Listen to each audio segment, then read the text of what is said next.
ಇದು ಜಾಗ ನಮ್ಮದು ಅಂತ ಬರ್ತಾರೆ, ಇದು ಸಮಸ್ಯೆ ಆಗುತ್ತೆ.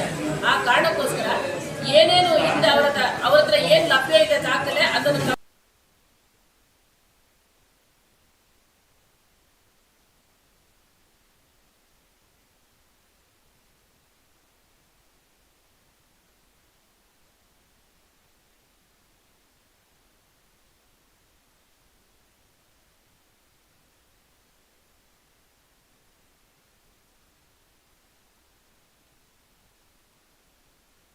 ನಾನು 10ನೇ ಆರೋಗ್ಯ ಮತ್ತು ಕುಟುಂಬ ಕಲ್ಯಾಣ ಹಾಗೂ ವೈದ್ಯಕೀಯ ಶಿಕ್ಷಣ ಸಚಿವರನ್ನ ಕೇಳಲು ಬಯಸ್ತೀನಿ. ಸುಧಾಕರ್ ಅವರು. ಮಾನ್ಯ ಸಭಾಧ್ಯಕ್ಷರೇ, ಉತ್ತರ ಒದಗಿಸಲಾಗಿದೆ. ಅಧ್ಯಕ್ಷರೇ, ಮಾನ್ಯ ಸಚಿವರಿಂದ ನಾನು ಈ ರೀತಿ ಉತ್ತರವನ್ನು ನಿರೀಕ್ಷೆ ಮಾಡಿರಲಿಲ್ಲ. ನೋಡ್ರಿ, ಯಾಕಂದ್ರೆ ನಮ್ದು ಅತ್ಯಂತ ಹಿಂದುಳಿದ ತಾಲೂಕು. ಏನು ನಂಜುಂಡಪ್ಪ ಅವರ ವರದಿ ಆಧಾರದ ಮೇಲೆ ತಾಲೂಕಿನ ಭೂ ವಿಸ್ತೀರ್ಣ ಸರಗೂರು ತಾಲೂಕಲ್ಲಿ ಸುಮಾರು 503 ಕಿಲೋಮೀಟರ್ ಚದರ ಬರ್ತದೆ. ಈ ತಾಲೂಕಿನಲ್ಲಿ ಜನಸಂಖ್ಯೆ ಸುಮಾರು 93,000 ಜನಸಂಖ್ಯೆ ಬರ್ತದೆ. ನಾನು ಕೇಳಿರ್ತಕ್ಕಂಥ ಪ್ರಶ್ನೆ, ಮೈಸೂರು ಜಿಲ್ಲೆಯ ನೂತನ ಸರಗೂರು ತಾಲೂಕಿನಲ್ಲಿ ಕೇಂದ್ರಕ್ಕೆ ತಾಲೂಕು ಆರೋಗ್ಯ ಅಧಿಕಾರಿ ಹುದ್ದೆ ಮಂಜೂರು ಆಗಿರುವುದು ಅಂತ ಕೇಳಿದ್ದೀನಿ ಸನ್ಮಾನ್ಯ ಅಧ್ಯಕ್ಷರೇ. ತಾಲೂಕು ಘೋಷಣೆಯಾಗಿ ಸುಮಾರು 6 ವರ್ಷಗಳಾಯಿತು. 6 ವರ್ಷ ಆದ್ರೂ ಸಹ ಆರೋಗ್ಯ ಅಧಿಕಾರಿ ನೇಮಕ ಆಗಿಲ್ಲ. ಅಲ್ಲಿ ಭಾಳಷ್ಟು ಉಪ ಕೇಂದ್ರಗಳಿದೆ, AME ಸೆಂಟರ್ ಇದೆ, ಪ್ರಾಥಮಿಕ ಆರೋಗ್ಯ ಕೇಂದ್ರಗಳಿದೆ. ಆದರೂ ಕೂಡ ಅಲ್ಲಿ ಅಧಿಕಾರಿಗಳು ಮೇಲಧಿಕಾರಿಗಳು ಇರದ ಕಾರಣ ಅಲ್ಲಿ ಬಹಳಷ್ಟು ತೊಂದರೆಗಳಾಗ್ತಾ ಇದೆ. ಈಗ ಭೂಮಿ ನೀವು ತಗೊಳ್ತೀರಾ, ಅಕ್ವೈರ್ ಮಾಡಿಸಿ ನೀವು ತಗೊಂಡು ಕೊಡಿಸ್ತೀರೋ ಇಲ್ಲೋ? ಅದು ಯಾವ ಹಂತದಲ್ಲಿದೆ ಅಂತ ಸನ್ಮಾನ್ಯ ಸಭಾಧ್ಯಕ್ಷರು ನಮ್ಮ ಸಚಿವರಿಂದ ಉತ್ತರವನ್ನು ನಾವು ಕೇಳ್ತೀವಿ. ಯಾವ ಹಂತದಲ್ಲಿದೆ ಭೂಮಿ ಪ್ರಕ್ರಿಯೆಯನ್ನ ಏನು ನಮ್ಮ ಜಿಲ್ಲಾಧಿಕಾರಿ ಮುಖಾಂತರ ತಾವು ಕೊಡಿಸ್ತೀರೋ ಇಲ್ಲ ನೇರವಾಗಿ ಖರೀದಿ ಮಾಡಕ್ಕೆ ಅವಕಾಶ ಇದೆ ಅಂತ ಮಾನ್ಯ ಸಚಿವರನ್ನ ಕೇಳ್ತೀವಿ. ಮಾನ್ಯ ಸಭಾಧ್ಯಕ್ಷರೇ, 2017-18ರಲ್ಲಿ ಕರ್ನಾಟಕದಲ್ಲಿ 50 ಹೊಸ ತಾಲೂಕುಗಳನ್ನು ಘೋಷಣೆ ಮಾಡಲಾಗಿತ್ತು. ಅದರಲ್ಲಿ ಮೈಸೂರು ಜಿಲ್ಲೆ ಸರಗೂರು ಕೂಡ ಒಂದು ತಾಲೂಕಾಗಿದೆ. ಅಲ್ಲಿ ಈಗ ತಕ್ಷಣಕ್ಕೆ ಸಮುದಾಯದ ಕೇಂದ್ರ ಇರೋದ್ರಿಂದ ಅದನ್ನು ಮೇಲ್ದರ್ಜೆಗೇರಿಸಿ ತಾಲೂಕು ಆಸ್ಪತ್ರೆಯನ್ನಾಗಿ ಇವತ್ತು ಅಭಿವೃದ್ಧಿ ಮಾಡಬೇಕು ಅಂತೇಳಿ ಮಾನ್ಯ ಶಾಸಕರು ಹೇಳಿದ್ದಾರೆ. ಅದಕ್ಕೆ ತಕ್ಷಣ ಜಮೀನಿಲ್ಲ ಮತ್ತು ಈ 50 ಹೊಸ ತಾಲೂಕುಗಳಲ್ಲಿ ಎಲ್ಲಿ ಕೂಡ ನಾವು ಹೊಸ ಇನ್ನೂ ಆಸ್ಪತ್ರೆಗಳನ್ನು ನಿರ್ಮಾಣ ಮಾಡಲಿಕ್ಕಾಗಿಲ್ಲ. ಅನುದಾನದ ಕೊರತೆ ಇರೋದ್ರಿಂದ ನಾವಿನ್ನೂ ಕೂಡ ಅದನ್ನು ಮಾಡಿಲ್ಲ ಇಲ್ಲಿವರೆಗೂ. ಆದರೆ ಭೂಸ್ವಾಧೀನ ಮಾಡಲಿಕ್ಕೆ ಅವಕಾಶ ಇದೆ, ನಾವೇ ನೇರವಾಗಿ ಖರೀದಿ ಮಾಡಲಿಕ್ಕೆ ನಿಯಮದಲ್ಲಿ ಅವಕಾಶ ಇಲ್ಲ. ಹಾಗಾಗಿ ಭೂಸ್ವಾಧೀನ ಮಾಡಲಿಕ್ಕೆ ಆಯಾ ಜಿಲ್ಲೆಯ ಜಿಲ್ಲಾಧಿಕಾರಿಗಳ ಮುಖಾಂತರ ಭೂಸ್ವಾಧೀನ ಮಾಡ್ಕೊಳ್ಬೋದು, ಅದಕ್ಕೆ ನಾವು ಅವ್ರಿಗೆ ಹೇಳ್ತೇವೆ.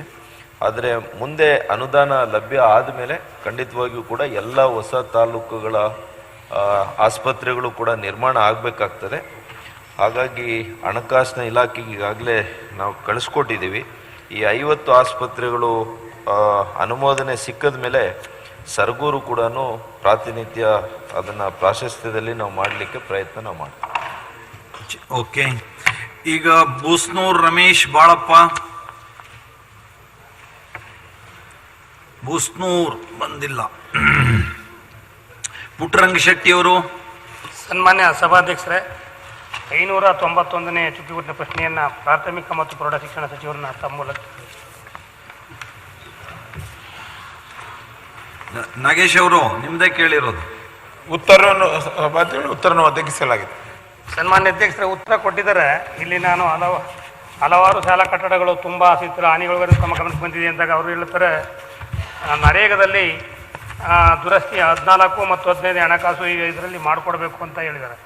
ಗ್ರಾಮ ಪಂಚಾಯಿತಿಗಳು ಯಾವುವು ಇವತ್ತು ಶಾಲಾ ಕಟ್ಟಡಗಳ ದುರಸ್ತಿಗೆ ಗಮನ ಹರಿಸಲ್ಲ. ಅಲ್ಲಿ ನಾರಂಸಲು ಬರಲ್ಲ ಅಂತ ಹೇಳ್ಬಿಟ್ಟು CS ಆಗಲಿ ಶಿವಾಲಯಕ್ಕೆ ಅನುಮೋದನೆ ಕೊಡಲ್ಲ. ಇದೊಂದಾಗಿದೆ. ಮತ್ತು ಇನ್ನೊಂದು, ಕೆಲವು ಶಾಲಾ ಕಟ್ಟಡಗಳಿಗೆ 50,000 1 ಲಕ್ಷಗಳನ್ನ ಹಾಕಿದ್ದಾರೆ. 18% GST ಹೋದಲ್ಲಿ ಉಳಿದೆ. 40,000 50,000 ಇದರಲ್ಲಿ ಯಾವ ಕಟ್ಟಡಗಳನ್ನ ದುರಸ್ತಿ ಮಾಡೋಕ್ಕಾಯ್ತದೆ? ಸತತವಾಗಿ 7 ತಿಂಗಳು ನಮ್ಮ 8 ತಿಂಗಳು ಮಳೆ, ಎಲ್ಲ ಕಟ್ಟಡಗಳು ಆಗಿದ್ದಾವೆ. ಒಂದೊಂದು ಕಡೆ ನೀವು 5-10 ಲಕ್ಷ ಕೊಟ್ಟು ರಿಪೇರಿ ಮಾಡೋಕೆ ಆ ಪರಿಸ್ಥಿತಿ ಇದ್ದಾವೆ. ಯಾವ ಮಾನದಂಡದ ಮೇಲೆ ನೀವು 1,50,000 ಹಾಕಿ ರಿಪೇರಿ ಮಾಡ್ತೀನಿ ಅಂತ ಹೇಳಿದ್ರಿ? ಮಾತಾಡಿದ್ರು ಅವರ ಕ್ಷೇತ್ರದ ಶಾಲೆಗಳ ಬಗ್ಗೆ ದುರಸ್ತಿ ಬಗ್ಗೆ ಮಾತಾಡಿದ್ದಾರೆ. ಇನ್ನೂ ಎಷ್ಟು ಒದಗಿಸ್ಕೊಡಕ್ಕಾಗತ್ತೆ ಅದನ್ನ ಅವ್ರ ಜೊತೆ ಮಾತುಕತೆ ಮಾಡಿ ನಾನು ಮಾಡ್ಕೊಡ್ತೀನಿ. Thank you. ಆಯ್ತಲ್ಲ. ಈಗ ರಾಮಪ್ಪ. ಹರಿಹರ. ಸಭಾಧ್ಯಕ್ಷರೇ, ಏನು 853ನೇ ಪ್ರಶ್ನೆ ಮಾನ್ಯ ಗೃಹ ಸಚಿವರಿಗೆ ಈ ವಿಷಯವನ್ನು ದಯವಿಟ್ಟು ತಿಳಿಸಲು ಬಯಸುತ್ತೇನೆ. ಗೃಹ ಸಚಿವರು. ಮಾನ್ಯ ಅಧ್ಯಕ್ಷರ ಉತ್ತರವನ್ನು ಒದಗಿಸಿದರು. ಮಾನ್ಯ ಸಚಿವರೇ, ಅಲ್ಲಿ ಏನು ನಮ್ಮ ಹರಿಹರ ತಾಲೂಕಿನಲ್ಲಿ ಹೆಚ್ಚು ವಾಹನಗಳು ತಿರುಗಾಡೋದ್ರಿಂದ ಆಕ್ಸಿಡೆಂಟ್ಗಳು ಭಾಳ ಆಗೋದ್ರಿಂದ ಅಲ್ಲಿ ಸಂಚಾರ ಠಾಣೆಯನ್ನು ಪುನರ್ರಚನೆ ಮಾಡಬೇಕು ಹೊಸದೊಂದು. ಮತ್ತು ಏನು 4 ವರ್ಷಗಳಿಂದಲೂ ಕೂಡ ಅಪರಾಧ ಚಟುವಟಿಕೆಗಳು ನಡೆಯುತ್ತಿವೆ. ಅಪರಾಧಗಳು ತಡೆಗಟ್ಟಲು ಕೈಗೊಂಡ ಕ್ರಮಗಳು ಮಾಹಿತಿಯನ್ನು ಒದಗಿಸುವುದು. ಈಗ ಏನು ಅಲ್ಲಿ ಸಾಕಷ್ಟು ಆಕ್ಸಿಡೆಂಟ್ ಆಗ್ತದೆ, ವಿದ್ಯಾರ್ಥಿಗಳು ಆಕ್ಸಿಡೆಂಟ್ ಆಗ್ತದೆ. ನಮ್ಮದು ರೋಡ್ ಏನೂ ಕೂಡ ಟೌನಲ್ಲಿ ಅಗಲೀಕರಣ ಆಗಿಲ್ಲ.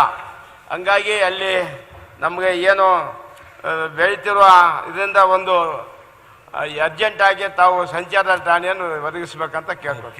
ನಮ್ದು ಒಂದಿದೆ ಜ್ಞಾನೇಂದ್ರ ಅವರು. ಹೇಳಿ ಹರಿಹರದ್ದು ಹೇಳಿ. ಮಾನ್ಯ ಅಧ್ಯಕ್ಷರೇ, ಮಾನ್ಯ ಹರಿಹರದ ಶಾಸಕರು ಹೇಳಿರ್ತಕ್ಕಂಥ ಹಿನ್ನೆಲೆಯಲ್ಲಿ ಇದರ ಬಗ್ಗೆ ವರದಿಯನ್ನು ತರಿಸ್ತೇವೆ.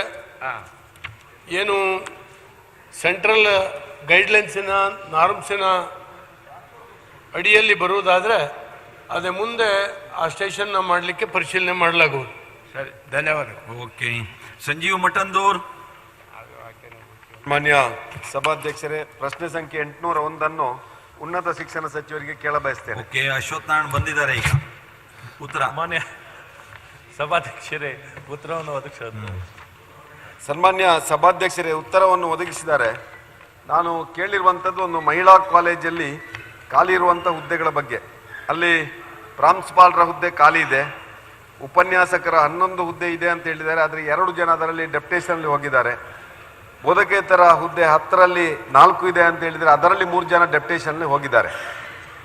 ಇವತ್ತು ಅಲ್ಲಿ ಯಾರ್ಯಾರು ಬಂದಿದ್ದಾರೆ ಅವರು ಡೆಪ್ಯುಟೇಷನ್ಲಿ ಹೋದ ಕಾರಣ ಅಲ್ಲಿ ಹುದ್ದೆಗಳು ಖಾಲಿ ಆಗಿರ್ತದೆ. ಆದ್ರೆ ತಾವು ಇಲ್ಲಿ ಹುದ್ದೆ ಭರ್ತಿಯಾಗಿದೆ ಅಂತ ತೋರಿಸ್ತಾ ಇದ್ದೀರಿ. ಗೆಸ್ಟ್ ಟೀಚರ್ ಗೆಸ್ಟ್ ಲೆಕ್ಚರ್ ಕೊಡ್ಲಿಲ್ವಾ? ಗೆಸ್ಟ್ ಲೆಕ್ಚರರ್ ಕೊಡ್ಲಿಲ್ವಾ ಅಂತ. ಗೆಸ್ಟ್ ಲೆಕ್ಚರ್ ಅನ್ನು ಕೊಟ್ಟಿದ್ದಾರೆ, ಆದ್ರೆ ಅಲ್ಲಿ ಕಾಮರ್ಸ್ ಅಲ್ಲಿ ಗೆಸ್ಟ್ ಲೆಕ್ಚರ್ ಕೂಡ ಇಲ್ಲ. ಯಾಕಂದ್ರೆ ಖಾಲಿ ಹುದ್ದೆ ತೋರಿಸ್ತಾ ಇಲ್ಲ. ಅದು ಡೆಪ್ಯುಟೇಷನ್ ಕಾರಣದಿಂದ ಹಾಗಾಗಿದೆ. ಖಾಲಿ ಹುದ್ದೆ, ಇದು ಸಮಸ್ಯೆ. ಈಗ ಅದು ಮಹಿಳಾ ಕಾಲೇಜ್ 661 ವಿದ್ಯಾರ್ಥಿನಿಯರಲ್ಲಿ ವಿದ್ಯಾಭ್ಯಾಸವನ್ನು ಮಾಡ್ತಾ ಇದ್ದಾರೆ. ಯಾರ್ಯಾರು ಡೆಪ್ಯುಟೇಷನ್ ಹೋಗಿದ್ದಾರೆ ಅದನ್ನು ವಾಪಸ್ ಅವ್ರನ್ನ ತಗೊಳ್ಬೇಕು ಅಂತ ತಮ್ಮಲ್ಲಿ ವಿನಂತಿಯನ್ನು ಮಾಡ್ತಾರೆ. ಸಚಿವರು. ಅಧ್ಯಕ್ಷ ಪೂರ್ವಕವಾಗಿ ಇಲ್ಲ ಆಮೇಲೆ ಲಿಂಗೇಶ್, ಆಮೇಲೆ ಮುಖ್ಯ ಪ್ರಶ್ನೆಗೆ ಉಪ ಪ್ರಶ್ನೆ ಅವ್ರು ಕೊಟ್ಟಾದ್ಮೇಲೆ ಕೇಳಬೇಕು. ಕುತ್ಕೊಳ್ರಿ, ಆಮೇಲೆ ಮಾತಾಡ್ರಿ. ಮುಖ್ಯ ಪ್ರಶ್ನೆ ಕೇಳಿದವ್ರಿಗೆ ಉಪ ಪ್ರಶ್ನೆ ಕೊಡ್ಬೇಕು. ಅವರು ಕುತ್ಕೊಳ್ರಿ, ಹೇಳ್ರಿ. ಮಾನ್ಯ ಸಭಾಧ್ಯಕ್ಷರೇ, ಈಗೇನು ಒಂದು ನಮ್ಮ ಸನ್ಮಾನ್ಯ ಸದಸ್ಯರು ಪ್ರಸ್ತಾವನೆಯನ್ನು ಮಾಡಿದ್ದಾರೆ, ತಿಳಿಸಿದ್ದಾರೆ. ಇದನ್ನು ತಕ್ಷಣ ಆ ಕಾಮರ್ಸ್ ಡಿಪಾರ್ಟ್ಮೆಂಟಿನ ಅವಶ್ಯಕತೆಯನ್ನು ಸಂಪೂರ್ಣವಾಗಿ ಪೂರೈಸುವಂಥದ್ದನ್ನ ಅಲ್ಲಿ ಶಿಕ್ಷಕರ ಯಾವುದೇ ಕೊರತೆ ಇಲ್ಲದೆ ಅವರಿಗೆ ಒದಗಿಸುವಂಥದ್ದು. ಅದಲ್ಲ, ಸಣ್ಣ ಟೆಕ್ನಿಕಲ್ ಇಶ್ಯೂ ಇದೆ ಇದರೊಳಗೆ. ಈಗ ನೀವು ಪೋಸ್ಟ್ ಸ್ಯಾಂಕ್ಷನ್ ಮಾಡಿ ಪೋಸ್ಟ್ ಕೊಟ್ಟಿದ್ದೀರಿ, ಅವ್ರನ್ನ ಡೆಪ್ಯುಟೇಷನ್ ಮೇಲೆ ಕಳಿಸಿದ್ದೀರಿ. ಡೆಪ್ಯುಟೇಷನ್ ಮೇಲೆ ಇರೋದ್ರಿಂದ ವೇಕೆಂಟ್ ಅಂತ ತೋರಿಸೋದಿಲ್ಲ. ಹಾಗಾಗಿ ಗೆಸ್ಟ್ ಲೆಕ್ಚರ್ ತಗೊಳ್ಲಿಕ್ಕೆ ಆಗೋದಿಲ್ಲ. ಆ ವೇಕೆಂಟ್ ಹಾಗೆ ಉಳಿಯೋದ್ರಿಂದ ನಮಗೆ ಯಾರು ಲೆಕ್ಚರ್ ಇರೋದಿಲ್ಲ, ಆ ಸ್ಥಿತಿ ಬರುತ್ತೆ. ಸನ್ಮಾನ್ಯ ಸಭಾಧ್ಯಕ್ಷರೇ, ಈಗಿನ ನಮ್ಮಲ್ಲಿ ಡೆಪ್ಯುಟೇಷನ್ ಅನ್ನೋಂಥದ್ದಿಲ್ಲ. ಆದರೆ 3 ಕೆಲಸಕ್ಕೆ ಮಾತ್ರ ನಾವು ತೊಗೊಳ್ತೀವಿ. ಒಂದು ಕರ್ನಾಟಕ LMS ಕೆಲಸ. ಅಲ್ಲ, ಯಾವುದಕ್ಕೆ ಅಂತ ಬೇಡ, ಇಂಥದ್ದಕ್ಕೆ ಏನ್ ಮಾಡಬೇಕು ಅಂತ ಹೇಳಿ ಅದನ್ನು ಒದಗಿಸುವಂಥದ್ದು ಮಾಡ್ತೀವಿ ಸರ್. ಹೇಗೆ? ಅದಕ್ಕೆ ಗೆಸ್ಟ್ ಲೆಕ್ಚರ್ ಕೊಡ್ತೀವಿ. ಗೆಸ್ಟ್ ಲೆಕ್ಚರ್ ಕೊಡ್ತೀವಿ ಅಂತ ಹೇಳಿ. ಅಲ್ಲ, ಅಗೇನೆಸ್ಟ್ ಈ ಪೋಸ್ಟಿಗೆ ಏನು ಸಭಾಧ್ಯಕ್ಷರೇ, ಅಲ್ಲಿ ಅಂದ್ರೆ ನೀವು ಬೇಕಾದ್ರೆ ಮಾಹಿತಿ ತಗೊಳ್ಳಿ. ಆಮೇಲೆ ಅಂದ್ರೆ ನೀವು ಅದನ್ನ ಹೇಗೆ ಕೊಡ್ತೀರಿ ಅನ್ನೋದನ್ನ ಚರ್ಚೆ ಮಾಡ್ಕೊಳ್ಳಿ. ಯಾಕಂದ್ರೆ ನೀವು ಪೋಸ್ಟಿಂಗ್ ಮಾಡಿಬಿಟ್ಟಿದ್ದೀರಿ, ಅದು ಖಾಲಿ ಇಲ್ಲ. ಒಟ್ಟಿನಲ್ಲಿ ಅವ್ರಿಗೆ ಯಾವುದೇ ಉಪನ್ಯಾಸಕರ ಕೊರತೆ ಇಲ್ಲದಂಗೆ ನಾವು ನೋಡ್ಕೊಳ್ತೀವಿ. ಓಕೆ, ಅದೇನೋ ಒಂದು ಮಾಡ್ತಾರಂತೆ ಸಂಜೀವ್ ಮಠ. ಅಲ್ಲ, ಇಡೀ ರಾಜ್ಯಕ್ಕೆ ಮಾಡ್ಬಿಡಿ, ಅದು ಅವ್ರಿಗೆ ಒಂದೇ ಮಾಡಬೇಡಿ. ಏನೇ ಇಲ್ಲ, ಹೇಳ್ಬೇಕಾದ್ರೆ ಏನೇ ಒಂದು ನೀವೇ ಉತ್ತರ ಕೊಡ್ತಾ ಇದ್ದೀರಾ. ಇಡೀ ರಾಜ್ಯಕ್ಕೆ ಮಾಡ್ಬಿಡಿ, ಎಲ್ಲರಿಗೂ ಅನುಕೂಲ ಆಗತ್ತೆ ಅಂತ ಅಂದೆ ನಾನು. ನೀವು ಮಾತು ಅವ್ರಿಗೆ ಒಂದೇ ಮಾಡಿ, ಪುತ್ತೂರಿಗೆ ಒಂದೇ ಮಾಡಿದ್ರೆ ನಾಳೆ ರೆಗ್ಯುಲರ್ ಪೋಸ್ಟಿಂಗ್ ಆದ್ಮೇಲೆ ಡೆಪ್ಯುಟೇಷನ್ ಮಾಡಕ್ ಬರುತ್ತಾ? ಏನೋ ರೆಗ್ಯುಲರ್ ಪೋಸ್ಟಿಂಗ್ ಆದ್ಮೇಲೆ ಡೆಪ್ಯುಟೇಷನ್ ಮಾಡಕ್ ಡೆಪ್ಯುಟೇಷನ್ ಮಾಡಿದ್ರೆ ರೆಗ್ಯುಲರ್ ಪೋಸ್ಟಿಂಗ್ ವಿಡ್ರಾ ಮಾಡಕ್ ಹೇಳಿ ಸರ್. ಅಟ್ ಲೀಸ್ಟ್ ಅದನ್ನೇ ಏನೋ ಅದನ್ನೇ ಹೇಳ್ತಾ ಇದ್ದೀರಾ, ಅವ್ರು ತಿಳ್ಕೊಳ್ತಾ ಇಲ್ಲ. ಅಲ್ಲ. ಆಯ್ತ್ರಿ, ಅವ್ರಿಗೆ ಅರ್ಥ ಆಗಿದೆ. ಈಗ ಅವರು ಅದನ್ನ ಇಡೀ ರಾಜ್ಯಕ್ಕೆ ಅನ್ವಯ ಆಗುವಂಗೆ ಈ ರೆಗ್ಯುಲರ್ ಪೋಸ್ಟಿಂಗು ಡೆಪ್ಟೇಷನ್ ಆದಾಗ ಏನ್ ವೇಕೆಂಟ್ ಆಗತ್ತೆ ಅದನ್ನ ತುಂಬೋದಕ್ಕೆ ಏನ್ ಬೇಕು ಅದನ್ನ ಮಾಡ್ಕೊಡ್ತಾರೆ. ಮಾನ್ಯ ಅಧ್ಯಕ್ಷರೇ, ಅವರಿಗೆ 6 ತಿಂಗಳಿಂದ. ಓಕೆ, ಗೊತ್ತಾಯ್ತು. ಈಗ ನೆಕ್ಸ್ಟ್ ಎ.ಟಿ. ರಾಮಸ್ವಾಮಿ ಅವರು. ಸನ್ಮಾನ್ಯ ಅಧ್ಯಕ್ಷರೇ, ಮಾನ್ಯ ಆರೋಗ್ಯ ಮತ್ತು ಕುಟುಂಬ ಕಲ್ಯಾಣ ಹಾಗೂ ವೈದ್ಯಕೀಯ ಶಿಕ್ಷಣ ಸಚಿವರಲ್ಲಿ 446ನೇ ಪ್ರಶ್ನೆಯನ್ನು ಸುಧಾಕರ್ ಅವರು. ಮಾನ್ಯ ಸಭಾಧ್ಯಕ್ಷರೇ, ಉತ್ತರ ಒದಗಿಸಲಾಗಿದೆ. ಕೊಟ್ಟಿದ್ದಾರೆ ಅಧ್ಯಕ್ಷರೇ, ಉತ್ತರ ಒದಗಿಸಿದ್ದಾರೆ. ಆಯುಷ್ ವೈದ್ಯ ಪದ್ಧತಿಗೆ ಸರ್ಕಾರ ಉತ್ತೇಜನ ಕೊಡ್ತದೆ ಅಂತೇಳಿ ಹೇಳಿದ್ದಾರೆ ರಾಜ್ಯ ಸರ್ಕಾರ ಮತ್ತು ಕೇಂದ್ರ ಸರ್ಕಾರ. ಈ ಆಯುಷ್ ವೈದ್ಯ ಪದ್ಧತಿಗೆ ಉತ್ತೇಜನ ನೀಡ್ತಾ ಇರ್ತಕ್ಕಂಥದ್ದನ್ನ ಹೇಳಿಕೆಯಲ್ಲಿ ನಾವು ಕಂಡಿದ್ದೀವಿ. ಆದರೆ ಖಾಲಿ ಹುದ್ದೆಗಳು 209 ಇದಾವೆ ಅಂತ ಹೇಳಿದ್ದೀರಿ. ಖಾಲಿ ಹುದ್ದೆಗಳು ಭರ್ತಿಯಾಗಿರೋ ಹುದ್ದೆಗಳು ಎಷ್ಟು?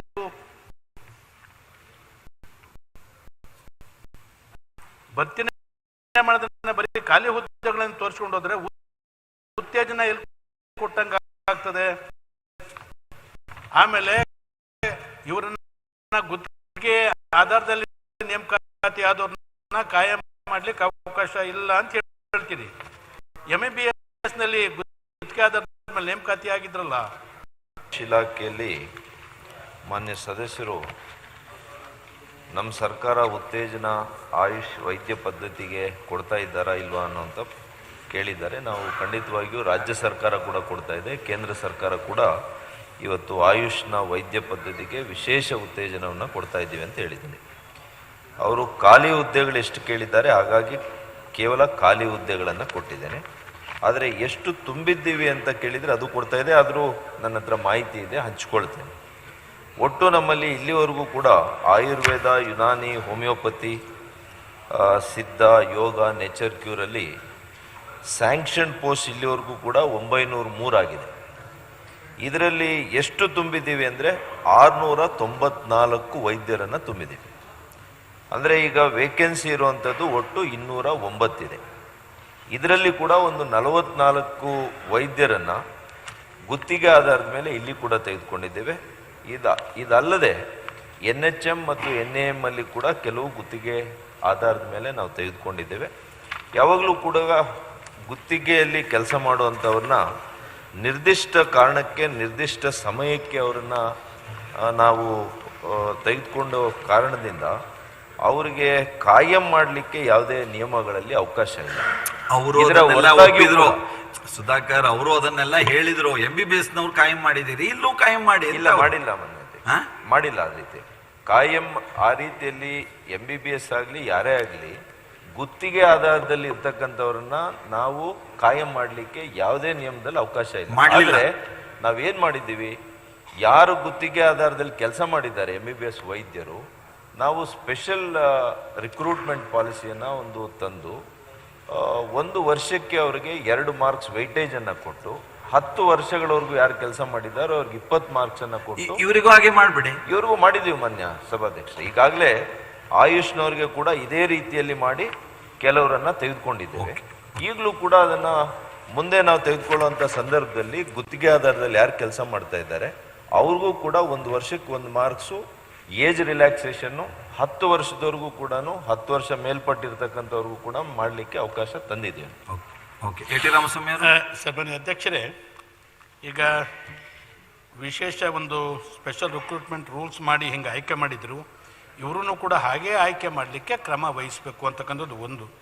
ಎರಡನೇದು, ತಜ್ಞ ವೈದ್ಯರು ಇದ್ದಾರೆ ಅದರಲ್ಲಿ ಆಯುಷ್ನಲ್ಲಿ. ಅವರು ಸುಮಾರು 10 ವರ್ಷಕ್ಕೂ ಹೆಚ್ಚು ಮೇಲ್ಪಟ್ಟು ಕೆಲಸ ಮಾಡ್ತಿದ್ದಾರೆ. ಅವ್ರನ್ನೂ ಕೂಡ ಪರಿಗಣಿಸಿ ನಿಮ್ಮೇನು ಆಯುಷ್ ವೈದ್ಯ ಪದ್ಧತಿ ಇದೆ ಅದಕ್ಕೆ ಉತ್ತೇಜನ ಕೊಡಿ ಅಂತಕ್ಕಂಥದ್ದು ನನ್ನ ಒತ್ತಾಯ. ಓಕೆ, ಎಷ್ಟು ದಿವಸದಲ್ಲಿ ಮಾಡ್ತೀರಿ? ಈಗ 10 ವರ್ಷದ ಮೇಲ್ಪಟ್ಟಿರ್ತಕ್ಕಂಥ ಎಲ್ಲರನ್ನೂ ಕೂಡ ನಾವು 44 ಜನ ಇದ್ರು ಮಾನ್ಯ ಸಭಾಧ್ಯಕ್ಷರೇ, ಅಷ್ಟು ಜನರನ್ನ ಈಗಾಗಲೇ ನಾವು ತೆಗೆದುಕೊಂಡಿದ್ದೀವಿ. ಯಾವಾಗ ನಮಗೆ ಈಗಾಗಲೇ ನಾನು ಆರ್ಥಿಕ ಇಲಾಖೆಗೆ ಬರೆದಿದ್ದೀನಿ ಈ 209 ಪೋಸ್ಟ್ಗೆ ಸ್ಯಾಂಕ್ಷನ್ ಮಾಡಿಕೊಡಿ ಅಂತೇಳಿ. ಅದು ಕಡ್ತಾ ಬಂದ ಮೇಲೆ ತಕ್ಷಣ ನಾನು ಇದನ್ನು ಆದಷ್ಟು ಶೀಘ್ರದಲ್ಲಿ ನೇಮಕ ಮಾಡುವಂಥ ಪ್ರಯತ್ನ ನಾವು ಮಾಡ್ತೀವಿ. ಸುಧಾಕರ್ ಅವರು, ಇದು ನನ್ನೊಂದು ಪರ್ಸನಲ್ ಒಂದು ಅಭಿಪ್ರಾಯ, ಆಯುಷ್ ಇಲಾಖೆಯನ್ನು ಬಲಪಡಿಸಬೇಕು. ಅದಕ್ಕೆ ಕೇಂದ್ರ ಸರ್ಕಾರವು ಅನೇಕ ರೀತಿಯ ಯೋಜನೆಗಳನ್ನು, ಕಾರ್ಯಕ್ರಮಗಳನ್ನು ತಮಗೆ ರಾಜ್ಯ ಸರ್ಕಾರಗಳಿಗೆ ಹೇಳಿದೆ, ಅದು ಮಾಡ್ತಾ ಇದೆ. ನೀವು ಸ್ವಲ್ಪ ಹಣಕಾಸಿನ ನೆರವನ್ನು ಹೆಚ್ಚು ಒದಗಿಸಿಲ್ಲ ಅಂದರೆ ಇದು ಗಟ್ಟಿ ಆಗೋದೇ ಇಲ್ಲ ಈ ಇಲಾಖೆ. ನೀವು ಮತ್ತೆ ಅದೇ ಇಂಗ್ಲೀಷ್ ಮೆಡಿಸಿನ್ನೇ ನಾವು ಅವಲಂಬಿಸಬೇಕಾಗತ್ತೆ. ಹಾಗಾಗಿ ಹೆಚ್ಚಿನ ಹಣಕಾಸಿನ ನೆರವು ಇದಕ್ಕೆ ಬೇಕಾಗತ್ತೆ. ಅಂದರೆ ಇದು ಔಟ್ ಆಫ್ ಇದಿದೆ, ಬಟ್ ನನ್ನ ಫೀಲಿಂಗ್ ಒಂದು ನಿಮ್ಮದು ಕನ್ವೆ ಮಾಡೋಣ ಅಂತ ಮಾಡ್ತಿದ್ದೇನೆ, ಗಮನಿಸಿ ಅಷ್ಟೇ. Okay, Ganesh, JN Ganesh.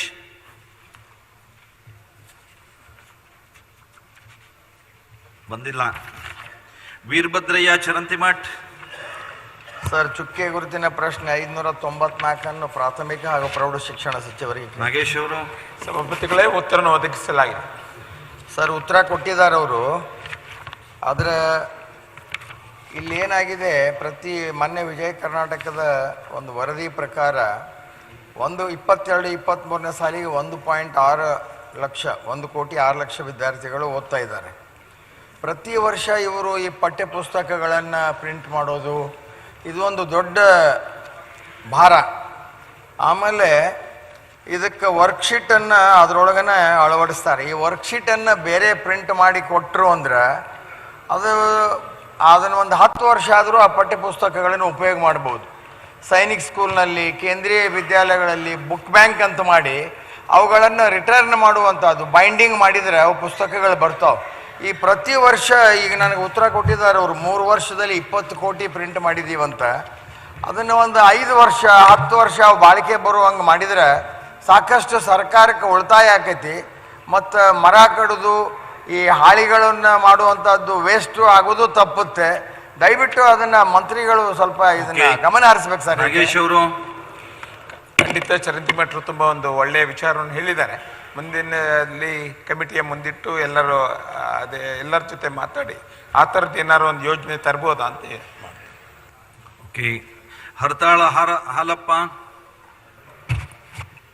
ಮಾನ್ಯ ಅಧ್ಯಕ್ಷರೇ, ಪ್ರಶ್ನೆ ಸಂಖ್ಯೆ 380 ಆರೋಗ್ಯ ಸಚಿವರಿಗೆ ಕೇಳಬೇಕು. ಆರೋಗ್ಯ ಸಚಿವರು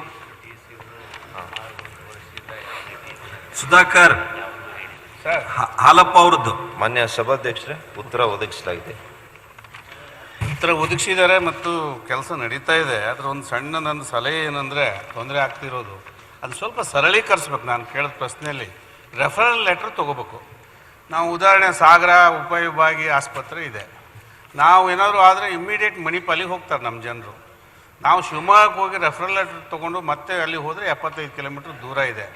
ಇಂಥ ಕಡೆ ಉಪವಿಭಾಗೀಯ ಆಸ್ಪತ್ರೆ ಇದ್ದ ಕಡೆ ರೆಫರಲ್ ಲೆಟ್ರ್, ಮತ್ತು ನಾವು ಸಾಗರದಲ್ಲಿ ಟ್ರೀಟ್ಮೆಂಟ್ ಇಲ್ಲ ಅಂದರೆ ಶಿವಮೊಗ್ಗದಲ್ಲೂ ಮೆಗಾನ್ ಆಸ್ಪತ್ರೆ ಇಲ್ಲ ಅಂತಲೇ ಅರ್ಥ. ಮಣಿಪಾಲಿಗೆ ಹೋಗ್ಬೇಕಿಲ್ಲ ಬೆಂಗಳೂರಿಗೆ ಹೋಗ್ಬೇಕು.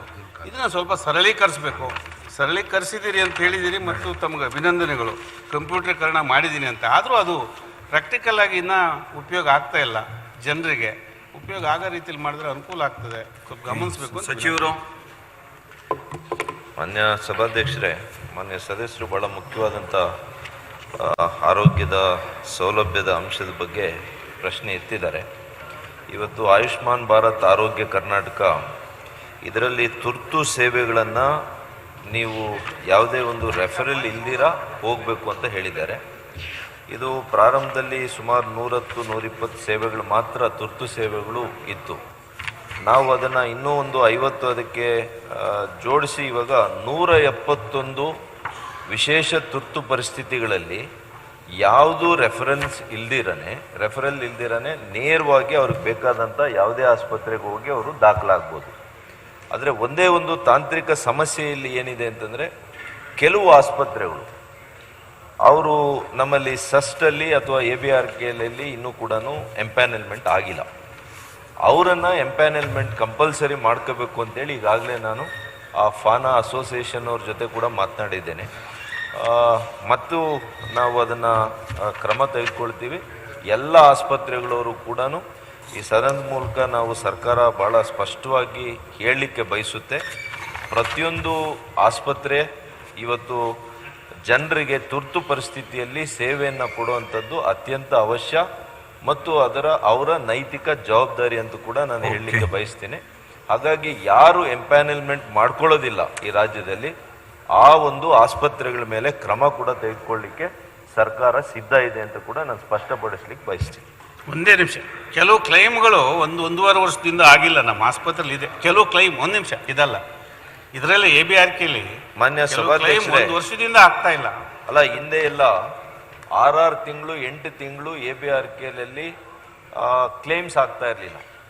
ಇವತ್ತು ನಮ್ಮೆಲ್ಲ ಹಿರಿಯ ಅಧಿಕಾರಿಗಳ ಒಂದು ಸಮರ್ಪಕವಾದಂಥ ಒಂದು ಕೆಲಸದಿಂದ, ಕಾರ್ಯವೈಖರಿಯಿಂದ ಈಗ ಕೇವಲ 1 ತಿಂಗಳೊಳಗಡೆನೆ ಯಾವುದೇ ಬಿಲ್ ಬಂದರೂ ಕೂಡ 1 ತಿಂಗಳೊಳಗಡೆ ಟರ್ನ್ ಅರೌಂಡ್ ಟೈಮ್ಗೆ ಬಂದಿದ್ದಾರೆ. ಹಾಗಾಗಿ ನಿಜವಾಗಿಯೂ ಕೂಡ ನೀವು ವಿಚಾರಿಸ್ಬೋದು. ಒಂದು ಒಳ್ಳೆ ಕೆಲಸ. ಶಿವಾನಂದ್ ಪಾಟೀಲ್ ಬೇಡ, ಶಿವಾನಂದ್ ಪಾಟೀಲ್, ಪ್ರವಾಸೋದ್ಯಮ ಸಚಿವ ಆನಂದ್ ಸಿಂಗ್. ಮಾನ್ಯ ಸಭಾಧ್ಯಕ್ಷರೇ, ಉತ್ತರವನ್ನು ಒದಗಿಸಲಾಗಿದೆ. ಉತ್ತರ ಒದಗಿಸಿದ್ದಾರೆ ಅಧ್ಯಕ್ಷರೇ. ಇದು ಒಂದು ಯಾತ್ರಿ ನಿವಾಸ ಇದೆ ಬಸವನ ಬಾಗೇವಾಡಿಯಲ್ಲಿ. ಕನಿಷ್ಠ 1.5 ರಿಂದ 2 ಲಕ್ಷ ಯಾತ್ರಿಕರು ಪ್ರತಿ ವರ್ಷ ಬಂದು ಹೋಗ್ತಾರೆ. 2005-6ರಲ್ಲಿನೇ ಒಂದು ಎಸ್ಟಿಮೇಟ್ ಮಾಡಿ ಬರೀ ಒಂದು ಗ್ರೌಂಡ್ ಫ್ಲೋರ್ ಕಟ್ಟಿ ಅಲ್ಲಿ ಬರೀ ಡಾರ್ಮೆಟ್ರಿ ಇಟ್ಟಾರೆ. ಯಾವುದೇ ಫ್ಯಾಮಿಲಿ ಬಂದು ಇಳ್ಕೊಳ್ಳೋ ಹಾಗೆ ರೂಮ್ ಇಲ್ಲ. ಅದಕ್ಕೆ ನಿಮ್ಮ ಇಲಾಖೆಯವರು ಅನುದಾನ ಕೊಡ್ತೀವಿ ಅಂತೇಳಿ 2005ರಿಂದ ಇಲ್ಲಿವರೆಗೆ ಹೇಳ್ತಾನೆ ಇದ್ದಾರೆ. ನೀವು ಕೂಡ 20 ಕೋಟಿ ಇಟ್ಟಿದ್ವಿ, ಆದರೆ ಕೊಡ್ಲಿಕ್ಕಾಗಲಿಲ್ಲ ಅಂತೇಳಿ ಬರೆದಿದ್ದೀವಿ. ನಿಮಗೆ ಕೊಡ್ಲಿಕ್ಕಾಗದೇ ಇದ್ದರೆ ನಮ್ಮಲ್ಲಿ ಕೂಡಲ ಸಂಗಮ ಪ್ರಾಧಿಕಾರದಲ್ಲಿ ದುಡ್ಡಿದೆ, ಮುಖ್ಯಮಂತ್ರಿಗಳು ಅಲ್ಲಿಂದ ಕೊಡ್ರಿ ಅಂಥೇಳಿ ಬರೆದಿದ್ದಾರೆ. ಅಲ್ಲಿದಾದರೂ ಕೊಡಿಸಿ, ಇಲ್ಲದೇ ಇದ್ದರೆ ನಿಮ್ಮ ಇಲಾಖೆಯಿಂದ ಕೊಟ್ಟು ಆ ಕಟ್ಟಡ ಪೂರ್ತಿ ಮಾಡಿ.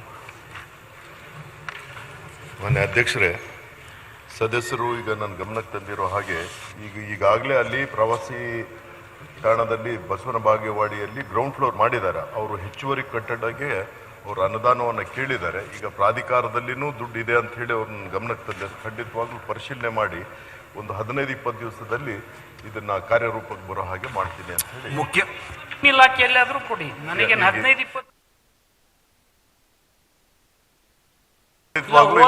ನಿಮ್ ಗಮನಕ್ಕೆ ತಂದಿದೆ, ನೀವು ಹೇಳಿದ್ರೆ ಕೊಡ್ತೀನಿ ಅಂತ ಹೇಳಿ. ಈಗ ನಾನು ಪರಿಶೀಲನೆ ಮಾಡಿ ಅದನ್ನ ಏನೈತೆ ಅದು ನೀವು ಪರಿಶೀಲನೆ ಅಲ್ಲ ಆನಂದ್ ಸಿಂಗ್. ಈಗ ಏನು ಅಂದ್ರೆ ಮುಖ್ಯಮಂತ್ರಿಗಳು ಬರೆದಿದ್ದಾರಂತೆ, ಅದು ಎಲ್ಲಿ ಹೋಗೋದು ಹೇಳಿ ಒಂದ್ ಸ್ವಲ್ಪ ಹುಡುಕಿ ಅದನ್ನ ಮಾಡಿಸುವಾಗ ಮಾಡಬೇಡಿ, ಮುಗಿದೋಯ್ತು. ಖಂಡಿತ ಮಾಡ್ತೀನಿ ಅಧ್ಯಕ್ಷ. ಯಾಕಂದ್ರೆ ನಿಮ್ಮ ಹತ್ರ ದುಡ್ಡಿಲ್ಲ, ದುಡ್ಡಿದೆ, 27 ಕೋಟಿ ಕಾರ್ಪಸ್ ಫಂಡ್ ಇದೆ.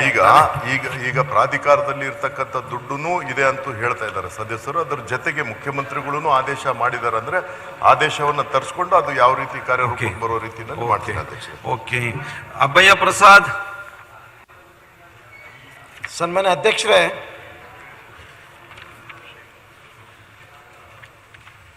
ಪ್ರಶ್ನೆ ಸಂಖ್ಯೆ 697. ಪ್ರಶ್ನೆ ಸಂಖ್ಯೆ 697 ಮಾನ್ಯ ಉನ್ನತ ಶಿಕ್ಷಣ ಸಚಿವರಿಗೆ ಕೇಳಬಯಸ್ತೀನಿ. ಸಚಿವರು ಅಶ್ವಥ್ ನಾರಾಯಣ್ ಉತ್ತರವನ್ನು ಒದಗಿಸುವಂತದ್ದಾಗಿದೆ ಸಭಾ. ಸನ್ಮಾನ್ಯ ಅಧ್ಯಕ್ಷರೇ, ಉತ್ತರವನ್ನು ಕೊಟ್ಟಿದ್ದಾರೆ. ಬಹಳ ವಿಚಿತ್ರ ಅನ್ನಿಸ್ತದೆ ಇವರು ಉತ್ತರ ನೋಡಿದಾಗ. ಒಂದು ಕಡೆ ಹೇಳ್ತಾರೆ ಇವರು 9/12/2020 ಸಮಾಜ ಕಲ್ಯಾಣ ಇಲಾಖೆಯಿಂದ 2.50 ಕೋಟಿ ರೂಪಾಯಿ ಬಿಡುಗಡೆ ಮಾಡಲು ಆದೇಶಿಸಿದೆ. ಇನ್ನೊಂದು ಕಡೆ ಪ್ರಸ್ತಾಪ ಮಾಡ್ತಾರ 10/12/2020 145.79 ಲಕ್ಷಗಳು ಹಾಗೂ 5/8/29 ಆದೇಶದಲ್ಲಿ 104.21 ಲಕ್ಷ ರೂಪಾಯಿಗಳನ್ನು ವಿಶ್ವವಿದ್ಯಾಲಯಕ್ಕೆ ಲ್ಯಾಪ್ಟಾಪ್ ವಿತರಣೆ ಮಾಡಲು ಬಿಡುಗಡೆ ಮಾಡಿದೆ. ಬರೀ ಆರ್ಡರ್ ಮಾಡೋದಲ್ಲಿ, ಆದೇಶ ಮಾಡೋದ್ರಲ್ಲೇ ಅದಾರ ಇವರು. ಇಲ್ಲಿವರೆಗೆ 2018-19 ಸಾಲಿನ ವಿದ್ಯಾರ್ಥಿಗಳಿಗೆ ಕೊಟ್ಟಂಥದ್ದು ಲ್ಯಾಪ್ಟಾಪ್, ಅಲ್ಲಿಂದ ಇಲ್ಲಿವರೆಗೆ 3 ವರ್ಷಗಳ ಕಳೆದವ. 3 ವರ್ಷಗಳ ಪೆಂಡಿಂಗು. ಇವ್ರು ಲ್ಯಾಪ್ಟಾಪ್ ಕೊಟ್ಟರೆ ಅವ್ರು ಮುಗಿಸೋದ್ಮೇಲೆ ಅವ್ರ ಮನೆಗಳು ಹುಡ್ಕೊಂಡೋಗಿ ಲ್ಯಾಪ್ಟಾಪ್ ಕೊಡಬೇಕು, ಏನು ಉಪಯೋಗ? ಅದೇ ವರ್ಷದಲ್ಲಿ ಕೊಡಬೇಕಿದ್ದು ಲ್ಯಾಪ್ಟಾಪು. ಯಾಕೆ 3 ವರ್ಷಗಳ ನಂತರ ನೀವು ಲ್ಯಾಪ್ಟಾಪ್ಗಳನ್ನು ಕೊಡಲಿಕ್ಕೆ ನಾವು ಇಷ್ಟು ಒತ್ತಡ ಮಾಡಬೇಕಾ? ಅಧ್ಯಕ್ಷರೇ, ಪ್ರತಿ ವರ್ಷ ಅಲ್ಲಿ ಸ್ಟ್ರೈಕ್ ನಡೀತದ, ಡೇ ಅಂಡ್ ನೈಟ್ ಹರ್ತಾಳ ಮಾಡ್ತಾರ. ನಿಮ್ಮ ಉಪ ಪ್ರಶ್ನೆ ಏನೀಗ? 18-19 ಕೊಡ್ಲಿಲ್ಲ ಅಂತ ಉಪ ಪ್ರಶ್ನೆ ಏನಂತಂದ್ರೆ ಇದು ಅರ್ಥ ಏನಂತೇಳಿ, ನಮ್ಮ SCP TSP ಹಣ ಇಷ್ಟು ದೊಡ್ಡ ಪ್ರಮಾಣದಲ್ಲಿ ಐತಿ, ಖರ್ಚಾಗಿಲ್ಲ. 17 ಎಲ್ಲಿ ಬೇಕಲ್ಲಿ ಡೈವರ್ಷನ್ ಮಾಡ್ತೀರಿ, ಬಿಲ್ಡಿಂಗ್ ಕನ್ಸ್ಟ್ರಕ್ಷನ್ ಮಾಡ್ತೀರಿ, ಹಾಸ್ಪಿಟಲ್ ಕನ್ಸ್ಟ್ರಕ್ಷನ್ ಮಾಡ್ತೀರಿ. ಆಫ್ಟರ್ ಆಲ್ ಒಂದು ಎಜುಕೇಶನ್ ಪರ್ಪಸ್ ನೀವು ಕೊಡಕ್ಕಾಗ್ಲಿಲ್ಲ ಅಂತಂದ್ರೆ SCP-TSP ಹಣ ಎದಕ್ಕೆ ಉಪಯೋಗ ಆಗ್ಬೇಕು?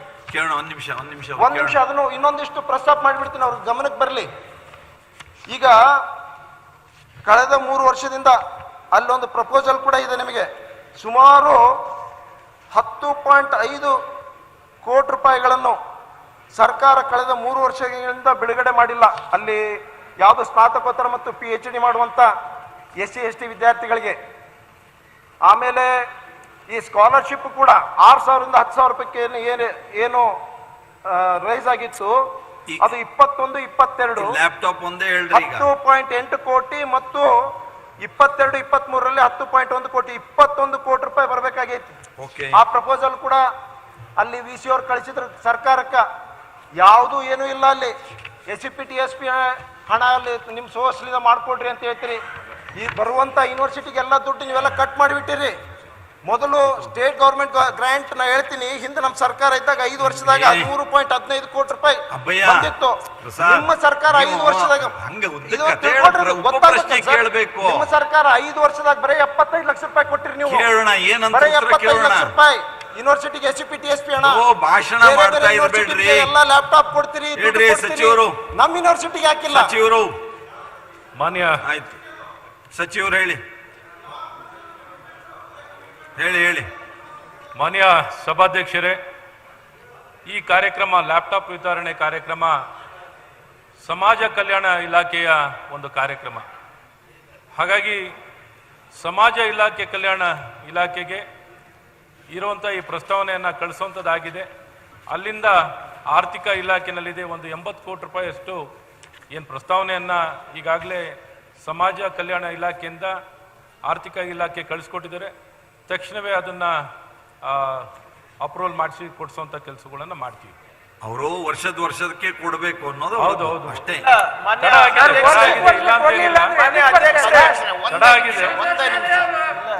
ಇಲ್ಲ ಅಂತ ಏನಿಲ್ಲ, ತಡ ಆಗಿದೆ. ಈಗಾಗಲೇ ಒಂದೇ ನಿಮಿಷ ಅಲ್ಲ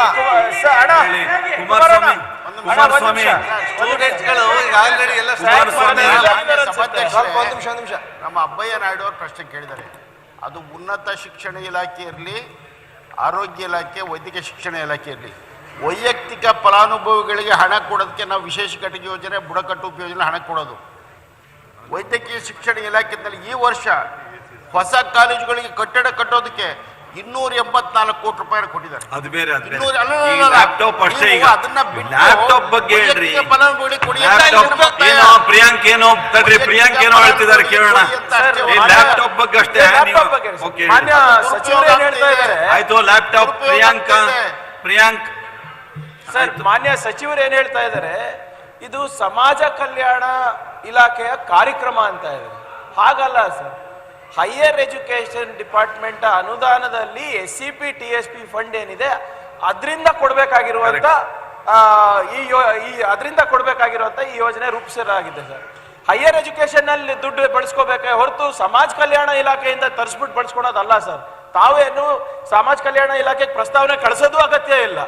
ಬಟ್ ಅದ್ ಯಾಕೆ ಈಗ ತಪ್ಪ ದಾರಿಗೆ ಹೇಳ್ಕೊಂಡು ಹೋಗ್ತಾ ಇದ್ರೆ ಗೊತ್ತಿಲ್ಲ. It is a programme of the department of higher education.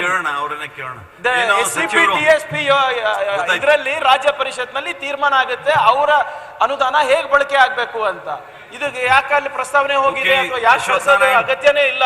ಮಾನ್ಯ ಸಚಿವರೇ, ಈ ಬಾರಿ ಕೂಡ ನಿಮ್ಮ ಅಬ್ಬಯ್ಯ ಒಂದ್ ನಿಮಿಷ, ಅವ್ರು ಸರಿ ಕೇಳಿದ್ದಾರೆ, ಒಂದ್ ನಿಮಿಷ ಉತ್ತರ ತಗೊಳ್ಳೋಣ ಸಮಾಧಾನದಲ್ಲಿ. ಮಾನ್ಯ ಸಭಾಧ್ಯಕ್ಷರೇ, ಇದು ಬಹಳ ಸ್ಪಷ್ಟವಾಗಿ ಹೇಳಬೇಕು ಅಂದರೆ ಸಮಾಜ ಕಲ್ಯಾಣ ಇಲಾಖೆಯ ಕಾರ್ಯಕ್ರಮ. ಅವರು ಪರಿಶಿಷ್ಟ ಜಾತಿ ಪಂಗಡದ ವಿದ್ಯಾರ್ಥಿಗಳಿಗೆ ವಿಶೇಷವಾಗಿ ಶಿಷ್ಯ ವೇತನ ಮತ್ತು ಲ್ಯಾಪ್ಟಾಪನ್ನು ಕೊಡಬೇಕು ಅನ್ನೋಂಥ ಯೋಜನೆಯನ್ನು ಅಲ್ಲಿ ರೂಪಿಸ್ಕೊಂಡಿರೋದು. ನೇರವಾಗಿ ಅದನ್ನು ಸಂಬಂಧಪಟ್ಟ ವಿಶ್ವವಿದ್ಯಾನಿಲಯಕ್ಕೆ ಹಣವನ್ನು ಕೊಟ್ಟು ಈ ಕಾರ್ಯಕ್ರಮವನ್ನು ನಡೆಸ್ಕೊತಿರೋದು. ಹಾಗಾಗಿ ಉನ್ನತ ಶಿಕ್ಷಣದು SCP-TSPನಲ್ಲಿ ಏನು ಕಾರ್ಯಕ್ರಮ ನಾವು ನಡೆಸಿ ತಗೊಳ್ಬೇಕಾಗಿರುವಂಥ ಕಾರ್ಯಕ್ರಮವನ್ನು ನಾವೇನು ಮಾಡಬೇಕಾಗಿದೆಯೋ ಆ ಕಾರ್ಯಕ್ರಮವನ್ನು ಮಾಡೋಂಥ ನಾವು ಮಾಡ್ತೀವಿ. ಈ ಕಾರ್ಯಕ್ರಮ ಇದು ನೇರವಾಗಿ ಸಮಾಜ ಕಲ್ಯಾಣ ಇಲಾಖೆ ರೂಪಿಸಿರುವಂಥ ಕಾರ್ಯಕ್ರಮ ಅಂತ ಬಹಳ ಸ್ಪಷ್ಟವಾಗಿ. ಡಾಕ್ಟ್ರೆ, ಈ 80 ಕೋಟಿ ಪ್ರಸ್ತಾವನೆ ಸಮಾಜ ಕಲ್ಯಾಣ ಇಲಾಖೆಯಿಂದ ನೀವು ಫೈನಾನ್ಸ್ ಹೋಗಿದೆ ಅಂತ ಹೇಳಿದ್ರಲ್ಲ, ಫೈನಾನ್ಸ್ ಅವರದ್ದು ಈಗ ನಮ್ಮ ಹತ್ರ ಈ SCP TSP ಹಣ ಎಲ್ಲ ಇಷ್ಟು ಇರೋದ್ರಿಂದ ಅವ್ರು ಕೊಡ್ಲಿಕ್ಕೆ ಏನ್ ತೊಂದ್ರೆ ನಮಗೆ?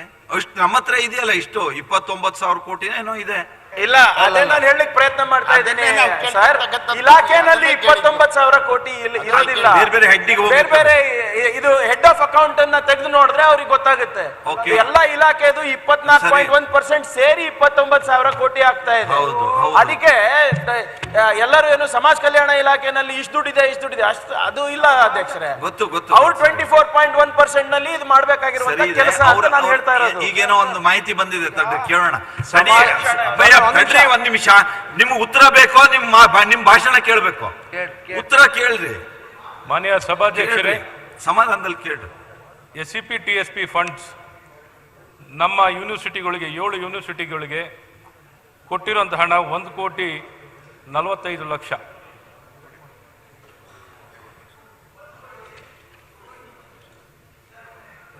ಏಳು ಯೂನಿವರ್ಸಿಟಿಗೆ 2022ರಲ್ಲಿ ಈ ಲ್ಯಾಪ್ಟಾಪ್ ಡಿಸ್ಟ್ರಿಬ್ಯೂಷನ್ ಕಾರ್ಯಕ್ರಮ ಉನ್ನತ ಶಿಕ್ಷಣದಲ್ಲ ಅಂತ ಇನ್ನೊಂದು ಬಹಳ ಸ್ಪಷ್ಟವಾಗಿ ಹೇಳಕ್ ಇಷ್ಟಪಡ್ತೀನಿ ಅಷ್ಟೇ.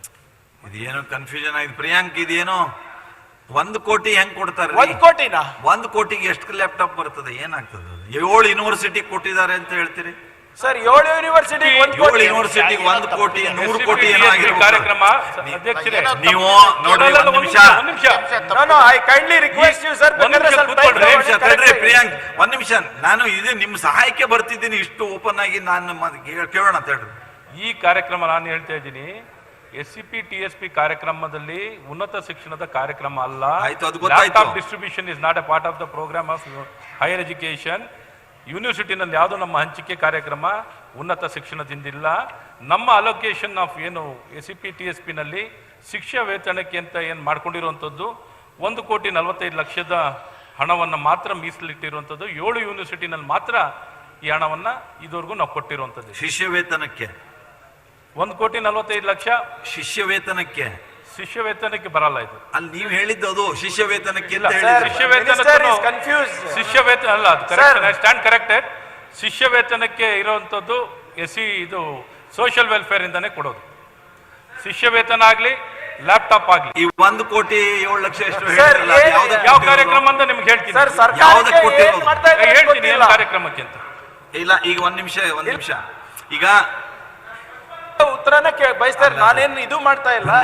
1 ಕೋಟಿ ಇದು ಸರ್, ದಯವಿಟ್ಟು ಮಾಹಿತಿ ಸರಿಯಾಗಿ ತರಿಸ್ಕೊಳ್ಳಿ sir. Definitely not tenable. Briefing ತಗೊಳ್ಳಿಲ್ವಾ? ಇವತ್ತು ಶಿಷ್ಯ ವೇತನಗೂ 1 ಕೋಟಿ ಅಂದ್ರೆ ಏನ್ ಸರ್? ಅಧ್ಯಕ್ಷರೇ, ಬ್ರೀಫಿಂಗ್ ನಲ್ಲಿ ಇರೋದಿಷ್ಟೇ. ಏನ್ ದುಡ್ಡು ಬಂದಿದೆ ಹೇಳಿ. ನಾನು 1,45,00,000 ಹಣವನ್ನು ಏನ್ ಕೊಟ್ಟಿದ್ದೀನಿ? ಒಂದ್ ನಿಮಿಷ ಈಗ ನೀವ್ ಏನ್ ಹೇಳಿ ಕೇಳಿ ಸರ್. ಈಗ ಅವ್ರು ಹೇಳ್ತಾ ಇದಾರೆ ನಮ್ಮ ಪ್ರೋಗ್ರಾಮ್ ಅಲ್ಲ, ಸೋಷಿಯಲ್ ವೆಲ್ಫೇರ್ ಪ್ರೋಗ್ರಾಮ್ ಅಲ್ಲ, ಇದು ಅವ್ರು ಹೇಳಿದ್ ಬಿಡ್ರಿ, ನಿಮ್ದೇನು ಅಲ್ಲ ಸೋಷಿಯಲ್ ವೆಲ್ಫೇರ್ ಪ್ರೋಗ್ರಾಮ್ ಅಂತೇಳಿ. ಸೋಷಿಯಲ್ ವೆಲ್ಫೇರ್ದವ್ರದ್ದು ಅದು ಪ್ರೋಗ್ರಾಮ್ ಅವ್ರದ್ದು ಇರೋದೇ ಬರೀ 7,000 ಕೋಟಿ ಸರ್. 29,000 ಕೋಟಿ ಅಲ್ಲ, 7,000 ಕೋಟಿ. ಎಲ್ಲ ಇಲಾಖೆಗಳಿಗೆ ಏನು ಕೊಟ್ಟಿರ್ತಾರೆ ಅದರಲ್ಲಿ ನಿಮ್ಮ SCP TSPದು ನೀವು ಪ್ರೋಗ್ರಾಮ್ಸ್ ಕೊಡಬೇಕು. ಲ್ಯಾಪ್ಟಾಪ್ ಕೊಡುವಂಥದ್ದು ಮಹತ್ವವಾದಂಥ ಕಾರ್ಯಕ್ರಮ, ಅದು ನಮ್ಮ ಪ್ರೋಗ್ರಾಮೇ ಅಲ್ಲ ಅಂತೇಳಿ ಹೇಳಿದ್ರೆ ಈ ಪ್ರಪೋಸಲ್ ಲಾಸ್ಟ್ ಟೈಮ್ ಕೂಡ ಕೇಳಿದ್ರೆ ಸೋಷಿಯಲ್ ವೆಲ್ಫೇರ್ ಕಳಿಸ್ತಾರ. ಸೋಷಿಯಲ್ ವೆಲ್ಫೇರ್ದವ್ರು ಹೇಳ್ತಾರೆ ಇದಕ್ಕೆ ದುಡ್ಡು. ಸನ್ಮಾನ್ಯ ಅಧ್ಯಕ್ಷರೇ ಕೇಳ್ರಿ, ಈ ಪ್ರಪೋಸಲ್ ಹಿಂದೆ ಕೂಡ ಲಾಸ್ಟ್ ಟೈಮ್ ಕೂಡ ಸೋಷಿಯಲ್ ವೆಲ್ಫೇರ್ ಕಳಿಸಿದ್ರು. ಸೋಷಿಯಲ್ ವೆಲ್ಫೇರ್ದವ್ರು ನಮ್ಮ ಕಡೆ ದುಡ್ಡು ಇರಂಗಿಲ್ಲ, ನಮ್ಗೆ ಇದ್ದಿದ್ದಂಥ 8,000 ಕೋಟಿ ನಮ್ಗೆ ಕೊಡೋಕ್ಕಾಗೋದಿಲ್ಲ ಅಂತ ಹೇಳ್ತಾರೆ ಅವರು. ಮತ್ತು ಎಲ್ಲರೂ ಕೂಡ ಅವ್ರ ಮೇಲೆ ಹಾಕೋದು, ಇವ್ರು ಅವ್ರ ಮೇಲೆ ಹಾಕೋದು. ಮತ್ತು ನಿಮ್ಗೆ ಇದ್ದಂಥ SCP TSP ಹಣ ಎಲ್ಲಿ ಬಳಕೆ ಮಾಡ್ತೀರಿ? ನೀವು ಎಲ್ಲಿ ಬಳಕೆ ಮಾಡ್ತೀರಿ? ಅಧ್ಯಕ್ಷರೇ, ಈ ಉತ್ತರ ಸಮರ್ಪಕವಾಗಿ ನೀವೇ ಹೇಳಿ. ಪ್ರಿಯಾಂಕ್, ನಾನು ಸ್ಪಷ್ಟ ಉತ್ತರಕ್ಕಾಗಿ ನಿಮ್ಮ ಜೊತೆಯಲ್ಲಿ ಧ್ವನಿಗೂಡಿಸಿ ಮಾತಾಡ್ತಾ ಇರೋದನ್ನ ನೀವೆಲ್ಲ ಗಮನಿಸಿದ್ದೀರಿ. ಒಂದ್ ನಿಮಿಷ ನಾವು ಬಾವಿಗೆ ಬಿದ್ರೆ ಅನ್ಯತಾ ಭಾವಿಸಬೇಡಿ. ಈಗ ಅವರು ಮಾಹಿತಿ ತಗೊಳ್ತಿದ್ದಾರೆ. ಅಭಯ, ಈ ಪ್ರಶ್ನೆ ತಡ್ರಿ, ಮುಗುದಿಲ್ಲ ಇದು. ನಾನು ಇದನ್ನ ಹೀಗೆ ಕಂಟಿನ್ಯೂ ಮಾಡ್ತೀನಿ. ಒಂದ್ ನಿಮಿಷ, ಅವರು ಮಾಹಿತಿ ತಗೊಳ್ತಿದ್ದಾರೆ. ಸಂಗಮೇಶ್, BK ಸಂಗಮೇಶ್ ಬಂದಿಲ್ಲ. ನಾನು ತಗೋತೀನಿ, ತಗೊಳ್ತೀನಿ. ಒಂದ್ ನಿಮಿಷ, ಅವ್ರು ನಿಮ್ ಮಾಹಿತಿ ಏನ್ ಬೇಕಾದ್ರೂ ತಗೋಬರ್ಲಿ. ಒಂದ್ ನಿಮಿಷ ನಾನು ಹೇಳ್ತೀನಿ. ಬುಸ್ನೂರ್ ರಮೇಶ್ ಬಾಳಪ್ಪ ಇಲ್ಲ. ಕೌಜಲ್ಗಿ ಶಿವಾನಂದ್ ಓ ಅದು ನಿಮ್ದೇ ಇದೆಯಾ? $782 ಯಾವ್ದು ಮುಗಿಸ್ಕೊಳ್ಳೋಣ ಈಗ? ಇದು ಅವ್ರದ್ದೇ ಇದೆ. ಉನ್ನತ ಶಿಕ್ಷಣ ಸಚಿವರಲ್ಲಿ ಕೇಳಬೇಕು. ಕೌಜಲ್ಗಿ ಮಹಾಂತೇಶ್ ಶಿವಾನಂದ ಸಾಮಾನ್ಯ ಅಂದ್ರೆ ಮಾನ್ಯ ಬರೀತಾರೆ. ಸಭಾಧ್ಯಕ್ಷರೇ ಉತ್ತರವನ್ನು ಒದಗಿಸುವಂತದ್ದಾಗಿದೆ. ತಗೋತೀನಿ ಅಭಯ, ನಿಮ್ ತಗೋತೀನಿ. ಹೇಳಿ. ಸನ್ಮಾನ್ಯ ಸಭಾಧ್ಯಕ್ಷರೇ, ಬೈಲಹೊಂಗಲ ನಗರದಲ್ಲಿ 1990ರಲ್ಲಿ ಮಹಿಳಾ ಪ್ರಥಮ ದರ್ಜೆ ಕಾಲೇಜನ್ನು ಪ್ರಾರಂಭ ಮಾಡಿದ್ದೇವೆ ಅಂತ ಹೇಳಿದ್ದೀವಿ. ಇಲ್ಲಿವರೆಗೆ ಕೇವಲ ಕಲಾ ಮತ್ತು ವಾಣಿಜ್ಯಕ್ಕೆ ಮಾತ್ರ ಅಲ್ಲಿ ವಿಭಾಗಗಳನ್ನು ಪ್ರಾರಂಭಿಸಲಾಗಿದೆ. ಕಳೆದ 3 ವರ್ಷದಿಂದ ಆ ಭಾಗದ ವಿದ್ಯಾರ್ಥಿನಿಯರಿಗೆ ಅನುಕೂಲತೆ ಆಗಲಿ ಅಂತ ಹೇಳಿ ಸರ್ಕಾರಕ್ಕೆ ವಿಜ್ಞಾನ ವಿಭಾಗವನ್ನು ಸಹಿತ ಪ್ರಾರಂಭವನ್ನು ಮಾಡಬೇಕು ಅಂಥೇಳಿ ವಿನಂತಿಯನ್ನು ಕಳಿಸ್ಕೊಡ್ತಾ ಇದ್ದೀವಿ. ಆ ನಿಟ್ಟಿನಲ್ಲಿ ಸನ್ಮಾನ್ಯ ಸಚಿವರಲ್ಲಿ ವಿನಂತಿಯನ್ನು ಮಾಡ್ಕೊಳ್ತೀನಿ. ನಮ್ಮದು ಹೇಳಿಕೆ ಬೇಟಿ ಬಚಾವೋ ಬೇಟಿ ಪಡಾವೋ ಅಷ್ಟೇ ಆಗಬಾರ್ದು, ಅದು ಹೇಳಿಕೆ ಆಗದೆ ಕಾರ್ಯರೂಪಕ್ಕೆ ಬರಬೇಕು. ಆ ನಿಟ್ಟಿನಲ್ಲಿ ಮುಂದಿನ ವರ್ಷದಿಂದ ಸೈನ್ಸ್ ವಿಭಾಗನ ಸಹಿತ ಪ್ರಾರಂಭ ಮಾಡುವಂಥ ಒಂದು ಕೆಲಸವನ್ನು ತಾವು ಮಾಡ್ತೀರಾ ಅಂಥೇಳಿ ನನ್ನ ಒಂದು ಪ್ರಶ್ನೆ. ಹೇಳಿ ಅಶ್ವತ್ಥ. ಡಾಕ್ಟರ್ ಮಾನ್ಯ ಸಭಾಧ್ಯಕ್ಷರೇ, ಈಗಾಗಲೇ ಈ ವಿಚಾರದಲ್ಲಿ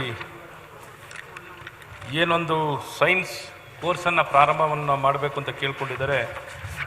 ಈಗೇನು ಸಾಕಷ್ಟು ಇಲ್ಲೇನು ಬೆಳಗಾವಿ ಜಿಲ್ಲೆಯಲ್ಲಿ 24 ನಮ್ಮ ಸರ್ಕಾರಿ ಪ್ರಥಮ ದರ್ಜೆ ಕಾಲೇಜುಗಳಿವೆ. ಇದರಲ್ಲಿ 15 ಕಾಲೇಜುಗಳಲ್ಲಿ ಸೈನ್ಸ್ ವಿಭಾಗ ಇರುವಂಥದ್ದಿದೆ.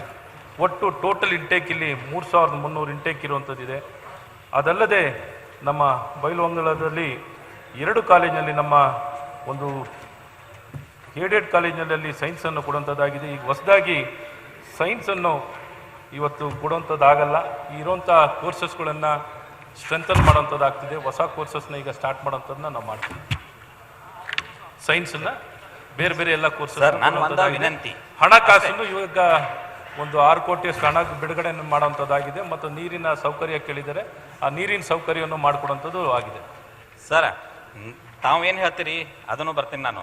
ನೀರಿನ ಸೌಕರ್ಯ ಹಾಗೂ ಶೌಚಾಲಯ ಇದಕ್ಕೆ ಸರ್ಕಾರಿ ಶುಲ್ಕ ಮತ್ತು CDF ಹಣದಲ್ಲಿ ಏನು ನೀವು ಕಲೆಕ್ಟ್ ಮಾಡ್ತೀರಿ ಅದರಲ್ಲಿ ತೆಗೆದುಕೊಡ್ಬೇಕು ಅಂಥೇಳಿ ಇದನ್ನು ಮಾಡಿದ್ದಾರೆ. ಸರ್, ಸರ್ಕಾರಿ ಕಾಲೇಜಿನಲ್ಲಿ ಟ್ಯೂಷನ್ ಫೀ ಇದು ಸಂಪೂರ್ಣವಾಗಿ ಎಕ್ಸಾಮ್ಷನ್ ಇರ್ತೈತಿ. ನೀವು ವರ್ಷಕ್ಕೆ ಭಾಳ ಅಂತಂದ್ರೆ ನಿಮ್ಗೆ ಎಷ್ಟು 3 ರಿಂದ 4 ಲಕ್ಷ ರೂಪಾಯಿ ಹಣಕಾಸಿನ ನೆರವು ಸಿಗ್ಬೋದು. ಆ 3 ರಿಂದ 4 ಲಕ್ಷ ರೂಪಾಯಿದಾಗ ಈ ಎಲ್ಲ ಕಾರ್ಯಕ್ರಮಗಳನ್ನು ಹಮ್ಮಿಕೊಳ್ಳಿಕ್ಕೆ ಸಾಧ್ಯ ಆಗ್ತದೆ. ನಾವು ಫರ್ನಿಚರ್ಸ್ ತೊಗೋಬೇಕಾಗ್ತೈತಿ, ಬುಕ್ಸ್ ತೊಗೋಬೇಕಾಗ್ತೈತಿ, ಇಂಟರ್ನೆಟ್ ಇದನ್ನು ಕೊಡಬೇಕಾಗ್ತೈತಿ, ಆಮ್ಯಾಗ ಜೆರಾಕ್ಸು, ಉಳಿದ ಮೇಂಟೆನೆನ್ಸಿಗೆ ಅನಕ ಸರ್ಕಾರದಿಂದ ಏನು ಕೊಡೋದಿಲ್ಲ. ಏನು ಕೇಳಿದ್ರು ಸಹಿತ ನೀವು ಸರ್ಕಾರಿ ಶುಲ್ಕ ಮತ್ತು CDF ದುಡ್ಡಿನಲ್ಲಿ ಏನಿದೆ ಅದರಲ್ಲಿ ತೆಗೆದುಕೊಳ್ಬೇಕಂತ ಹೇಳ್ತೀರಿ. ಯಾವ ರೀತಿಯಾಗಿ ನಾವು ಮಾಡಲಿಕ್ಕೆ ಸಾಧ್ಯ ಇದೆ? ಒಂದು ಮಹಿಳಾ ಕಾಲೇಜ್ ಇರುವುದರಿಂದ ವಿಶೇಷವಾಗಿ ಒಂದು ಆದ್ಯತೆಯನ್ನು ಕೊಡುವ ಮೂಲಕ ಒಂದು ಸೈನ್ಸ್ ವಿಭಾಗವನ್ನು ಮುಂದಿನ ವರ್ಷದಿಂದ ಪ್ರಾರಂಭ ಮಾಡಬೇಕು ಅಂತ ಹೇಳಿ ನಾನು ತಮ್ಮಲ್ಲಿ ವಿನಂತಿಯನ್ನು ಮಾಡ್ಕೋತೀನಿ. ಮಾನ್ಯ ಸಭಾಧ್ಯಕ್ಷರೇ, ಹೊಸದಾಗಿ ಸೈನ್ಸ್ ವಿಭಾಗವನ್ನು ಈಗ ಪ್ರಾರಂಭ ಮಾಡೋ ಪ್ರಶ್ನೆ ಇಲ್ಲ. ಸೌಕರ್ಯದಲ್ಲಿ ಇನ್ನೇನಾದ್ರು ಸೌಕರ್ಯವನ್ನು ಒದಗಿಸ್ಬೇಕಾಗಿರುವಂಥ ಸೌಕರ್ಯವನ್ನು ಒದಗಿಸ್ತೀವಿ. ಓಕೆ. ಬೂಸ್ನೂರ್ ರಮೇಶ್ ಬಾಳಪ್ಪ ಇಲ್ಲ, ನಾನು ಹೇಳಿದೆ. ಈ ಸಂಗಮೇಶ್ BK ಇಲ್ಲ. ಅಭಯ ಪ್ರಸಾದ್ ಈಗ ನೀವು ಕೇಳಿರೋದಕ್ಕೆ ಯಾರು? ಇಲ್ಲ, ಇವರು ಅಶ್ವಥ್ ನಾರಾಯಣ್. ಅಭಯ ಪ್ರಸಾದ್ ಅವರದಕ್ಕೆ ಈಗ ಹೇಳಿ, ಉತ್ತರ ಹೇಳಿ. ಮಾನ್ಯ ಸಭಾಧ್ಯಕ್ಷರೇ, ಲ್ಯಾಪ್ಟಾಪ್ ವಿತರಣೆ ಇರುವಂಥದ್ದು ಈ ಮುಂಚಾಲೆ ತಿಳಿಸಿದ್ದೀನಿ. ಒಟ್ಟು ನಮ್ಮ ಬೇಡಿಕೆ 245 ಕೋಟಿ ಬೇಡಿಕೆ ಇತ್ತು. ಈಗಾಗಲೇ ಈ ಪ್ರಸ್ತಾವನೆ ಕೌನ್ಸಿಲ್ನಲ್ಲಿ ಇರುವಂಥದ್ದಿದೆ. ಸದ್ಯದಲ್ಲೇ ಅದು ಅಪ್ರೂವ್ ಆಗುವಂಥದ್ದಿದೆ. ಈಗಾಗಲೇ 80 ಕೋಟಿ ಪ್ರಸ್ತಾವನೆಯನ್ನು ಈಗಾಗಲೇ ಕೌನ್ಸಿಲ್ನಲ್ಲಿ ಅಪ್ರೂವ್ ಆಗಿ ಆರ್ಥಿಕ ಇಲಾಖೆಗೆ ಹೋಗಿರುವಂಥದ್ದಿದೆ. ಸದ್ಯದಲ್ಲಿ ಅಪ್ರೂವ್ ಆಗಿ ಬರುವಂಥದ್ದಿದೆ. ಇದುವರೆಗೂ ಬಿಡುಗಡೆ ಮಾಡಿರುವಂಥದ್ದು ನಾವು 22-23ರಲ್ಲಿ 1,45,00,000. ಇನ್ನು ಮಿಕ್ಕಿದನ್ನು 245 ಕೋಟಿ ಪ್ರಸ್ತಾವನೆಯನ್ನು ಈಗಾಗಲೇ ಸಲ್ಲಿಸುವಂಥದ್ದಾಗಿದೆ, ಕೌನ್ಸಿಲ್ನಲ್ಲಿರುತ್ತೆ. ಇನ್ನು ಮಿಕ್ಕಿದು ಶಿಷ್ಯವೇತನ ಮತ್ತು ಲ್ಯಾಪ್ಟಾಪ್ ಎಲ್ಲರಿಗೂ ವಿತರಣೆಯನ್ನು ಮಾಡಲಿಕ್ಕೆ ಸಮಾಜ ಕಲ್ಯಾಣ ಇಲಾಖೆಯಿಂದ ಏನಾದ ಕಾರ್ಯಕ್ರಮವನ್ನು ಕಾರ್ಯರೂಪಕ್ಕೆ ತರಲಿಕ್ಕೆ ಈ ಎಲ್ಲ ಕೌನ್ಸಿಲ್ನಲ್ಲಿ ಅಪ್ರೂವಲ್ ತೊಗೊಳ್ಳೋಂಥದ್ದಾಗುತ್ತೆ. ಈಗಾಗಲೇ 80 ಕೋಟಿಗೆ ಅಪ್ರೂವಲ್ ಕೊಟ್ಟಿದ್ದಾರೆ, ಆರ್ಥಿಕ ಇಲಾಖೆನಲ್ಲಿದೆ. ಅದು ಬಂದ ತಕ್ಷಣ ಬಿಡುಗಡೆಯನ್ನು ಮಾಡಿ ಎಲ್ಲ ಏನು ಲ್ಯಾಪ್ಟಾಪ್ ವಿತರಣೆಯನ್ನು ಮಾಡುವಂಥದ್ದನ್ನ ತ್ವರಿತವಾಗಿ ಮಾಡುವಂಥದ್ದು ಆಗುತ್ತೆ. ಏನು ಅಭಯ? ಸರಿ, 80 ಲಕ್ಷ ಏನಿದೆ ಅಂತ ತಾವು ಹೇಳ್ತಾ ಇದ್ದೀರಾ, 80 ಕೋಟಿ ರೂಪಾಯಿ, ಇದು ನಿಮ್ಮ ಡಿಪಾರ್ಟ್ಮೆಂಟ್ ಇಂದ ಹೋಗಿರೋದ ಏನ್ ಸೋಷಿಯಲ್ ವೆಲ್ಫೇರ್ ಇಂದ ಹೋಗಿರೋದು? ಯಾಕಂದ್ರೆ ತಾವು ಅವಾಗಲೇ ಹೇಳಿದ್ರಿ ಸೋಷಿಯಲ್ ವೆಲ್ಫೇರ್ ಡಿಪಾರ್ಟ್ಮೆಂಟ್ ಇಂದ ಇದು ಬರಬೇಕು ಅಂತ ಲ್ಯಾಪ್ಟಾಪ್ ಇದ್ರದ್ದು. ಈಗ ತಾವು ಹೇಳ್ತಾ ಇದ್ರ 145 ಕೋಟಿ ಪ್ರಸ್ತಾವನೆ ನಿಮ್ಮ ಕಡೆಯಿಂದ ಹೋಗಿದೆ, ಕೌನ್ಸಿಲ್ ಅಲ್ಲಿ ಪೆಂಡಿಂಗ್ ಇದೆ, 90 crores ಅನ್ನ ನಾವು ಬಿಡುಗಡೆ ಮಾಡಿದ್ದೀವಿ ಅಂತ ಹೇಳ್ತಾ ಇದ್ದೀರಾ? ಸರ್, ಇದು ಒಟ್ಟು ಶಿಷ್ಯ ವೇತನ ಮತ್ತು ಲ್ಯಾಪ್ಟಾಪ್ ಸಮಾಜ ಕಲ್ಯಾಣ ಇಲಾಖೆ ಪರಿಶಿಷ್ಟ ಜಾತಿ ಮತ್ತು ಪಂಗಡದ ವಿದ್ಯಾರ್ಥಿಗಳು ಯಾರ್ಯಾರು ವಿಶ್ವವಿದ್ಯಾನಿಲಯದಲ್ಲಿ ಕಲಿತಾ ಇದ್ದಾರೆ ಆ ಬೇಡಿಕೆಗಳನ್ನು ಆ ಸಂಬಂಧಪಟ್ಟ ವಿಶ್ವವಿದ್ಯಾನಿಲಯದಿಂದ ಏನು ಬೇಡಿಕೆ ಇದೆ, ಏನು ಆರ್ಥಿಕ ಅವಶ್ಯಕತೆ ಇದೆ, ಆರ್ಥಿಕ ಬೇಡಿಕೆಗಳ ಅವಶ್ಯಕತೆ ಆಧಾರಿತವಾಗಿ ಆ ರಿಕ್ವೆಸ್ಟಿನ ಆಧಾರಿತವಾಗಿ ಬಿಡುಗಡೆ ಮಾಡುವಂಥದ್ದಾಗುತ್ತೆ. ಈಗ ಒಟ್ಟು ಏನು ಒಂದು 245 ಕೋಟಿಯ ಬೇಡಿಕೆ ಕನ್ಕ್ಲೂಷನ್ಗೆ ಬಂದಿರುವಂಥದ್ದು ಮುಖ್ಯವಾಗಿ ಏನೊಂದು 19-20 sorry to intervene, very simple question sir. ಯಾವ ಹೆಡ್ ಆಫ್ ಅಕೌಂಟ್ ಅಲ್ಲಿ ಕೊಡ್ತಾ ಇದ್ದೀರಾ ಅಂತ ಅಷ್ಟೇ ಕೇಳ್ತಾ ಇರೋದು ಸರ್. ಹೆಡ್ ಆಫ್ ಅಕೌಂಟು ನಿಮ್ಗೆ ನಿಮ್ಮ ಹೈಯರ್ ಎಜುಕೇಶನ್, ಯಾಕಂದ್ರೆ ಈಗ ಕೌನ್ಸಿಲಿಂಗ್ ಪ್ರಸ್ತಾವನೆ ಹೋಗಿದೆ ಅಂದ್ರೆ it has to be higher education, it cannot be social welfare. It's basically social welfare programme. ಬಹಳ ಸ್ಪಷ್ಟವಾಗಿ 100 ಸಲ ಹೇಳ್ತಾ ಇದ್ದೀನಿ, ಸೋಷಿಯಲ್ ವೆಲ್ಫೇರ್ ಪ್ರೋಗ್ರಾಮ್. ಈಗ ಆಯ್ತು, ಇದು ಆಮೇಲೆ ಚರ್ಚೆ ಮಾಡ್ಕೊಳ್ರಿ ಪರಸ್ಪರ. ಇದು ಗಣೇಶ್ ಜೈನ್ ಕ್ವಶನ್ ಗೆ ಆನ್ಸರ್ ಮುಗಿಯೋದಿಲ್ಲ. ಸನ್ಮಾನ್ಯ ಅಧ್ಯಕ್ಷ, ಅರ್ಥ ಆಗ್ಲಿಲ್ಲ. ಅಕೌಂಟ್ ಅಂತ ಕೇಳ್ತಾ ಇದ್ದಾರೆ. ಕಾರ್ಯಕ್ರಮ ಇದು. ನೀವು ಯಾವ ಸೆಕ್ಟರ್ಗೂ ಇದಕ್ಕೂ ಸಂಬಂಧನೇ ಇಲ್ಲ. ಈಗ ಸರ್ಕಾರದ ಉತ್ತರವನ್ನ ಸ್ಪಷ್ಟವಾಗಿ ಸದನಕ್ಕೆ ತಿಳಿಸಿದ್ದಾರೆ. ಇನ್ನೂ ಹೆಚ್ಚಿನ ಮಾಹಿತಿ ಬೇಕಾದ್ರೆ ಬೇರೆ ರೀತಿಯಲ್ಲಿ ತಗೊಳ್ಳಿ. ತಮ್ಗೆ ಅರ್ಥ ಆಗಿದ್ರೆ ತಾವ್ ಹೇಳ್ಬಿಡಿ ಸರ್. ಅಧ್ಯಕ್ಷರೇ, ಉತ್ತರನೇ ಸ್ಪಷ್ಟವಾಗಿ ಕೊಡ್ಲಿಲ್ಲ. ಇಲ್ಲ, ಈಗ ಅವ್ರು ಹೇಳ್ಬೇಕಾದ್ದು ಸ್ಪಷ್ಟವಾಗಿ ಹೇಳಿದ್ರು. ನಿಮ್ಗೆ ಅರ್ಥ ಆಗಿರ್ಬೋದು, ಅವ್ರಿಗೆ ಅರ್ಥ ಆಗಿಲ್ಲ. ಅದಕ್ಕೆ ಬೇರೆ ರೀತಿಯಲ್ಲಿ ವಿವರಣೆ ಕೇಳಿ ಅಂತ ಹೇಳಿದ್ರು. ಸರ್, ನಾವು 371 ತಗೊಂಡಿದ್ದೆ, ಅದಕ್ಕೆ ನಿಮ್ ತರ ಪ್ರಪೋಸ್ ಮಾಡ್ಲಿಕ್ಕೆ ಸ್ವಲ್ಪ ಬಿಡಿಸಿ ಹೇಳಿದ್ರೆ ನನಗೂ ಅರ್ಥ ಆಗುತ್ತೆ. ಡಿಪಾರ್ಟ್ಮೆಂಟ್ ಅಥವಾ ಹೈಯರ್ ಎಜುಕೇಶನ್ ಡಿಪಾರ್ಟ್ಮೆಂಟ್ ಅಂತ ಸಿಂಪಲ್ ಕ್ವಶನ್, ಅದಕ್ಕೆ ಉತ್ತರ ಹೇಳ್ಬಿಟ್ಟು ಮುಗೀತು. ಮಾರ್ಚ್ ಅಂತೂ ಬಂತು ನಾಳೆ. ಅದು ಬೇರೆ ಅಲ್ಲ, ಮತ್ತಷ್ಟು ದುಡ್ಡು ಇಟ್ಕೊಂಡು ಸೋಷಿಯಲ್ ವೆಲ್ಫೇರ್ ಡಿಪಾರ್ಟ್ಮೆಂಟ್ ಇರ್ಲಿ, ಹೈಯರ್ ಎಜುಕೇಶನ್ ಇರ್ಲಿ, ಅವ್ರು ಫುಲ್ ಮಾಡ್ಬೇಕಲ್ಲ. ಸೋಷಿಯಲ್ ವೆಲ್ಫೇರ್ ನಿಮ್ದು ಅದಷ್ಟಾರು ಹೇಳ್ರಿ. Social welfare, okay, social welfare ದುಡ್ಡು ಅರ್ಥ ಆಗಿಲ್ಲ ಅಂದ್ರೆ ಇನ್ನೊಂದು 5 ನೋಡಿ, ಒಂದ್ ನಿಮಿಷ, ನೀವು ಸುಮ್ಮನೆ ನೀವು ಎಲ್ಲ ಥರ್ಡ್ ಕ್ವಾರ್ಟರ್ ಮುಗ್ದಿದೆ. ಮಾಡ್ಲಿಕ್ಕೆ ಹೋಗ್ಬೇಡಿ. ಗಣೇಶ್ ಗಣೇಶ್ ಗಣೇಶ್ ಗಣೇಶ್ ಸಂಖ್ಯೆ 847. ಸುನಿಲ್ ಕುಮಾರ್ ಅವರು ಅವ್ರ ಇಲಾಖೆಯಲ್ಲಿ ಆಮೇಲೆ ನಾನು ನಿಮಗೆ ಸ್ಪಷ್ಟ ಉತ್ತರ ಕೊಡಿಸೋದು. ಒಂದ್ ನಿಮಿಷ ರೀ, ಒಂದ್ ನಿಮಿಷ ನಿಮಗೆ ಸ್ಪಷ್ಟ ಕೇಳ್ರಿ, ನಾ ಮಾತಾಡೋದು ಕೇಳ್ರಿ. ಒಂದ್ ನಿಮಿಷ, ನಾನು ನಿಮ್ ಬಿಟ್ಟಿದ್ರೆ ಇಷ್ಟೊತ್ತಕ್ಕ ಬಿಡ್ತಿದ್ದೇನೆ ಈ ಪ್ರಶ್ನೆ. ಹುಡುಗರ ಭವಿಷ್ಯದ್ದಿದೆ ಅಂತಲೇ, ನಾನು ಅಗತ್ಯದ್ದಿದೆ ಅಂತಲೇ ನಾನು ಇಷ್ಟು ಸಮಯ ಕೊಟ್ಟು ಕೇಳ್ತಿದ್ದೇನೆ. ಒಂದ್ ನಿಮಿಷ. ಈಗ ಅವರಿಗೆ ಅವ್ರ ಇಲಾಖೆಯಿಂದ ಏನ್ ಮಾಹಿತಿ ಬಂದಿದೆ ಅದನ್ನೆಲ್ಲ ಹೇಳಿದ್ದಾರೆ ಇಲ್ಲಿ ಸದನಕ್ಕೆ. ಅವರಿಗಿರೋ ಪೂರ್ಣ ಮಾಹಿತಿ ಹೇಳಿದ್ದಾರೆ. ಅದು ನಮಗೆ ಕನ್ವಿನ್ಸ್ ಆಗ್ತಾ ಇಲ್ಲ. ಆ ಹಿನ್ನೆಲೆಯಲ್ಲಿ ನಾನು ನಿಮ್ಮಲ್ಲಿ ಕೇಳ್ಕೊಳ್ಳೋದೇನು ಅಂದ್ರೆ, ಇದನ್ನು ಬೇರೆ ಯಾವ್ದಾದ್ರು ರೀತಿಯಲ್ಲಿ ನನಗೆ ಕೊಡ್ರಿ ನೀವು. ನಾನು ಅದಕ್ಕೆ ಅವಕಾಶ ಮಾಡಿಕೊಡ್ತೀನಿ. ಅದ್ರೊಳಗೆ ಸ್ಪಷ್ಟತೆ ಬರುವ ಹಾಗೆ ನಾವು ವಿವರ ತಗೊಳ್ಳೋಣ. ನಾ ಬೇರೆ ಯಾವ ರೀತಿಯಲ್ಲಿ ಅಂತಲೂ ನಿಮಗೆ ಹೇಳ್ತೀನಿ. ನಾನು ಆಮೇಲೆ ಕೊಡ್ರಿ. Speaker of the house only is not convince. What about us sir? Opposition. ನಾ ಬೇರೆದ್ರೊಳಗೆ ಕೊಡ್ರಿ ಅಂದ್ರೆ ಅದ್ರ ಅರ್ಥ ಏನು ಹೇಳ್ರಿ? ಐ ಆಮ್ ನಾಟ್ ಕನ್ವಿನ್ಸ್ಡ್ ಅಂತಲೇ ಬೇರೆದ್ರೊಳಗೆ ಕೊಡ್ರಿ. ಬಟ್ ಅವ್ರಿಗಿರೋ ಉತ್ತರ ಅವ್ರು ಹೇಳಿದ್ಮೇಲೆ ನೀವು ಇದನ್ನ ಇನ್ನು ಎಳಿಬೇಡ್ರಿ, ಸಮಯ ಹೋಗುತ್ತೆ. ನಿಮ್ಗೆ ಉತ್ತರ ಕೊಡಿಸೋದಕ್ಕೆ ನಾನು ತಯಾರಿದ್ದೇನೆ. ಭವಿಷ್ಯ ಹಾಳಾಗಿದೆ, ಎಳಿಬೇಡಿ. ಗಣೇಶ್ ಹೇಳಿ. ಆಯ್ತ್ರಿ, ನಾನು ಕೊಡಿಸ್ತೀನಿ ನಿಮಗಿಬ್ಬರಿಗೂ ಹೇಳ್ತೀನಿ. ನಾನು ಅದ್ರ ಬಗ್ಗೆ ಆಮೇಲೆ ಮಾತಾಡಿ ನಿಮ್ಗೆ ಹೇಳ್ತೀನಿ. ನಿಮ್ಗೆ ಅದ್ರ ನೀವೇನ್ ಮಾಡ್ಬೇಕು ಅಂತ ಹೇಳ್ತೀನಿ. ನಾನು ಅದಕ್ಕೆ ಹೇಗೆ ಅವಕಾಶ ಕೊಡ್ತೀನಿ. ಕೂತ್ಕೊಳ್ಳಿ, ಅವಕಾಶ ಕೊಡ್ತೀನಿ. ಗಣೇಶ್ ಮಾಡ್ಲಿ, ಸಮಯ ತಗೊಳ್ಳಿ, ಒಂದು ಹೇಳಿಕೆ ಮಾಡ್ಲಿ. ಅದಕ್ಕೆ ನಾನು ಹೇಳ್ತೀನಲ್ರಿ, ನಾನು ಅದನ್ನೇ ಹೇಳಿದ್ದು. ಪ್ರಿಯಾಂಕ್ ಸುಮ್ಮನೆ ನೀವು ಇಲ್ಲೋಡ್ರಿ. ಈಗ ಗಣೇಶ್ ಕರೆದಿದ್ದೀನಿ. ಗಣೇಶ್ ಪ್ರಶ್ನೆ ಇಲ್ಲಾಂದ್ರೆ ಪ್ರಶ್ನೋತ್ತರ ಮುಗಿಸ್ತೀನಿ ನಾನು. ಗಣೇಶ್ಗೆ ನೀವು ಅಲೋ ಮಾಡಿಲ್ಲ ಅಂದ್ರೆ ಪ್ರಶ್ನೋತ್ತರ ಮುಗಿಸ್ತೀನಿ ನಾನು.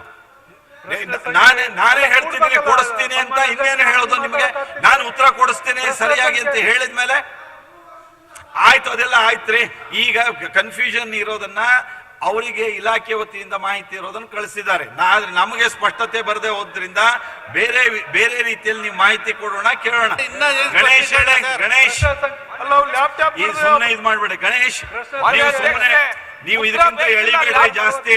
ಇದಕ್ಕಿಂತ ಹೇಳಿದ್ರೆ ಬೇರೆ ಉದ್ದೇಶಕ್ಕೆ ಮಾಡ್ತಿದ್ದೀರಿ ಅಂತ ಆಗತ್ತೆ. ನೀವು ಕೂತ್ಕೊಳ್ರಿ. ತುಕಾರಾಮ್, ಗಣೇಶ್ ಉತ್ತರವನ್ನು ಒದಗಿಸಲಾಗಿದೆ. ಪ್ರಶ್ನೆ ಕೇಳಲು ಬಯಸ್ತೇನೆ ಸನ್ಮಾನ್ಯ ಅಧ್ಯಕ್ಷ. ಸುನಿಲ್ ಕುಮಾರ್ ಅವರು ಉತ್ತರ ಕೊಟ್ಟಿದಾರಲ್ಲ, ಹೇಳಿ. ಏನಾದ್ರು ಪ್ರಶ್ನೆ ಇದ್ರೆ ಕೇಳಿ. ಈಗಾಗಲೇ ನಮಗೆ ಯಮಿಂಗ್ನೂರು ಮತ್ತು ಇಡಿಗಿ ಎರಡಕ್ಕೆ 110 kV ಅಪ್ರೂವಲ್ ಆಗಿದೆ, ಕೆಲಸ ಕೂಡ ಸ್ಟಾರ್ಟ್ ಆಗಿದೆ. ಅದಕ್ಕೆ ಸಚಿವರಿಗೆ ಧನ್ಯವಾದಗಳನ್ನು ತಿಳಿಸೋಕೆ ಇಷ್ಟಪಡ್ತೀವಿ. ಅದೇ ರೀತಿ ನಮಗೆ ಇವಾಗ ಅಡ್ಲಿಗಿ, ಬಸಕೋಡು, ಕರ್ಚೇಡು 3 ಗ್ರಾಮಗಳು ಹಿಂದೆ ಕೆನಲ್ ಏನು ಮಾಡಿಫೈ ಆದಾಗ ಕೂರಿನೂರು ಕೆನಲ್ ಇಸಾವಕ್ಕೆ ನೀರು ಹೋಗೋಂಥ ಕೆಲಸ ಆಗ್ತಿತ್ತು. ಯಾವುದು ಅಡ್ಲಿಗಿ, ಬಸಕೋಡು, ಕರ್ಚೇಡು ಸಂಪೂರ್ಣವಾಗಿ ಹೂಳು ತುಂಬಿ ನೀರು ಆ 3 ಗ್ರಾಮಗಳಿಗೆ ಹೋಗಲ್ಲ ಅಧ್ಯಕ್ಷೆ. ಹೀಗಾಗಿ ವೇದಾವತಿ ನದಿಯಿಂದ ನೀರೇನು ಬರ್ತಾವ ಅದನ್ನ ಏನು ಲಿಫ್ಟ್ ಮಾಡಿ ಅನೇಕ ರೈತರು ಸುಮಾರು 20,000 ಎಕರೆಗೆ ಲಿಫ್ಟ್ ಮಾಡಿ ನೀರು ಹರಿಸ್ಕೊಂತಾರ. ಅಲ್ಲಿ ಭಾಳಷ್ಟು ಅವಶ್ಯಕತೆ 110 kV ಇದೆ. ಈಗಾಗಲೇ ಸಚಿವರು ಮೋಕದಿಂದ ನಾವು ಏನು ಕರೆಂಟ್ ಸಪ್ಲೈ, ವಿದ್ಯುತ್ ಸಪ್ಲೈ ಮಾಡ್ತೀವಿ ಅಂತ ಹೇಳ್ತಿದ್ದಾರೆ. ಆದರೆ ಅಲ್ಲಿ ಭಾಳಷ್ಟು ಕೊರತೆ ಇದೆ. ಹಿಂಗಾಗಿ ಅದನ್ನು ಕೂಡ 110 kV ಆ 3 ಗ್ರಾಮಕ್ಕೆ ಅಪ್ರೂವಲ್ ಮಾಡಿದ್ರೆ ಭಾಳಷ್ಟು ಅನುಕೂಲ ಆಗ್ತೈತಿ. ಯಾಕಂದರೆ 110 kV ಆಯ್ತು ಅಂದರೆ ನಮಗೆ ಮಿನಿಮಮ್ 10 hours ಏನು ವಿದ್ಯುತ್ ಬರ್ತೈತಿ. ಹಂಗಾಗಿ ಆ ಭಾಗದ 20,000 ಎಕರೆ ರೈತರಿಗೆ ಅನುಕೂಲ ಆಗ್ತೈತಿ. ಮಾನ್ಯ ಸಚಿವರು ಇದನ್ನ ಒಂದು 110 kV ಮಾಡಿಕೊಟ್ರೆ ಬಹಳ ಅನುಕೂಲ. ಸಚಿವರು, ಮಾನ್ಯ ಅಧ್ಯಕ್ಷರೇ, ಮಾನ್ಯ ಸದಸ್ಯರು ತಮ್ಮ ವಿಧಾನಸಭಾ ಕ್ಷೇತ್ರಕ್ಕೆ ಸಂಬಂಧಪಟ್ಟಂತ ಸಂಗತಿಯನ್ನು ನನ್ನ ಗಮನಕ್ಕೆ ಸೆಳೆದಿದ್ದಾರೆ. ಈಗಾಗಲೇ ಕಂಪ್ಲಿ ವಿಧಾನಸಭಾ ಕ್ಷೇತ್ರದಲ್ಲಿ 3 110 kV ಸ್ಟೇಷನ್ಗಳು ಈಗಾಗಲೇ ಕಾರ್ಯಾರಂಭ ಮಾಡಿ ಕೆಲಸ ಕಾರ್ಯಗಳನ್ನು ಮಾಡ್ತಾ ಇದೆ. ಅವರು ಹೊಸದಾಗಿ ಇನ್ನೊಂದು 110 kV ಸ್ಟೇಷನ್ ಬೇಕು ಅನ್ನೋದನ್ನ ನನ್ನ ಹತ್ರ ಮಾತಾಡಿದ್ರು, ಪ್ರಶ್ನೆ ರೂಪದಲ್ಲೂ ಕೂಡ ಕೇಳಿದ್ದಾರೆ. ನಾನು ಅಧಿಕಾರಿಗಳ ಹತ್ರ ಫೀಸಿಬಿಲಿಟಿ ನೋಡಿಕೊಂಡು ಅದನ್ನ ತಕ್ಷಣ ಈ ವರ್ಷ ಕೈಗೆತ್ಕೊಳ್ಳಿಕ್ಕೆ ಬೇಕಾದಂಥ ಎಲ್ಲ ಕ್ರಮಗಳನ್ನು ಕೂಡ ಕೈಗೊಳ್ತವೆ.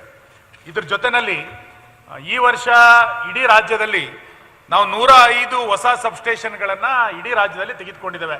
ಈ 2 ವರ್ಷದ ಅವಧಿಯಲ್ಲಿ ಉತ್ತರ ಕರ್ನಾಟಕದಲ್ಲಿ ವಿಶೇಷವಾಗಿ ವಿದ್ಯುತ್ತಿನ ಗುಣಮಟ್ಟ ಮತ್ತು ಸರಬರಾಜು ಮತ್ತು IP ಸೆಟ್ಗಳಿಗೆ ನಿರಂತರವಾದಂಥ ವಿದ್ಯುತ್ತನ್ನು ಕೊಡಬೇಕು ಅನ್ನುವ ಕಾರಣಕ್ಕೋಸ್ಕರ 105 ಸಬ್ಸ್ಟೇಷನ್ಗಳನ್ನು ಈ ವರ್ಷ ತೆಗೆದುಕೊಳ್ತಾ ಇದ್ದೇವೆ.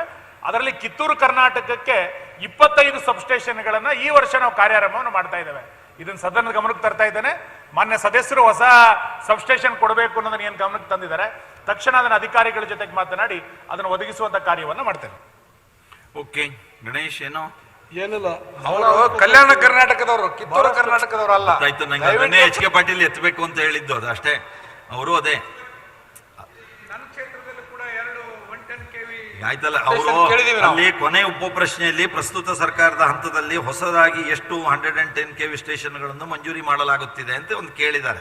ಅದರ ಹಿನ್ನೆಲೆಯಲ್ಲಿ ಅವರು ಹೇಳಿದ್ರು. ಸಂಬಂಧಿಸಿದೆ ನನ್ನ ಕ್ಷೇತ್ರದಲ್ಲಿ ಮುಳುಗುಂದಲ್ಲಿ ಒಂದು ಗ್ರಿಡ್ಗೆ ಮಾಡೋದಕ್ಕೆ ಅವರು ಒಪ್ಪಿಗೆ ಕೊಟ್ಟಿದ್ದಾರೆ. ಆ ಕೆಲಸ ಪ್ರಾರಂಭ ಆಗ್ತಾ ಇಲ್ಲ. ಆಮೇಲೆ ನನ್ನ ಊರಿಂದ ಒಂದು ಅಪ್ಗ್ರೇಡ್ ಆಗಬೇಕಾಗಿತ್ತು, ಅದನ್ನು ಅವರು ಮಂಜೂರಿ ಮಾಡಿದ್ದೀವಿ ಅಂತ ನಮಗೆ ತಿಳಿಸಿದ್ದಾರೆ. ಆದರೆ ಕೆಲಸ ಪ್ರಾರಂಭ ಆಗ್ತಾ ಇಲ್ಲ. ಯಾವ ಕೆಲಸ ಪ್ರಾರಂಭ ಮಾಡಿಲ್ಲ ಅಲ್ಲಿ ಬೇಗ ಕೆಲಸ ಪ್ರಾರಂಭ ಮಾಡ್ರಿ ಅಂತ ನಾನು ತಮ್ಮ ಮುಖಾಂತರ ಗಣೇಶ್ ಏನು ಸನ್ಮಾನ್ಯ ಅಧ್ಯಕ್ಷ ಒಂದ್ ನಿಮಿಷ ಗಣೇಶ್ ಕೇಳ್ತಾ ಇದ್ದಾರೆ. ಸನ್ಮಾನ್ಯ ಅಧ್ಯಕ್ಷ, ಆ ಭಾಗದಾಗ ಬಹಳಷ್ಟು ಬಡವ ರೈತರು ಅಂದ್ರೆ ಅರ್ಧ ಎಕರೆ 1 ಎಕರೆ ಇರೋಂಥ ರೈತರು, ಪೂರ SC/ST ಜನಾಂಗಗಳು ಅಲ್ಲಿ ಬಹಳಷ್ಟು ಐತಿ. ಬಹಳಷ್ಟು ಜನ ಇರೋಂಥ ಹಳ್ಳಿಗಳು ಕರ್ಚೇಡು, ಬಸರಕೋಡು, ಅಡ್ಲಿಗಿ. ಸಚಿವರ ಬಗ್ಗೆ ಸಂಪೂರ್ಣವಾಗಿ ನಂಬಿಕೆ ಇದೆ. ನಾವು 2 ಕೆಲಸ ಕೂಡ ಮಾಡಿಕೊಟ್ಟಿದ್ದಾರೆ.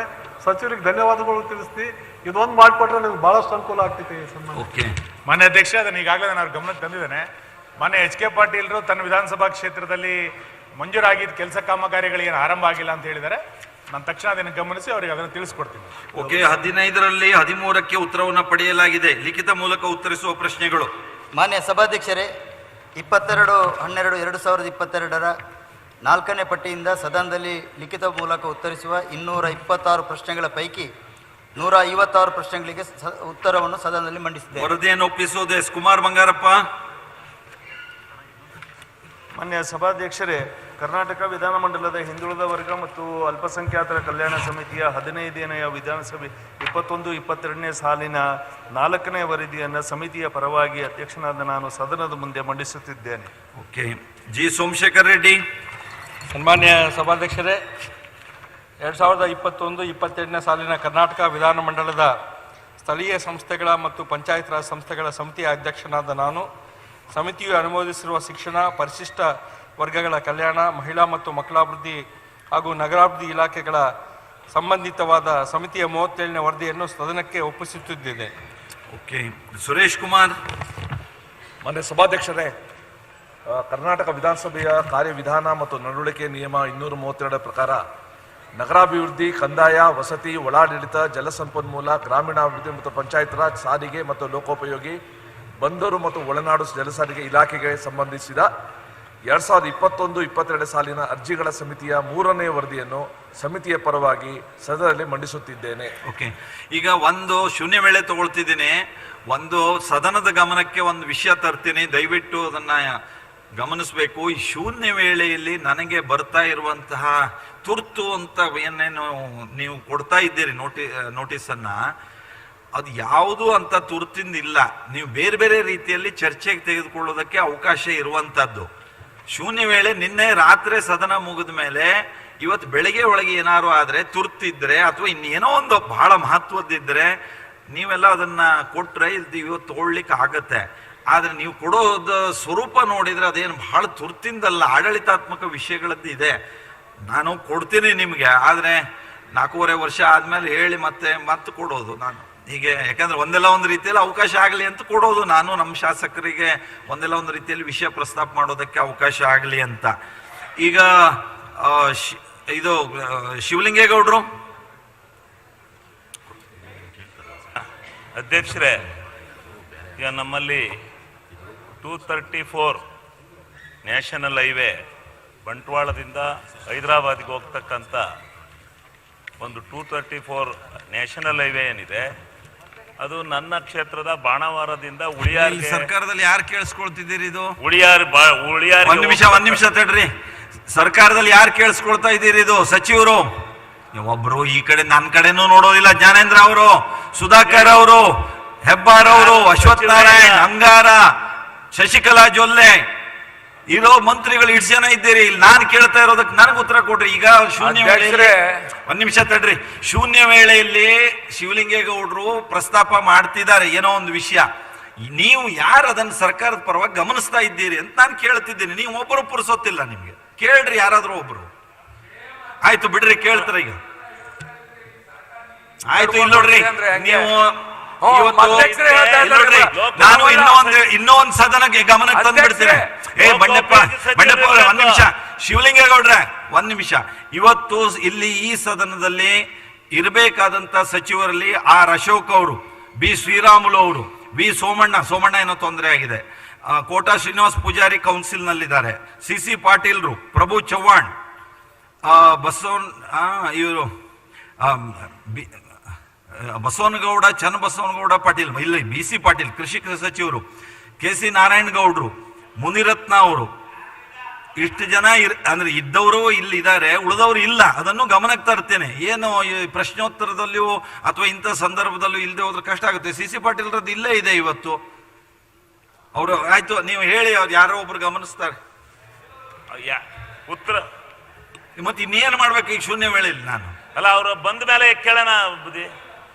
ಅವ್ರು ಬಂದ್ಮೇಲೆ ತಗೋಣ. ಆಯ್ತು, ಬಂದ್ಮೇಲೆ ತಗೋಣ. ಇಂಪಾರ್ಟೆಂಟ್ ಆಯ್ತು, ಬಂದ್ಮೇಲೆ ತಗೋಣ. ಈಗ ಕುಮಾರ್ ಬಂಗಾರಪ್ಪ, ನಿಮ್ದು ಶೂನ್ಯ ವೇಳೆದಿದೆ ಇಲ್ಲಿ. ಅವ್ರದ್ದು ಈ ಕಂದಾಯ ಸಚಿವರು ಇಲ್ಲ. ನೀವು ಪ್ರಸ್ತಾಪ ಮಾಡಿ ಸರ್ಕಾರದಿಂದ ಆಮೇಲೆ ಉತ್ತರ ಕೊಡಿಸೋದಾದ್ರೆ ನೀವು ಪ್ರಸ್ತಾಪ ಮಾಡಿ, ಇಲ್ಲ ಅಂದ್ರೆ ಅವ್ರು ಬಂದ ಮೇಲೆ ಆದ್ರೆ ಇನ್ನೊಂದ್ ದಿನ ತಗೋಣ ಅದನ್ನ. ಅವ್ರು ಬಂದ್ರೆ ಏನ್ ತಕ್ಷಣ ಉತ್ತರ ಕೊಡೋದಿಲ್ಲ. ಅವ್ರು ಬಂದ್ಮೇಲೆ ತಗೋಣ. ಆಯ್ತು, ಇದು ಆಯ್ತು. ಅದ್ರಲ್ಲಿ UT ಖಾದರ್ ಅವ್ರು, ಅಶ್ವಥ್ ನಾರಾಯಣ ಅವ್ರು ಇದ್ದಾರೆ. ಅರೆ ಇದಾರೆ ಅನ್ನೋ ತನಕ ಇಲ್ಲಲ್ಲ. ಈಗಿದ್ರಲ್ರಿ, ಈಗ ಅಶ್ವಥ್ ನಾರಾಯಣ ಹೇಳಿ ಕೂಡಿಸಿ 1 ನಿಮಿಷ ಆಗಿಲ್ಲ. ಅಧ್ಯಕ್ಷರೇ, ಒಂದು ಕೆಲಸ ಮಾಡಿ, ನೀವು ಗಂಭೀರ ರೀತಿಯಿಂದ ಹೇಳ್ತಾ ಇದ್ದೀರಿ. ಸದನವನ್ನ ಕೆಲವು ಕಾಲ ಬರ್ಖಾಸ್ತ್ ಮಾಡ್ರಿ, ನಿಮ್ಮ ರೂಮ್ನಾಗ ಕೂಡಿಸಿ. ಇಲ್ಲೇ ಇದ್ದಾರೆ ನೋಡ್ರಿ, ಇಲ್ಲೇ ಇದ್ದಾರೆ. ಎಷ್ಟು ಅಭಾಸ. ಆಯ್ತು, ಈಗ ಏನೇನಾಗ್ತಿದೆ ಎಲ್ಲರಿಗೂ ಗೊತ್ತಾಗ್ತಾ ಇದೆ. ಈಗ ಅಶ್ವಥ್ ನಾರಾಯಣ ಅವರು ಶೂನ್ಯ ವೇಳೆದಕ್ಕೆ ಹೇಳಿ. ಈಗ UT ಖಾದರ್ ನಮ್ಗಿಂತ ಜಾಸ್ತಿ ಸೀರಿಯಸ್ ಅವ್ರು ಇರಬೇಕು. ಆಯ್ತು, ಈಗ ಆಯ್ತು, ತಾವು ಹೇಳಿ. ಸಭಾಧ್ಯಕ್ಷರೇ, ಮಂಗಳೂರು ವಿಶ್ವವಿದ್ಯಾಲಯದಲ್ಲಿ ಇವತ್ತು ಪ್ರಥಮ ಸೆಮಿಸ್ಟರ್ ಯಾರು ಬರೆದಿದ್ದಾರೆ ಅವ್ರು ಇನ್ನೂ ಕೂಡ ಕೆಲವು ಸಬ್ಜೆಕ್ಟ್ ರಿಸಲ್ಟೇ ಬರಲಿಲ್ಲ. ರಿಸಲ್ಟ್ ಬರದಿದ್ದೆ ಸೆಕೆಂಡಲ್ಲಿ ಕಲಿಯುವಂಥ ವಿದ್ಯಾರ್ಥಿನಿಗೆ ಇವತ್ತು ಗೊಂದಲಮಯ. ಈಗ ನಾನು ಪಾಸ್ ಆಗ್ತೇನೆ ಇಲ್ವಾ, ಥರ್ಡ್ ಇಯರ್ ನನಗೆ ಕಲಿಬೇಕಾ ಬೇಡವಾ. ಎರಡನೇದು ಏನಂತ ಹೇಳಿದರೆ, ಸ್ಕಾಲರ್ಶಿಪ್ ಕೂಡ ಪ್ರಾಬ್ಲಮ್ ಆಗ್ತದೆ. ಸ್ಕಾಲರ್ಶಿಪ್ ಅಂದ್ರೆ ಕೂಡ ಮಕ್ಕಳು ವಂಚಿತರಾಗ್ತಾರೆ. ಸೆಕೆಂಡ್ ಇಯರ್ ಸ್ಕಾಲರ್ಶಿಪ್ ಅಪ್ಲೈ ಮಾಡಬೇಕಾದ್ರೆ ಅದು ಕಟ್ಟಡ ಕಾರ್ಮಿಕರ ಮಕ್ಕಳಿರಲಿ, ರೈತರ ಕಿಸಾನಿಗರ ಮಕ್ಕಳಿರಲಿ, ಬೇರೆ ಬೇರೆ ವರ್ಗ SC/ST ಅವರು ಇರಲಿ, ಅವ್ರಿಗೆ ಬೇರೆ ಬೇರೆ ಮೈನಾರಿಟೀಸ್ ಬೇರೆ ಬೇರೆ ಇಲಾಖೆ ಮುಖಾಂತರ ಇವತ್ತು ಸ್ಕಾಲರ್ಶಿಪ್ ಸಿಗಬೇಕಾದ್ರೆ ಅವರ ಪಾಸ್ ಆದ ಸರ್ಟಿಫಿಕೇಟ್ ಕೊಡಬೇಕು. ಫಸ್ಟ್ ಇಯರ್ಗೆ ಆದರೆ ಸೆಕೆಂಡ್ PUC ಮಾರ್ಕ್ಸ್ ಕಾರ್ಡ್ ಕೊಡ್ತಾರೆ. ಸೆಕೆಂಡ್ ಇಯರ್ ಬರುವಾಗ ಅವ್ರು ಫಸ್ಟ್ ಸೆಮಿಸ್ಟರ್ ಕೇಳ್ತಾರೆ. ನೀವು ರಿಸಲ್ಟ್ ಕೊಡಲಿಕ್ಕೆ ಎಷ್ಟು ತಡ ಮಾಡಿದರೆ ಇದು ಯೂನಿವರ್ಸಿಟಿ ಹೇಗೆ ಹೋಗ್ಲಿಕ್ಕೆ ಸಾಧ್ಯ? ಮಂಗಳೂರು ಯೂನಿವರ್ಸಿಟಿ A ಗ್ರೇಡ್ ಅಲ್ಲಿತ್ತು, ಈಗ B ಗ್ರೇಡ್. ನಾನು ಮೊನ್ನೆ ಕೇಳಿದೆ, ನೆಕ್ಸ್ಟ್ ನ್ಯಾಕ್ ಬರೋದಿಲ್ವಾ, ಹಾಗೆ ಫಸ್ಟ್ ಗ್ರೇಡ್ ತರಲಿಕ್ಕೆ ಆಗೋದಿಲ್ಲ, ಹಾಗೆ ಹೇಳ್ತಾರೆ. ಬೇಡ, ಈಗ ಬಂದದ್ದು C ಗ್ರೇಡ್ಗೆ ಹೋಗ್ತದೆ ಅಂತ ಹೇಳಿ ಆ ಪರಿಸ್ಥಿತಿಗೆ ನಾವು ಇವತ್ತು ಬಂದು ಮುಟ್ಟಿದ್ದೇವೆ. ಮಂತ್ರಿಗಳು ಸ್ವಲ್ಪ ಎಚ್ಚೆತ್ತುಕೊಳ್ಬೇಕು. ಈ ತಕ್ಷಣ ಈ ರಿಸಲ್ಟ್ ಅನ್ನು ಡಿಕ್ಲೇರ್ ಮಾಡಲಿಕ್ಕೆ ಕ್ರಮ ಕೈಗೊಳ್ಬೇಕು. ಮತ್ತೆ ಯಾಕೆ ಡಿಲೇ ಆಗಿದೆ, ಅಧಿಕಾರಿಗಳು ಕಠಿಣ ಕ್ರಮ ತಗೊಳ್ಳೋದು ಕೆಲಸ ಕೂಡ ಮಾಡಬೇಕಾಗ್ತದೆ. ರೀಸನ್ ಒಳಗೆ ಏನು ಹೇಳ್ತಾರೆ, NEP ಡಿಜಿಟಲ್ ಅಂತ ಹೇಳ್ತಾರೆ. ಬೇರೆ ಯೂನಿವರ್ಸಿಟಿ ಎಲ್ಲ ಕೊಡಿ, ಅದೇ ಮಾನದಂಡ ಇರುವಂತಹ ಆ ಸಿಸ್ಟಮ್ ಅಲ್ಲಿ ಬೇರೆ ಯೂನಿವರ್ಸಿಟಿ ಎಲ್ಲ ಕೊಟ್ಟಿದ್ದಾರಲ್ಲ, ಮಂಗಳೂರು ವಿಶ್ವವಿದ್ಯಾಲಯ ಮಾತ್ರ ಯಾಕೆ ಇವತ್ತು ಡಿಲೇ ಆಗ್ತದೆ? ಆದ ಕಾರಣ ಸರ್ಕಾರ ಬಹಳ ಗಂಭೀರವಾಗಿ ಇಲಾಖೆ ಆಲೋಚನೆ ಮಾಡಿಕೊಂಡು ತಕ್ಷಣ ನಿಗದಿತ ತಾವು ಹೇಳ್ಬೇಕು ಎಷ್ಟು ದಿವಸದಲ್ಲಿ ತಾವು ಇವತ್ತು ರಿಸಲ್ಟ್ ಡಿಕ್ಲೇರ್ ಮಾಡ್ತೀರಿ, ಯಾಕೆ ಡಿಲೇ ಆಗಿ ತನಿಖೆ ಮಾಡಿ ಅಂತ ಕಠಿಣ ಕ್ರಮ ತಗೊಳ್ಬೇಕು ಪರಿಸ್ಥಿತಿ. ಮಾನ್ಯ ಸಭಾಧ್ಯಕ್ಷರೇ, ಇನ್ನು 10 ದಿನದ ಒಳಗೆ ರಿಸಲ್ಟ್ ಬಿಡುಗಡೆ ಆಗುವಂಥದ್ದು ಆಗುತ್ತೆ. ವಿತಿನ್ 10 days ರಿಸಲ್ಟ್ ಅನ್ನ ಇನ್ನು ಮುಂದೆ ಕೂಡ ಆಗಬಾರ್ದಲ್ಲ, ಇನ್ನೇನಿಲ್ಲ, 10 ದಿನದ ಒಳಗೆ ರಿಸಲ್ಟ್ ಅನ್ನ ಬಿಡುಗಡೆ ಮಾಡುವಂಥದ್ದು ಆಗುತ್ತೆ, ರಿಸಲ್ಟ್ ಅನೌನ್ಸ್ ಮಾಡುವಂಥದ್ದು ಆಗುತ್ತೆ, ರಿಸಲ್ಟ್ ಘೋಷಣೆ ಮಾಡೋದು. ಓಕೆ, 10 days ನಲ್ಲಿ ಕೊಡ್ತಾರಂತೆ ಬಿಡಿ. ಈಗ ಅಶೋಕ್ ಅವರು ಕೌನ್ಸಿಲ್ನಲ್ಲಿ ಮುಖ್ಯಮಂತ್ರಿಗಳ ಪರವಾಗಿ ಉತ್ತರ ಕೊಡ್ತಾ ಇದ್ದಾರಂತೆ. ಈಗ ಅಶ್ವಿನ್ ಕುಮಾರ್. ಸಭಾಧ್ಯಕ್ಷರೇ, ಯಾರು ಹೇಳಿ ಸಭಾಧ್ಯಕ್ಷರೇ, ಮೊದಲನೇದಾಗಿ ಅವಕಾಶ ಮಾಡಿಕೊಟ್ಟಿದ್ದಕ್ಕೆ ತಮಗೆ ಧನ್ಯವಾದಗಳು ಸಭಾಧ್ಯಕ್ಷರೇ. ಇವತ್ತು ಟಿ ನರಸೀಪುರ ತಾಲೂಕಿನಲ್ಲಿ ಈ ಒಂದು ಚಿರತೆ ಹಾವಳಿ ತುಂಬ ಜಾಸ್ತಿ ಆಗ್ಬಿಟ್ಟಿದೆ ಸಭಾಧ್ಯಕ್ಷರೇ. ಇಡೀ ರಾಜ್ಯದಲ್ಲಿ ಆಗಿದೆಯಲ್ರಿ ಈಗ ಹಾವಳಿ ಅಂತಂದ್ರೆ ಸಭಾಧ್ಯಕ್ಷರೇ, ಈ 2 ತಿಂಗಳ ಅವಧಿಲಿ ಅಕ್ಟೋಬರ್ 31ನೇ ತಾರೀಕು ಒಬ್ಬ ಮಂಜುನಾಥ್ ಅಂತ ಹುಡುಗನ್ನ ದೇವಸ್ಥಾನಕ್ಕೆ ಹೋದಂತ ಒಬ್ಬ ಹುಡುಗನ್ನ ಚಿರತೆ ಕಾಡಿಗೆ ತಗೊಂಡೋಗಿ ಅದನ್ನು ಸಾಯಿಸಿದೆ. ಜೊತೆಗೆ 1 ತಿಂಗಳ ನಂತರ ಒಂದು ಮೇಘನ ಅನ್ನೊಬ್ಬ BCom ಹುಡುಗಿನ ಮತ್ತೆ ಮನೆ ಹಿಂದ್ಗಡೆ ತಟ್ಟೆ ತೊಳೆಯಕ್ಕೆ ಹೋದ ಸಂದರ್ಭದಲ್ಲಿ ಅಟ್ಯಾಕ್ ಮಾಡಿ ಸಾಯಿಸಿದೆ. ಮತ್ತೆ ರೀಸೆಂಟಾಗಿ ಸತೀಶ್ ಅನ್ನೋ ಒಬ್ಬ ಹುಡುಗ ಏನು ಕಬ್ಬಿನ ಗದ್ದೆಯಲ್ಲಿ ಅವರು ನೀರು ನೋಡ್ಲಿಕ್ಕೆ ಹೋದ ಸಂದರ್ಭದಲ್ಲಿ ನೇರವಾಗಿ ಅವನ ಮೇಲೆ ಅಟ್ಯಾಕ್ ಮಾಡಿದೆ. ಮತ್ತೆ ನಿನ್ನೆ ಒಬ್ಬ ನಿಂಗೇಗೌಡ ಅನ್ನೋ ಒಬ್ಬ ರೈತನ ಕಬ್ಬಿನ ತರಗಿನ ತೆಗಿಯೋಕೆ ಹೋಗ್ಬೇಕಾದ್ರೆ ನೇರವಾಗಿ ಅಟ್ಯಾಕ್ ಮಾಡಿದೆ ಸಭಾಧ್ಯಕ್ಷರೇ. ಹಾಗಾಗಿ ಇವತ್ತು ನಮ್ಮ ಟಿ ನರಸೀಪುರ ತಾಲೂಕಿನಲ್ಲಿ ಒಂದು ಭಯಭೀತದ ವಾತಾವರಣ ಶುರು ಆಗಿದೆ.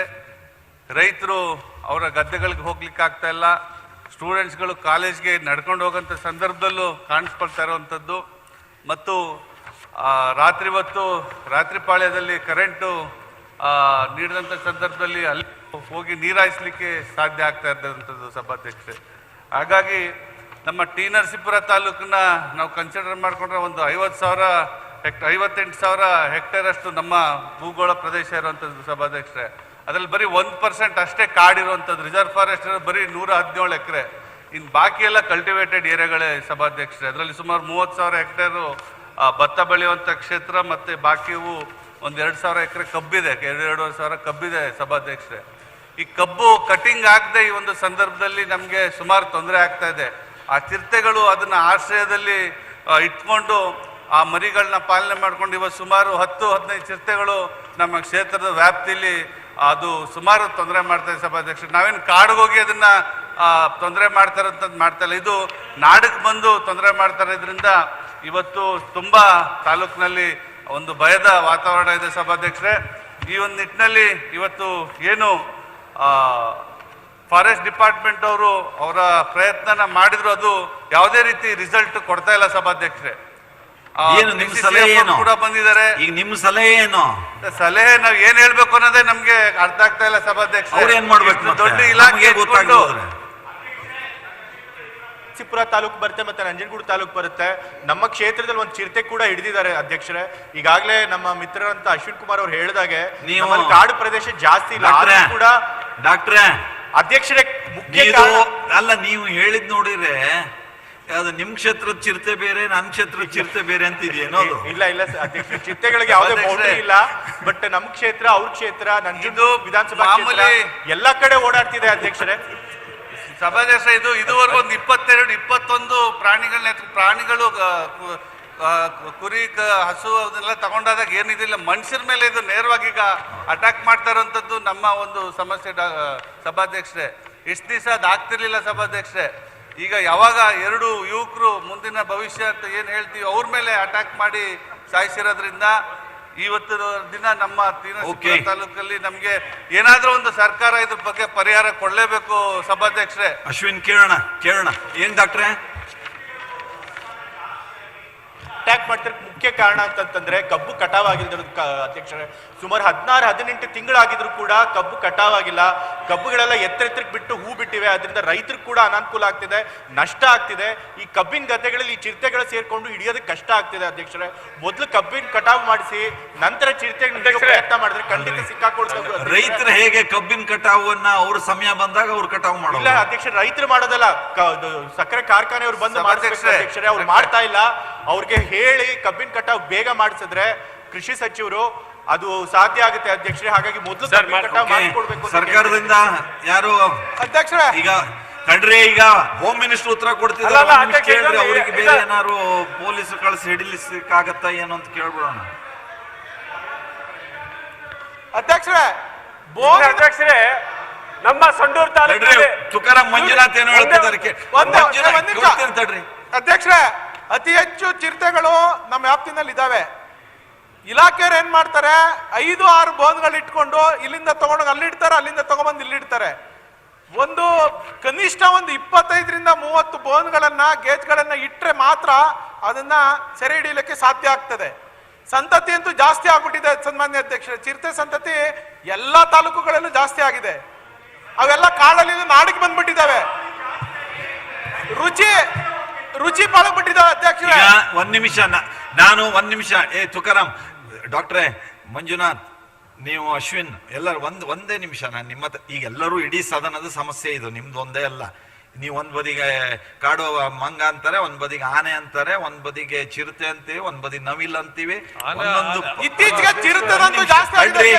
ಈಗ ಚಿರತೆ ಬಗ್ಗೆ ನಾನು ಒಂದ್ ನಿಮಿಷ ಕೇಳ್ರಿ.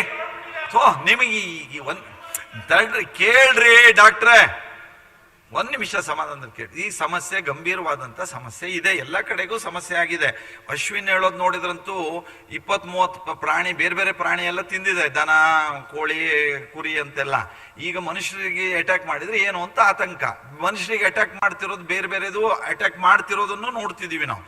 ಬಹಳ ಗಂಭೀರವಾದಂತ ಸಮಸ್ಯೆ ಇರೋದು ನಮ್ಮೆಲ್ಲರ ಗಮನದಲ್ಲಿದೆ. ನಾನು ನಿಮ್ಮಲ್ಲಿ ಕೇಳ್ಕೊಳ್ಳೋದು, ಸಮಸ್ಯೆಯನ್ನ ನೀವು ಹೇಳ್ತಿದ್ದೀರಿ, ಹೇಳಿ, ಅದ್ರ ಜೊತೆಗೆ ಪರಿಹಾರ ಕ್ರಮದಲ್ಲಿ ನೀವು ಏನು ಅಂತ ಒಂದ್ ಸ್ವಲ್ಪ ಹೇಳಿದ್ರೆ. ನೀವು ಹೇಳಿದ್ರೆ ಕಬ್ಬು ಕಟಾವು ಮಾಡಿಸ್ಬೇಕು ಅಂತ, ಕಬ್ಬು ಕಟಾವು ಮಾಡಿಸ್ಬೇಕು ಅಂತ.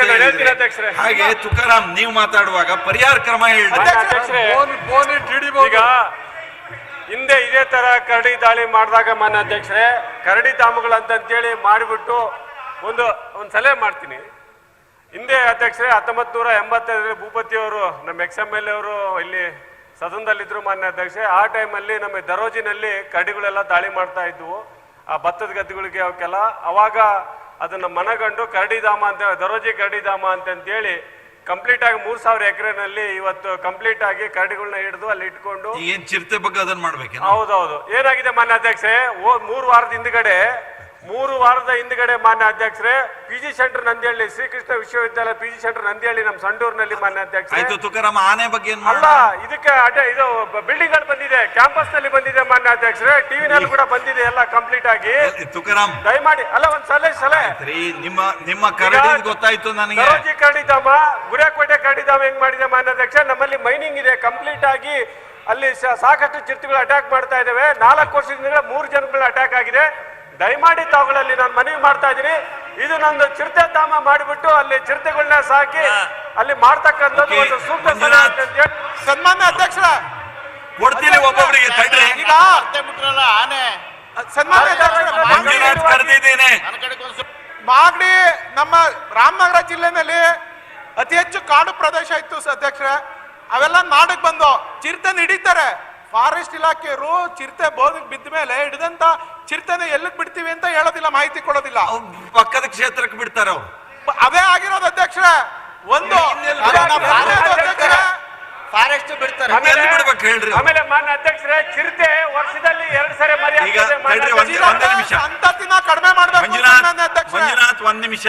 ರಮೇಶ್ ಕುಮಾರ್ ಅವರು ಏನೋ ಒಂದು ಸಲಹೆ ಕೊಡ್ತಿದ್ದಾರೆ, ಕೇಳೋಣ ತಡ್ರಿ. ಚಿರತೆ 2 ಬಾರಿ ಸಂತಾನ ಆಗುತ್ತೆ ಮಾನ್ಯ ಅಧ್ಯಕ್ಷ, ವರ್ಷದಲ್ಲಿ 2 ತುಕಾರಾಮ್ ಒಂದ್ ನಿಮಿಷ. ಡಾಕ್ಟ್ರೇ ರಮೇಶ್ ಕುಮಾರ್ ಏನೋ ಕೇಳ್ತಿದ್ದಾರೆ, ಕೇಳೋಣ. ಅಧ್ಯಕ್ಷರೇ ಪರಿಹಾರ ಅಂತ ಕೇಳ್ತಾ ಇದ್ದೀರಿ. ಆನೆ, ಹುಲಿ, ಚಿರತೆ, ತೋಳ, ನರಿ, ಮಂಗ ಲಿಸ್ಟ್ ಮಾಡ್ಕೊಂಡು ನಾವು ಒಂದು ಸರ್ವಪಕ್ಷದ ನಿಯೋಗ ಮಾಡೋದು ಅಸೆಂಬ್ಲಿಯಿಂದ. ನೀವು ಮಾಡೋ ಎಲ್ಲ ಕೆಲಸಗಳನ್ನು ನಾವೇ ಇಲ್ಲಿ ಮಾಡ್ತಾ ಇದ್ದೇವೆ, ನೀವಿಲ್ಲಿ ಬಂದು ತೊಂದರೆ ಕೊಡಬೇಡಿ ಅಂತ ಒಂದು ಮನವಿ ಕೊಟ್ಟು ತಾವೊಂದು ಸರ್ವಪಕ್ಷದ ನಿಯೋಗ ಒಂದು. ಈ ಚಂದಮಾಮದಲ್ಲಿ ಈಗಿನ ಕತೆ ಬರ್ತಿತ್ತು. ಅಧ್ಯಕ್ಷ, ಈಗ ನಮ್ DC ಅವ್ರು ಕೂಡ ಆರ್ಡರ್ ಮಾಡಿದ್ದಾರೆ ಅಧ್ಯಕ್ಷ ಮಾಡಿ ಅಂತ ಹೇಳಿ. ಏನು ತಡ್ರಿ, ಮಹೇಶ್ ಏನು ಹೇಳ್ತಿದ್ದಾರೆ ಕೇಳೋಣ. ಪೈಟಿ ಅವ್ರು ಏನ್ ಹೇಳ್ತಾರೆ ಕೇಳೋಣ. ಡಾಕ್ಟ್ರೆ ಮಹೇಶ್ ಏನು? ಅಧ್ಯಕ್ಷ, ಈಗ ಪ್ರಾಣಿಗಳಿರ್ತವೆಲ್ಲ ಹೋಗಿ ನಾವು ಸೇರ್ಕೊಂಡಿದ್ದೀವಿ. ಈಗ ಅವೆಲ್ಲರೂ ಇರ್ಬೇಕಲ್ಲ. 1 ನಿಮಿಷ, ತಮಾಷೆ ಅಲ್ಲ, ಇರೋದು ಕೇಳಿ. 1 ನಿಮಿಷ ಕೇಳಬೇದ ಅಧ್ಯಕ್ಷ. ನಮ್ಮಲ್ಲಿ KR ನಗರ ಟೌನ್ ಒಳಗೇನೆ ಚಿರತೆ ಬಂದಿತ್ತು. ಫಾರೆಸ್ಟ್ನವ್ರು ರಿಕ್ವೆಸ್ಟ್ ಮಾಡಿದ್ವಿ, ಇಮಿಡಿಯೇಟಾಗಿ ಹಿಡಿದು ಬಂಡೀಪುರ ಕಾಡಿಗೆ ಇಟ್ಬಿಟ್ರು. ಮೊನ್ನೆ ಅರ್ಕೆರೆ ಅಂತೇಳಿ 2 ಆನೆಗಳು ಊರೊಳಗೆ ಬಂದಿತ್ತು, ತಗೊಂಡು ಹೋದ್ರು. ಅದನ್ನು ಓಡಿಸ್ಕೊಂಡೋಗಿ ಹುಣಸೂರಿಗೆ ಬಿಟ್ಟರು. ಈಗ ಅಶ್ವಿನ್ ಹೇಳೋದು ಸರಿ, ಮಂಜು ಹೇಳೋದು ಸರಿ, ನಾನು ತಮಾಷೆ ಮಾಡ್ತಾ ಇಲ್ಲ. ಅವುಗಳು ವಾಸ ಮಾಡುವಂಥ ಕಡೆ ಹೋಗಿ ಹೆಚ್ಚು ಜನಸಂಖ್ಯೆ ನಾವು ಅಲ್ಲಿ ವಾಸ ಮಾಡ್ತಾ ಇದ್ದೀವಿ. ನೀವು ಈಗ ರಮೇಶ್ ಕುಮಾರ್ ಅವ್ರು ಏನು ಹೇಳಿದ್ರು, ನಿಯೋಗಾಡು ಮಾಡೋದ್ರ ಮೊದಲು ಜನಸಂಖ್ಯೆ ಕಮ್ಮಿ ಮಾಡಕ್ಕೆ ಏನ್ ಮಾಡಬೇಕು ಅದ್ರ ಕಡೆ ಒಂಚೂರು ಗಮನ ಹರಿಸಿ. ಅದನ್ನೇ ಬಿಟ್ರೆ ಅವೇ ಮಾಡ್ತಾವೆ. ಅಧ್ಯಕ್ಷರೇ ನಮ್ಮ ತಾಲೂಕಿನಲ್ಲಿ ಆಡಿರುವಂತ ಪರ್ಸೆಂಟೇಜ್ ಬರೀ 1% ಅಷ್ಟೇ. ಒಂದು 700 ಕಾರಣ ಅಲ್ಲ. ಈಗ ನೋಡ್ರಿ, 1 ನಿಮಿಷ, ಗಂಭೀರವಾದಂತ ವಿಷಯ ಇದು. ದಯವಿಟ್ಟು ಬೇರೆ ಏನಾನ ಮಾಡ್ಕೊಳ್ಳಿ ಅಧ್ಯಕ್ಷರೇ. ನಮ್ಗೆ ನಮ್ಮ ಜನಕ್ಕೆ ನಮ್ಮ ತಾಲೂಕು ಇರ್ಬೋದು, ಕರ್ನಾಟಕದ ಜನತೆ ಸರ್ಕಾರದ ಪರವಾಗಿ ಯಾರು ಉತ್ತರ ಹೇಳಿ. ಜ್ಞಾನೇಂದ್ರ ಅವರು ಹೇಳಿ. ಕನಿಷ್ಠ 30 ಫೋನ್ಗಳನ್ನ ಬಂದಾಗುತ್ತೆ. ಜ್ಞಾನೇಂದ್ರ ಅವರು ಸದಸ್ಯರಾಗಿರ್ತಕ್ಕಂಥ ಅರ್ಗಸ ಜ್ಞಾನೇಂದ್ರ ಅವರು ನನ್ನ ನೋಡಿ ಹೇಳಿ. ಪ್ರಾಣಿಗಳನ್ನ ನೋಡಿ ಹೇಳ್ರಿ, ಉತ್ತರ ಹೇಳ್ರಿ. ಜ್ಞಾನೇಂದ್ರ ಅವರು ನೋಡಿ ಉತ್ತರ ಹೇಳ್ರಿ. ಮಾನ್ಯ ಅಧ್ಯಕ್ಷರೇ, ಅಲ್ಲ ಮಾನ್ಯ ಅಶ್ವಿನ್ ಕುಮಾರ್ ಅವರು ಟಿ ನರಸೀಪುರ ತಾಲೂಕಿನಲ್ಲಿ ಚಿರತೆ ಹಾವಳಿಯ ಬಗ್ಗೆ ಸಾಕಷ್ಟು ಅದನ್ನ ಚಿರತೆ ಹಾವಳಿ ಎಕ್ಸ್ಪ್ಲೈನ್ ಮಾಡಿದ್ದಾರೆ. ಹಾಗೇನೆ ಅದಕ್ಕೆ ಬಹಳಷ್ಟು ಜನ ಗೌರವಾನ್ವಿತ ಸದಸ್ಯರು ಧ್ವನಿಗೂಡಿಸಿದ್ದಾರೆ. ತಾವು ಕೂಡ ಧ್ವನಿಗೂಡಿಸಿದ್ದೀರಿ, ಸಾಕಷ್ಟು ಸಮಯಾವಕಾಶ ಕೊಟ್ಟಿದ್ದೀರಿ. ಇದು ಇಡೀ ರಾಜ್ಯದಲ್ಲಿ, ನಾನು ಯಾಕಂದರೆ ಮಲೆನಾಡಿಂದ ಬರ್ತಾ ಇದ್ದೀನಿ, ಒಂದಲ್ಲ ಒಂದು ಈ ಪ್ರಾಣಿ ಹಾವಳಿ ನಮ್ಮನ್ನು ಬಾಧಿಸ್ತಾನೇ ಇದ್ದೆ. ಹಾಗಾಗಿ ಇದಕ್ಕೆ ಪರ್ಮನೆಂಟ್ ಸೊಲ್ಯೂಷನ್ನು ಇದೆ. ಈ ಚಿರತೆ ಹಾವಳಿಗೆ ಅಧ್ಯಕ್ಷರೇ, ನನಗೆ ತಿಳಿದ ಹಾಗೆಯೇ ಚಿರತೆಗೆ ಬೇಕಾಗಿರ್ತಕ್ಕಂಥ ಆಹಾರ ಕಾಡಿನೊಳಗೆ ಸಿಗ್ತಾ ಇಲ್ಲ, ಇಂಬ್ಯಾಲೆನ್ಸ್ ಆಗಿದೆ. ಇವುಗಳ ಪಾಪ್ಯುಲೇಷನ್ ಜಾಸ್ತಿ ಆಗಿದೆ, ಆಹಾರ ಸಿಗ್ತಾ ಇಲ್ಲ. ಈ ಸಣ್ಣ ಪ್ರಾಣಿಗಳನ್ನ ಉತ್ಪತ್ತಿ ಮಾಡಿ ಅಂತ ಅವಕ್ಕೇನು ಆಹಾರ ಬೇಕೋ ಅಲ್ಲಿ ನಾನ್ ವೆಜಿಟೇರಿಯನ್ ಅದು ಒಂದೊಂದ್ ಕಡೆ ಚಿರತೆ. ಅದಕ್ಕೆ ಕಾಡು ಪ್ರಾಣಿಗಳನ್ನ ಸೃಷ್ಟಿ ಮಾಡಿ ಅದಕ್ಕೆ ಆಹಾರ ಕೊಡಿ, ಆಗ ನಿಂತೋಗುತ್ತೆ, ಬರೋದಿಲ್ಲ ಊರುಗಳಿಗೆ. ಅದರಿಂದ ನಾನು ಹೇಳ್ತಾ ಇದ್ದೀನಿ, ದಯವಿಟ್ಟು ಸ್ವಲ್ಪ ಕುರು. ಆದ್ರಿಂದ ಇದು ಇಂಬ್ಯಾಲೆನ್ಸ್ ಆಗಿದೆ. ಚಿರತೆಯ ಸಂಖ್ಯೆ ಜಾಸ್ತಿ ಆಗಿ ಚಿರತೆ ಆಹಾರದ ಪ್ರಾಣಿಗಳ ಸಂಖ್ಯೆ ಕಡಿಮೆ ಇದೆ. ಚಿರತೆಗಳನ್ನು ಹಿಡಿದು ಅದಕ್ಕೆ ಎಲ್ಲಿ ಆಹಾರ ಸಿಗ್ತದೆ ಆ ಕಾಡಿಗೆ ಅರಣ್ಯ ಇಲಾಖೆಯವರು ಬಿಡಬೇಕು. ಈ ಬಗ್ಗೆ ಖಂಡಿತವಾಗೂ ಅರಣ್ಯ ಇಲಾಖೆಯನ್ನು ಎಚ್ಚರಿಸಲಾಗುವುದು. ಮತ್ತು ಮನುಷ್ಯನನ್ನು ಹಿಡಿಲಿಕ್ಕೆ ಒಂದ್ಸರಿ ಶುರು ಮಾಡ್ತು ಅಂದರೆ ಬಹಳ ಕಷ್ಟ. ಚಿರತೆಗೆ ಒಂದ್ಸರಿ ಮನುಷ್ಯನ ರುಚಿ ಸಿಕ್ತು ಅಂತ ಹೇಳಿದ್ರೆ ತುಂಬ ಕಷ್ಟ ಆಗ್ತದೆ. ಅದನ್ನು ಎಲ್ಲಾದರೂ ದೂರ ಸಾಗಾಣಿಕೆ ಮಾಡೋಕ್ಕಾಗತ್ತೆ. ಅರಣ್ಯ ಇಲಾಖೆಯವರಿಗೆ ಏನಾಗುತ್ತೆ, ಇವರು ಅಭ್ಯಾಸ ಮಾಡೋದಿಲ್ಲ. ಅನಿಮಲ್ಸ್ ಅಲ್ಲಿ ಶಿವಲಿಂಗೇಗೌಡರು ಹೇಳಿದಂತೆ ಹೆರ್ಬಿವೋರಸ್, ಕ್ಯಾರ್ನಿವೋರಸ್ ಅಂತ. ಹುಲ್ ತಿನ್ನಿಸ್ತೀರ ಸ್ವಾಮಿ? ಮಾಂಸಾಹಾರ ಬೇಕು, ಮಾಂಸ ಉತ್ಪತ್ತಿ ಮಾಡಿ. ನಿಮಿಷ. ಕ್ಯಾರ್ನಿವೋರಸ್ ಅಂದ್ರೆ ಇನ್ನೊಂದು ಪ್ರಾಣಿಯನ್ನ ವಧೆ ಮಾಡಿ ಆ ಹಲ್ಲಿನಿಂದ ಸೀಳಿ ತಿಂತಕ್ಕಂಥ. ನಮ್ಮ ಫಾರೆಸ್ಟ್ ಹೇಗಿರ್ತಾ ಇತ್ತು ಅಂದ್ರೆ ಮೊದಲಿಗೆ ಕ್ಯಾರ್ನಿವೋರಸ್ ಅನಿಮಲ್ಸ್ಗೆ ಬೇಕಾಗಿರ್ತಕ್ಕಂಥ ಬೇರೆ ಅನಿಮಲ್ಸು ಅಲ್ಲೇ ಹೆಚ್ಚಾಗ್ತಾ ಇತ್ತು. ನಿಮ್ಮ ಫಾರೆಸ್ಟ್ ಅಲ್ಲಿ ನೀವು ಬಲ್ಪುಡ್ಡಿ ಬೇಕಾಗಿರೋದೆಲ್ಲ ಬೆಳಿತೀರಿ. ಬಿಡಪ್ಪ, ನಿಮ್ಮ ಫಾರೆಸ್ಟ್ ಸ್ವರೂಪಗಳೇ ಬದಲಾಗ್ಬಿಟ್ಟಿದೆ. ಎಲ್ಲಿ ಫಾರೆಸ್ಟ್ ಅಲ್ಲಿ ಇವೆಲ್ಲ ಬೆಳೀತಾ ಇತ್ತು, ಹುಟ್ಟತಾ ಇತ್ತು, ಅದರ ಸ್ವರೂಪ ಬದಲಾಯ್ತಲ್ಲ. ಸಭಾಧ್ಯಕ್ಷರೇ, ಅದನ್ನ ಓದ್ಬೇಡ್ರಿ. ಈಗ ನಮ್ಮ ಅವರೆಲ್ಲ ಸುಮ್ಮನೆ ಏನೋ ಬರ್ದು ಕಳಿಸ್ತಾರೆ, ಪಾಪ ಅವ್ರ ಜವಾಬ್ದಾರಿ. ದಯಮಾಡಿ ಅರ್ಥ ಮಾಡ್ಕೊಳ್ಳಿ. I am appealing to the chair. ಸನ್ಮಾನ್ಯ ಅಧ್ಯಕ್ಷರ, ಕಾಡ್ನಲ್ಲಿರೋ ಈಗ ಆನೆ ಹರ್ಬಿವೋರಸ್, ನಿಮಿಷಪ್ಪ ದಯಮಾಡಿ ಒಂದ್ ಮಾತು. ಆನೆ ಬಂದು ಹರ್ಬಿವೋರಸ್ಸು, ಉಳಿದ ಅನಿಮಲ್ಸ್ ಎಲ್ಲ ಕ್ಯಾರ್ನಿವೋರಸ್ ಅನಿಮಲ್ಸು.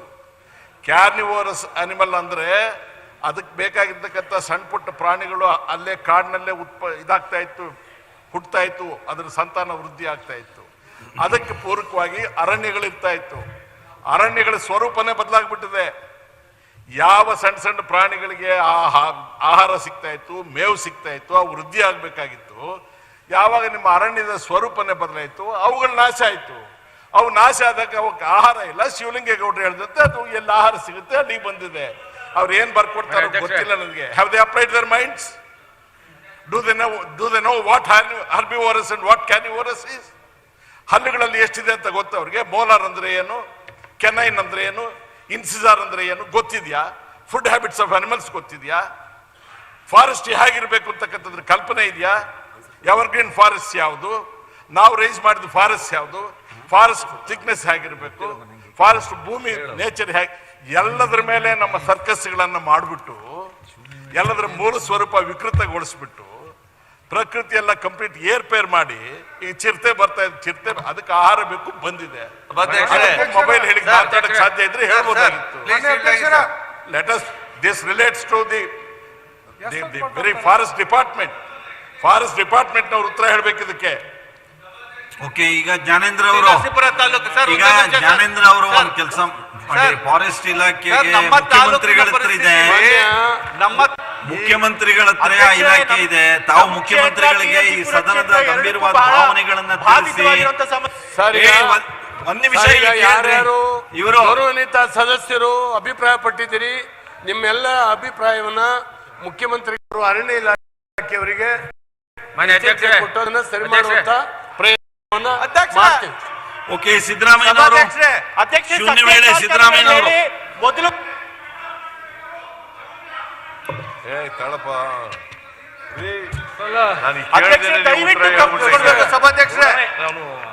ಅಲ್ಲ, ಅವ್ರು ಹೇಳಿ ತಡ್ರಿ. ಅವ್ರು ಈ ವಿಷಯ ಏನು ಅಂತ ಹೇಳ್ಬೇಕಲ್ಲ, ಕೇಳಿ ಅವ್ರಿಗೆ. ಅಲ್ಲೆಲ್ಲಿ ಇರ್ತಾರೆ. ಅಶ್ವಿನ್ ಏನು ಇನ್ನು ಮುಗಿದಿಲ್ವಾ? ಅಲ್ಲಲ್ಲ, ಈಗ ಆಯ್ತ್ರಿ. ಅವ್ರು ಹೇಳೋದೇನು ಅಂದ್ರೆ, ಸಚಿವರು ಜ್ಞಾನೇಂದ್ರ ಅವರು ತಾವು ಉತ್ತರ ಕೊಟ್ಟಿದ್ದೀರಿ. ತಾವು ಒಂದೇ ನಿಮಿಷ, ತಾವು ಒಂದು ಸಹಾಯ ಮಾಡಿ ಸರ್ಕಾರದಲ್ಲಿ.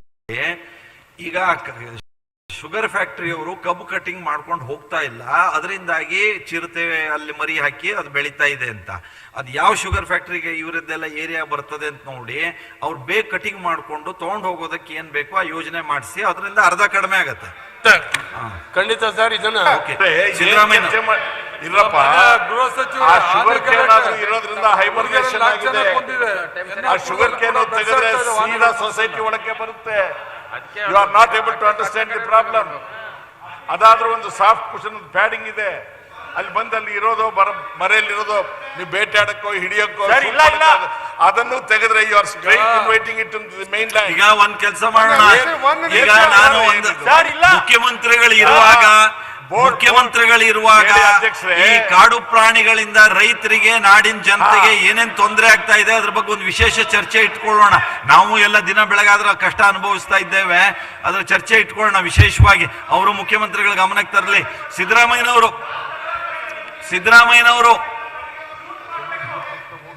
ಜಾರ್ಜ್ ಅವರೇ, ಸಿದ್ದರಾಮಯ್ಯನವರು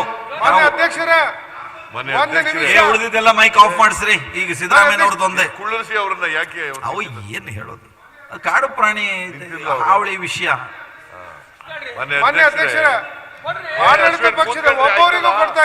ಹುಡುಗಿ ಕುತ್ಕೊಳ್ಳಿ ದಯವಿಟ್ಟು.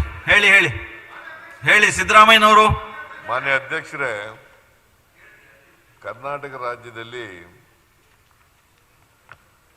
ಕಳೆದ 6 ತಿಂಗಳಿಂದ ಹಸು, ಎಮ್ಮೆ, ಕೋಣ, ಎತ್ತು ಈ ಪ್ರಾಣಿಗಳಿಗೆ ಚರ್ಮಗಂಟು ರೋಗ ಬಂದ್ಬಿಟ್ಟಿದೆ. ಚರ್ಮಗಂಟು ರೋಗ, ಇಂಗ್ಲಿಷ್ನಲ್ಲಿ ಲಂಪಿ ಸ್ಕಿನ್ ಡಿಸೀಸ್ ಅಂತ ಕರೀತೀವಿ. ಅದು ಬಂದು 6 ತಿಂಗಳಾದ್ಮೇಲೆ ಸುಮಾರು 21,305 ಜಾನುವಾರುಗಳು ಸತ್ತೋಗಿದ್ದಾವೆ. ಎಷ್ಟು 21,005. It's not A small number. 305 ಜಾನುವಾರುಗಳು ಸತ್ತೋಗಿವೆ. ಸುಮಾರು ಕಳೆದ ತಿಂಗಳ ಹಿಂದೆ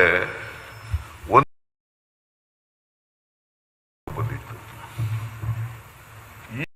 ಈಗ ಈ ತಿಂಗಳು ನನಗೆ 19ನೇ ತಾರೀಕು 2,38,000 ಜಾನುವಾರುಗಳಿಗೆ ಬಂದಿದೆ. ಈ ರೋಗ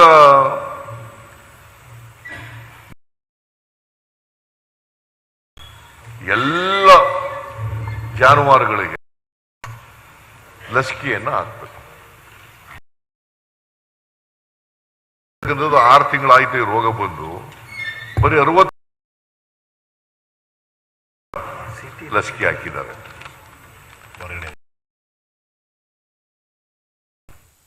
ಇವ್ರ ಪ್ರಕಾರ 1,40,00,000 ಚಿಲ್ಲರೆ ಜಾನುವಾರುಗಳಿದಾವೆ ಅಂತ ಹೇಳ್ತಾರೆ. ಕರೆಕ್ಟಾ? ಆದ್ರೆ ನನಗೆ ಕೊಟ್ಟಿರ್ತಕ್ಕಂಥ ಮಾಹಿತಿಗಳಿದಾವ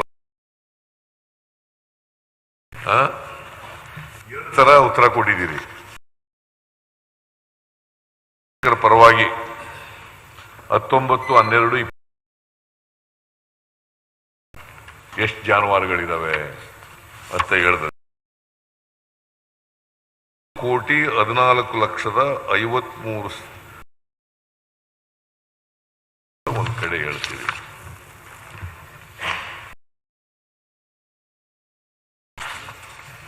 ಇಪ್ಪತ್ತೈದು 3/2000 ಒಂದು ವರ್ಷ ಚಿಲ್ಲರೆ ಆಗಿದೆ. ಆಗೆಷ್ಟು ಕೊಟ್ಟಿದ್ದೀರಿ ಗೊತ್ತಾ? 1,39,892 ಅಂತ. ಸುಮಾರು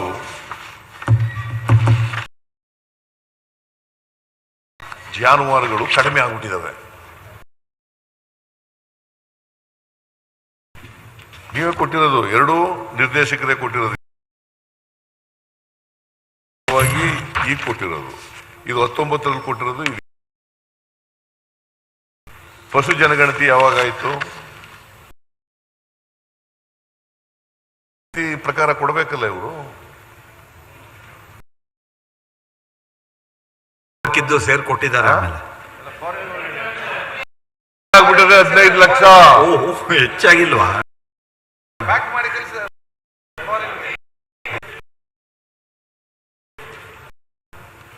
19/12/2022 ಅಂದ್ರೆ ಈ ತಿಂಗಳು 1,53,560 ಅಂತ ಹೇಳಿದ್ದೀರಿ. ಯಾವಾಗ ಹೇಳಿರೋದು ಇದು? 19/12/2022. ಇದು ಯಾವಾಗ ಕೊಟ್ಟಿದ್ದೀರಿ? ಇದು ನಿಮ್ಮ ನಿರ್ದೇಶಕರೇ ಕೊಟ್ಟಿರೋದು. 25/3/2019. 25/3/2019. ಅವರು ಟ್ರಾನ್ಸ್ಫರ್ ಆಗಿ ಬೇರೆಯವ್ರು ಬಂದಿರ್ಬೇಕು ಅಲ್ಲಿ. ಆ ಡೈರೆಕ್ಟರ್ ಟ್ರಾನ್ಸ್ಫರ್ ಆಗಿ ಬೇರೆಯವ್ರು ಬಂದು ಅವ್ರಿಗೆ ಲೆಕ್ಕ ಸಿಗದೆ ಹಿಂಗಾಗಿರ್ಬೇಕು ಅಂತ. ಏನು ಮಾಯ ಆಗ್ಬಿಟ್ರು 15 ಲಕ್ಷ. ಆ ಡೈರೆಕ್ಟರ್ ಲೆಕ್ಕ ಸಿಗಲಿಲ್ಲ, ಮಾಯ ಆಗ್ಬಿಟ್ವೇನ್ರಿ ಎಲ್ಲ ರಾಸುಗಳು. 15 ಲಕ್ಷ ಜಾನುವಾರುಗಳು. ಏನು ಗೋ ರಕ್ಷಣೆ ಮಾಡ್ಲಿಕ್ಕೋಸ್ಕರವಾಗಿ ಗೋವಧೆ ನಿಷೇಧ ಕಾಯ್ದೆ ತಗೊಬಂದಿದ್ದೀರಿ. ನೀವು 15 ಲಕ್ಷನೇ ಇಲ್ವಲ್ಲಪ್ಪ. ಇದು ಸರಿನಾ ತಪ್ಪ? ಸರಿನಾ ತಪ್ಪು ಅಂತ ಹೇಳ್ಬೇಕು. ಸಿದ್ದರಾಮಯ್ಯ ರೋಗದ ಬಗ್ಗೆ ಬಂದ್ಬಿಡ್ರಿ. ರೋಗದ ಬಗ್ಗೆ, ಗೋಗಳ ಬಗ್ಗೆನೇ ಇದು ಕೇಳ್ತಾ ಇರೋದು. ಈಗ 15 ಲಕ್ಷ ಪ್ರಾಣಿಗಳು ಇಲ್ಲ ಆಗ್ಬಿಟ್ರೆ, ಜಾನುವಾರುಗಳು ಇಲ್ಲ ಆಗ್ಬಿಟ್ರೆ ಏನಾಯ್ತು ಅದು? ನೀವು ಹಾಗೆ 15 ಲಕ್ಷ 15,000 ಅಲ್ಲ. ಏನಪ್ಪ 3 ವರ್ಷದಿಂದ ಕಡಿಮೆ ಆಗಿದ್ದಾವೆ, ಕಾಯಿಲೆ ಬಂತು ಹೋದು ಅಂತ ಎಲ್ಲ ಹೇಳ್ಬೋದು. 15 ಲಕ್ಷ ಇದು ಏನೋ ಮಿಸ್ಟೇಕ್ ಆಗಿರ್ಬೇಕು ಅವರದ್ದು ಕೂಡಿಸೋದು ಕಳಿಯೋದು. ಸೊ ಇದು 69 ಲಕ್ಷ ಮಾತ್ರ. ಇಷ್ಟರೊಳಗಡೆ 69 ಲಕ್ಷ ಜಾನುವಾರುಗಳಿಗೆ ಲಸಿಕೆ ಹಾಕಿದ್ದಾರೆ. 6 ತಿಂಗಳಿಂದ ಮಾಡಿಲ್ಲ. ಲಸಿಕೆಗಳು ಕೂಡ ಸಿಗ್ತಾ ಇಲ್ಲ.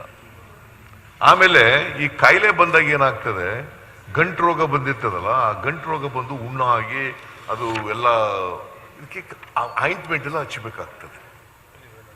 ಮತ್ತೆ ಇವನ್ನ ಸಪರೇಟ್ ಆಗಿ ಇಡಬೇಕಾಗ್ತದೆ. ಯಾಕಂದ್ರೆ ಇದು ಸಾಂಕ್ರಾಮಿಕ ರೋಗ. ಈ ಸಾಂಕ್ರಾಮಿಕ ರೋಗ ಆಗೋದ್ರಿಂದ ಒಂದು ಜಾನುವಾರಿಂದ ಇನ್ನೊಂದು ಜಾನುವಾರಿಗೆ, ಎತ್ತಿನಿಂದ ಹಸುವಿಗೆ, ಹಸುವಿನಿಂದ ಕೋಣಕ್ಕೆ, ಕೋಣಿಯಿಂದ ಎತ್ತಿಗೆ, ಹಿಂಗೆಲ್ಲ ಹಬ್ಬ ಹೊಂಟೋಗ್ಬಿಡ್ತದೆ. ಇದು ತಡೆಗಟ್ಟತಕ್ಕಂಥದ್ದು ಅತ್ಯಂತ ಅವಶ್ಯ. ಇದು ಒಂದು. ಎರಡನೇದೇನಾಗಿದೆ, ನಾನು ಹೇಳಿದ್ನಲ್ಲ, 21,305 ಪ್ರಾಣಿಗಳು ಸತ್ತೋಗ್ಬಿಟ್ಟಿದ್ದಾರೆ. ಒಂದು ತಿಂಗಳಿಂದ ಈಚೆಗೆ 10,305 ಪ್ರಾಣಿಗಳು ಸತ್ತೋಗಿದ್ದಾವೆ. 10,305. 21,305 ಇಲ್ಲಿವರೆಗೂ ಸತ್ತಿದ್ದಾವೆ. ಒಂದು ತಿಂಗಳಿಂದ ಈಚೆಗೆ 10,305 ಪ್ರಾಣಿಗಳು ಸತ್ತಿದ್ದಾವೆ. ನಮಗೆ ಅನಿಮಲ್ ಹಸ್ಬೆಂಡ್ರಿ ಡಿಪಾರ್ಟ್ಮೆಂಟ್ ನಾವು ಸತ್ತೋಗಿದ್ಯಾ? What is that they are doing?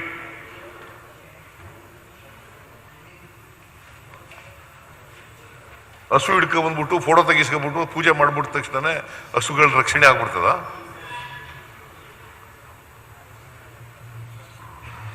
ಆಮೇಲೆ ಮನೆ ಅಧ್ಯಕ್ಷರೇ, ಇದು ಒಂದು. ಇದರಿಂದ ಏನಾಗಿದೆ ನಿಮಗೆ ಗೊತ್ತಾ? ಈಗ ಹಾಲಿನ ಉತ್ಪಾದನೆ ಎಷ್ಟಾಗಿದೆ ಅಂತ ಗೊತ್ತಾ? 94 ಲಕ್ಷ ಲೀಟರ್ ಇತ್ತು ಒಂದು ದಿನಕ್ಕೆ. 96 ಲಕ್ಷ ಲೀಟರ್ ಒಂದು ದಿನಕ್ಕೆ. ಈಗ ಎಷ್ಟಾಗಿದೆ ಗೊತ್ತಾ? 76 ಲಕ್ಷ ಲೀಟರ್ ಆಗಿದೆ. ಈಗ ಸುಮಾರು 18 ಲಕ್ಷ ಲೀಟರು ಕಡಿಮೆ ಆಗಿದೆ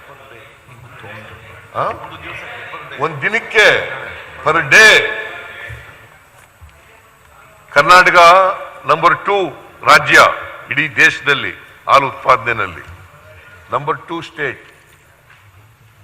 ಅಂತ ರಾಜ್ಯದಲ್ಲಿ ಇವತ್ತು ಹಾಲು ಉತ್ಪಾದನೆ ಬಿಕಾಸ್ ಆಫ್ ದಿಸ್, ಇದು ಒಂದು ಕಾರಣ. ಈ ರೋಗ ಒಂದು ಕಾರಣ.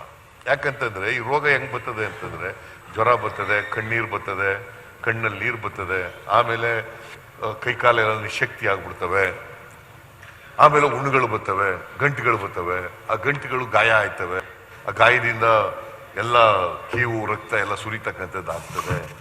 ಇದನ್ನ ರಕ್ಷಣೆ ಮಾಡ್ಬೇಕಾಗಿರ್ತಕ್ಕಂಥ ನಮ್ಮ ಜವಾಬ್ದಾರಿ ಅಲ್ವಾ? Is it not the responsibility of the animal husbandry department? ರೋಗ ಓಡಿಸ್ಬೇಕಾಗಿರ್ತಕ್ಕಂಥದ್ದು ಇವ್ರ ಜವಾಬ್ದಾರಿ ಅಲ್ವಾ? ಇದು ಒಂದು. ಎರಡನೇದೇನಾಗಿದೆ, ಇವರು ಸಿಬ್ಬಂದಿ ಬೇರೆ ಇಲ್ಲ. ಇದರಿಂದ ಸಿಬ್ಬಂದಿ ಇಲ್ಲ. 3,253 ಸ್ಯಾಂಕ್ಷನ್ಡ್ ಪೋಸ್ಟ್ಗಳು ಇವರಿಗೆ. 3,253 ಸ್ಯಾಂಕ್ಷನ್ಡ್ ಪೋಸ್ಟ್ಗಳು. ಆದರೆ ಇರೋದು ಎಷ್ಟಪ್ಪ, ಭರ್ತಿ ಮಾಡಿರೋದು ಎಷ್ಟು ಅಂತಂದ್ರೆ 2,042 ಪೋಸ್ಟ್ಗಳು, 1,000 ಸುಮಾರು 1,000ಕ್ಕೂ ಹೆಚ್ಚು ಪೋಸ್ಟ್ಗಳು ಖಾಲಿ ಬಿದ್ದಿದ್ದಾವೆ. 1,200 ಪೋಸ್ಟ್ಗಳು ಖಾಲಿ ಬಿದ್ದಿದ್ದಾವೆ. ಯಾಕೆ ಭರ್ತಿ ಮಾಡಿಲ್ಲ? ಆಮೇಲೆ ಇನ್ಸ್ಪೆಕ್ಟರ್ಗಳು, ವೆಟರ್ನರಿ ಇನ್ಸ್ಪೆಕ್ಟರ್ಗಳು, ಇವರೆಲ್ಲ ಸಿಬ್ಬಂದಿ ಇದ್ದಾರಲ್ಲ, ಈ ಸಿಬ್ಬಂದಿ 28% ಮಾತ್ರ ಭರ್ತಿ ಆಗಿರೋದು. 28% ಮಾತ್ರ ಭರ್ತಿ ಆಗಿರೋದು. ಗೋರಕ್ಷಣೆ ಹೆಂಗಾಗ್ತದೆ ನಿಮ್ದು? ಪ್ರಚಾರಕ್ಕೋಸ್ಕರ ಗೋರಕ್ಷಣೆ ಮಾಡ್ಬೇಕಷ್ಟೇನೆ. ಗೋರಕ್ಷಣೆ ಹೆಂಗಾಗ್ತದೆ? ಇದು ಗೋರಕ್ಷಣೆ ಕ್ರಮನ? ಆಮೇಲೆ ಪರಿಹಾರ ಕೊಡೋದು ಎಷ್ಟು ಇವರು ಅಂತಂದ್ರೆ, ಕರುಗಳು ಸತ್ರೆ 5,000 ರೂಪಾಯಿ, ಹಸು ಎಮ್ಮೆ ಸತ್ರೆ 20,000 ರೂಪಾಯಿ, ಎತ್ತುಗಳ ಸತ್ರೆ 30,000 ರೂಪಾಯಿ ಪರಿಹಾರ ಕೊಡ್ತಾರೆ. ಇವತ್ತು ಹಸು ಎಮ್ಮೆಗಳ ಬೆಲೆ ಎಷ್ಟಿದೆ ಗೊತ್ತಾ? ಕನಿಷ್ಠ ಪಕ್ಷ 1 ಲಕ್ಷ ರೂಪಾಯಿ ಇದೆ ಮಿನಿಮಮ್. ನಾನು ಅದು ಯಾವುದೋ ಊರಿಗೆ ಹೋಗಿದ್ದೆ ಮೊನ್ನೆ, ಅಲ್ಲಿ ಸುಮಾರು 2 ಲಕ್ಷ 3 ಲಕ್ಷ ರೂಪಾಯಿ ಎತ್ತುಗಳಿದ್ದು, 3 ಲಕ್ಷ ಎತ್ತುಗಳಿದ್ದು. ಈಗ ಅಂತ ರಾಸುಗಳಿಗೆ ಬಂದ್ಬಿಟ್ರೆ ಏನಾಗ್ತದೆ? ಅವ್ರಿಗೆ ಮನೆ ಹಾಳಾಗ್ಬಿಡ್ತದೆ ರೈತರಿಗೆ. ಇವತ್ತು ಪರಿಹಾರನೂ ಸರಿಯಾಗಿ ಕೊಟ್ಟಿಲ್ಲ. ಇವತ್ತವರೆಗೆ 21,305 ರಾಸುಗಳಿಗೆ ಈಗಾಗಿದೆ. ನೀವು ಕೊಟ್ಟಿರೋದು ಇವತ್ತಿನವರೆಗೆ 17,000 ರಾಸುಗಳಿಗೆ ಪರಿಹಾರ ಕೊಟ್ಟಿದ್ದೀರಿ. ಇನ್ನು ಕೊಟ್ಟಿಲ್ಲ. ಇನ್ನು 6,000 ರಾಸುಗಳಿಗೆ ಪರಿಹಾರ ಕೊಟ್ಟಿಲ್ಲ. ಸತ್ವ ಪರಿಹಾರಗಳಿಗೆ ಉತ್ತರ ಕೊಡುವ ಹೇಳಿ. ತಲೆ ಅಳ್ಳಾಡಿಸಿದ್ರೆ ಹೆಂಗೆ? ತಲೆ ಅಳ್ಳಾಡಿಸಿದ್ರೆ ಕೊಟ್ಟಿಲ್ಲ ಅಂತ. ಕೊಟ್ಟಿದ್ದೀರಾ? ಹಿಂಗಂದ್ರೆ ಕೊಟ್ಟಿದ್ದೀವಿ ಅಂತ. ಸೊ ಇಷ್ಟೊಂದು ಹಾಳು ಮಾಡಿ ಇವತ್ತು ಇಡೀ ಪಶುಸಂಗೋಪನಾ ಇಲಾಖೆ ಹಾಳಾಗಿದೆ. ನಿಮಗೆ 14 ಲಕ್ಷ ಲೀಟರ್ ಹಾಲು ಕಡಿಮೆ ಆಗಿದೆ ಅಂತಂದ್ರೆ ರೈತರ ಗತಿ ಏನು? ಈ ರೋಗ ಬಂದು ಅವರು ಎಲ್ಲ ಇದೇ ಬಿಟ್ಬಿಟ್ಟಿದ್ದಾರೆ. ಎಕನಾಮಿಕ್ ಆಕ್ಟಿವಿಟಿ ಕೂಡ ಹೇಳಿದ್ರು. ನಾವು ಕೋಲಾರ ಜಿಲ್ಲೆಯಲ್ಲಿ 6 ತಾಲೂಕಿನಲ್ಲಿ ಒಂದು ದಿವಸಕ್ಕೆ 4 ಲಕ್ಷ ಲೀಟರ್ ಹಾಲು, 1 ಲೀಟರ್ಗೆ 31 ರೂಪಾಯಿ. ಅಂದರೆ ಒಂದು ದಿವಸಕ್ಕೆ ನಮ್ಮ ಅರ್ನಿಂಗ್ಸ್ 42 ಲಕ್ಷ. ಅಂದರೆ ಒಂದು ತಿಂಗಳಿಗೆ 12 ಆರ್ಥಿಕ ಚಟುವಟಿಕೆ ಅದ್ರ ಮೇಲೆ ಎಫೆಕ್ಟ್ ಆಗುತ್ತೆ. ಅದನ್ನೇ ಈಗ ನೋಡಿ, ಹಾಲಿನ ರೇಟ್ ಎಷ್ಟಿದೆ ಅಂತಂದ್ರೆ 32 ರೂಪಾಯಿ ಇದೆ. ಈಗ 1 ಲೀಟರ್ ಹಾಲು 32 ರೂಪಾಯಿ ಇದೆ. ಅದರಲ್ಲಿ 5 ರೂಪಾಯಿ ಇನ್ಸೆಂಟಿವ್ ಕೂಡ ಸೇರ್ಕೊಂಡಿದೆ. ಅದಲ್ದೇನೆ 50 ಪ್ಲಸ್ 5 ರೂಪಾಯಿ, 32 ಪ್ಲಸ್ 5 ರೂಪಾಯಿ 37 ರೂಪಾಯಿ. 37 ಇಂಟು 14 ಲಕ್ಷ ಎಷ್ಟು ರೂಪಾಯಿ ಆಯ್ತು ಒಂದು ದಿನಕ್ಕೆ? ಎಷ್ಟಾಯ್ತು ರೀ? ಲೆಕ್ಕ ಹಾಕಿದ್ದೀರಾ? ಒಂದು ದಿನಕ್ಕೆ 1 ಲೀಟರ್ ಹಾಲು 37 ರೂಪಾಯಿ. 32 ಪ್ಲಸ್ 5 37 ರೂಪಾಯಿ. 37 ಇಂಟು 14 ಲಕ್ಷ ಅಂದ್ರೆ ಎಷ್ಟಾಯ್ತು? 5 ಕೋಟಿ. 5 ಕೋಟಿ. 5 ಕೋಟಿ ಸರ್. ಎಷ್ಟು? 6,66 ಲಕ್ಷಕ್ಕೆ ಒಂದು ದಿನಕ್ಕೆ ನಷ್ಟ ಆಯ್ತಾ ಇರೋದು ಗ್ರಾಮೀಣ ಪ್ರದೇಶದಲ್ಲಿ ರೈತರದು. ಒಂದು ದಿನಕ್ಕೆ 6,66 ಲಕ್ಷ. 6,66 ಲಕ್ಷ. ಯಾರು ರೆಸ್ಪಾನ್ಸಿಬಲ್ ಇದಕ್ಕೆ? Who is responsible? Animal Husbandry Department and the government is responsible. 6,66 lakh ಒಂದು ದಿನಕ್ಕೆ ನಷ್ಟ ಆಗ್ತಾ ಇರೋದು. 14 ಲಕ್ಷ ಲೀಟರ್ ಹಾಲಿಲ್ಲ. 21,305 ರಾಸುಗಳು ಸತ್ತೋಗ್ಬಿಟ್ಟಿದ್ದಾವೆ. ಗೋರಕ್ಷಣೆ ಎಲ್ಲಪ್ಪ ಇದು? ರಾಜಕೀಯಕ್ಕೋಸ್ಕರ ಗೋರಕ್ಷಣೆ ಅಂತ ಹೇಳ್ತೀರಾ? ನಿಮಗೆ ರಕ್ಷಣೆ ಮಾಡಕ್ಕಾಗದೆ ಹೋದ್ರೆ ಇದು ಬರೀ ಗಂಟು ರೋಗ ಬಂದು ಆಗಿರ್ತಕ್ಕಂಥದ್ದು. ಇದು ಬೇರೆ ರೋಗಗಳೆಲ್ಲ ಬಂದಿರ್ತವೆ. ಕಾಲುಬಾಯಿ ರೋಗ ಎಲ್ಲ ಬಂದಿರ್ತದೆ. ಆ ಕಾಲುಬಾಯಿ ರೋಗದಿಂದಲೂ ಕೂಡ ಕಡಿಮೆ ಆಗ್ಬಿಡ್ತದೆ ಹಾಲು ಉತ್ಪಾದನೆ ಆಗ್ತಕ್ಕಂಥದ್ದು. This is the position. ನಾನು ಇವೆಲ್ಲ ಯಾಕೆ ಹೇಳ್ತಾ ಇದ್ದೀನಿ ಅಂದ್ರೆ, ನಾನು 2.5 ವರ್ಷ ಅನಿಮಲ್ ಹಸ್ಬೆಂಡ್ರಿ ಮಿನಿಸ್ಟರ್ ಆಗಿದ್ದೆ. ನಮ್ಮ ಕಾಲದಲ್ಲೇನೆ ಮಿಲ್ಕ್ ಯೂನಿಯನ್ಗಳಿಗೆ ಡೈರಿಗಳನ್ನ ಟ್ರಾನ್ಸ್ಫರ್ ಮಾಡದ್ದು. ಇವತ್ತು ಸುಮಾರು 15 ಲಕ್ಷ ರೈತರು ಹಾಲು ಹಾಕ್ತಾ ಇದ್ದಾರೆ. 15 ಲಕ್ಷ ರೈತರು ಇಡೀ ರಾಜ್ಯದಲ್ಲಿ 14 ಮಿಲ್ಕ್ ಯೂನಿಯನ್ಗಳಿದಾವೆ. 15 ಲಕ್ಷ 16 ಆಗಿದೆ. ಓಕೆ, ಇವರು ಮಿಲ್ಕ್ ಯೂನಿಯನ್ ಪ್ರೆಸಿಡೆಂಟು. 16 ಲಕ್ಷ ರೈತರು ಇದ್ರ ಮೇಲೆ ಅವಲಂಬನೆ ಆಗಿದ್ದಾರೆ. 14 ಲಕ್ಷ ಕುಟುಂಬಗಳು. ಓಕೆ, 16 ಲಕ್ಷ ಕುಟುಂಬಗಳು. ಇವ್ರ ಬದುಕೇನಾಗ್ತದೆ? ದೇಶದ ಆರ್ಥಿಕ ಪರಿಸ್ಥಿತಿ ಮೇಲೆ ಏನು ಪರಿಣಾಮ ಆಗ್ತದೆ? ರಾಜ್ಯದ ಆರ್ಥಿಕ ಪರಿಸ್ಥಿತಿ ಮೇಲೆ ಏನು ಪರಿಣಾಮ ಆಗ್ತದೆ? You must think about all these things. ಅದರಿಂದ ಸರ್ಕಾರದಿಂದ ನಾನು ಬಯಸೋದೇನಪ್ಪ ಅಂತಂದ್ರೆ, ಅವ್ರ ಗಮನ ಸೆಳೆಯೋದು ಏನು ಅಂತಂದ್ರೆ, ಕೂಡಲೇ ಎಲ್ಲ ರಾಷ್ಟ್ರಗಳಿಗೂ ಕೂಡ ಅವ್ರ ಪ್ರಕಾರ 1,14,00,000 ಚಿಲ್ಲರೆ ರಾಷ್ಟ್ರಗಳಿದಾವೆ. ಎಲ್ಲಕ್ಕೂ ಲಸಿಕೆ ಹಾಕ್ಬೇಕು. ಬರೀ 69,000 ಹಾಕ್ಬಿಟ್ಟಿದ್ದೀವಿ ಅಂತ ಬೆಂತಟ್ಗಳದಲ್ಲ, ಎಲ್ಲ ರಾಷ್ಟ್ರಗಳಿಗೂ ಹಾಕ್ಬೇಕು. ಯಾಕಂತಂದ್ರೆ ಅವ್ರು ಉತ್ತರ ಕೊಟ್ಟಿರುವಾಗ ಡೈರೆಕ್ಟರ್ ಏನ್ ಹೇಳಿದ್ದಾರೆ ಅಂತಂದ್ರೆ, ನಾನು ಇಲ್ಲೊಂದು ಪ್ರಶ್ನೆ ಕೇಳಿದ್ದೀನಿ ಅವರಿಗೆ. ರೋಗ ನಿಯಂತ್ರಣ ಎಲ್ಲ ಜಾನುವಾರುಗಳಿಗೆ, ಈ ರೋಗ ನಿವಾರಿಸಲು ಅಗತ್ಯವಿರುವ ಕ್ರಮಗಳೇನು ಅಂತ ಕೇಳಿದ್ದೀನಿ ಡೈರೆಕ್ಟರ್ಗೆ. ಡೈರೆಕ್ಟರ್ ಪರ್ಮನೆಂಟ್ ಏನ್ ಹೇಳಿದ್ದಾರೆ ಅಂತಂದ್ರೆ, ರೋಗ ನಿಯಂತ್ರಣ ಎಲ್ಲ ಜಾನುವಾರುಗಳಿಗೆ ಲಸಿಕೆ ಹಾಕುವುದರಿಂದ ಸಾಧ್ಯ. ಎಲ್ಲ ಜಾನುವಾರುಗಳಿಗೆ ಲಸಿಕೆ ಹಾಕುವುದರಿಂದ ಸಾಧ್ಯ. ಇದು ಡೈರೆಕ್ಟರ್ ಹೇಳಿರೋದು. ರೋಗ ನಿಯಂತ್ರಣ ಕೈಗೊಂಡ ಕ್ರಮಗಳ ಮಾಹಿತಿಯನ್ನು ಅನುಬಂಧದಲ್ಲಿ ಲಗತ್ತಿಸಲಾಗಿದೆ. ಅದೇ 69,000 ಲಸಿಕೆಗಳಿಗೆ ಜಾನುವಾರುಗಳಿಗೆ ಲಸಿಕೆ ಹಾಕಿದ್ದೀವಿ ಅನ್ನೋದೇ ಇವ್ರದ್ದು ಆಗಿರೋದು. ಅದಕ್ಕೆ ನಾನೇನು ಹೇಳ್ತೀನಿ, ಐ ಡಿಮ್ಯಾಂಡ್ ಇಮಿಡಿಯೇಟ್ಲಿ ಎಲ್ಲ ರಾಷ್ಟ್ರಗಳಿಗೂ ಕೂಡ ಲಸಿಕೆ ಹಾಕಬೇಕು. ಏನೇನು ಔಷಧಿಗಳಿಲ್ಲ ಔಷಧಿಗಳನ್ನೆಲ್ಲ ಸರಬರಾಜು ಮಾಡಬೇಕು. ಇಲ್ಲದೆ ಹೋದರೆ ರೈತರ ಆರ್ಥಿಕ ಪರಿಸ್ಥಿತಿ ಮೇಲೆ ಇದು ಪರಿಣಾಮ ಬೀರುತ್ತದೆ. ಆರ್ಥಿಕ ಬೆಳವಣಿಗೆ ಕುಂಠಿತ ಆಗ್ತದೆ. ಕಾಂಟ್ರಿಬ್ಯೂಷನ್ ಟು ದಿ GDP ಕಡಿಮೆ ಆಗ್ತದೆ. ಬೆಳವಣಿಗೆ ಆಗಲ್ಲ. ಹೇಳಿದ್ರಲ್ಲ, 6,66,00,000 ಒಂದು ದಿನಕ್ಕೆ ಕಡಿಮೆ ಆದ್ರೆ ವರ್ಷಕ್ಕೆ ಎಷ್ಟಾಗ್ತದೆ? 365 ದಿನ. ಜಾನುವಾರುಗಳು ಸತ್ತೋದ್ರೆ ಆ ಸಂಪತ್ತು, ಜಾನುವಾರು ಸಂಪತ್ತು ಹಾಳಾಗ್ತದೆ. ಎತ್ತುಗಳು, ಕೋಣುಗಳು, ಎಮ್ಮೆಗಳು, ಅದು ಆ ನೊಣ ಬರ್ತದೆ.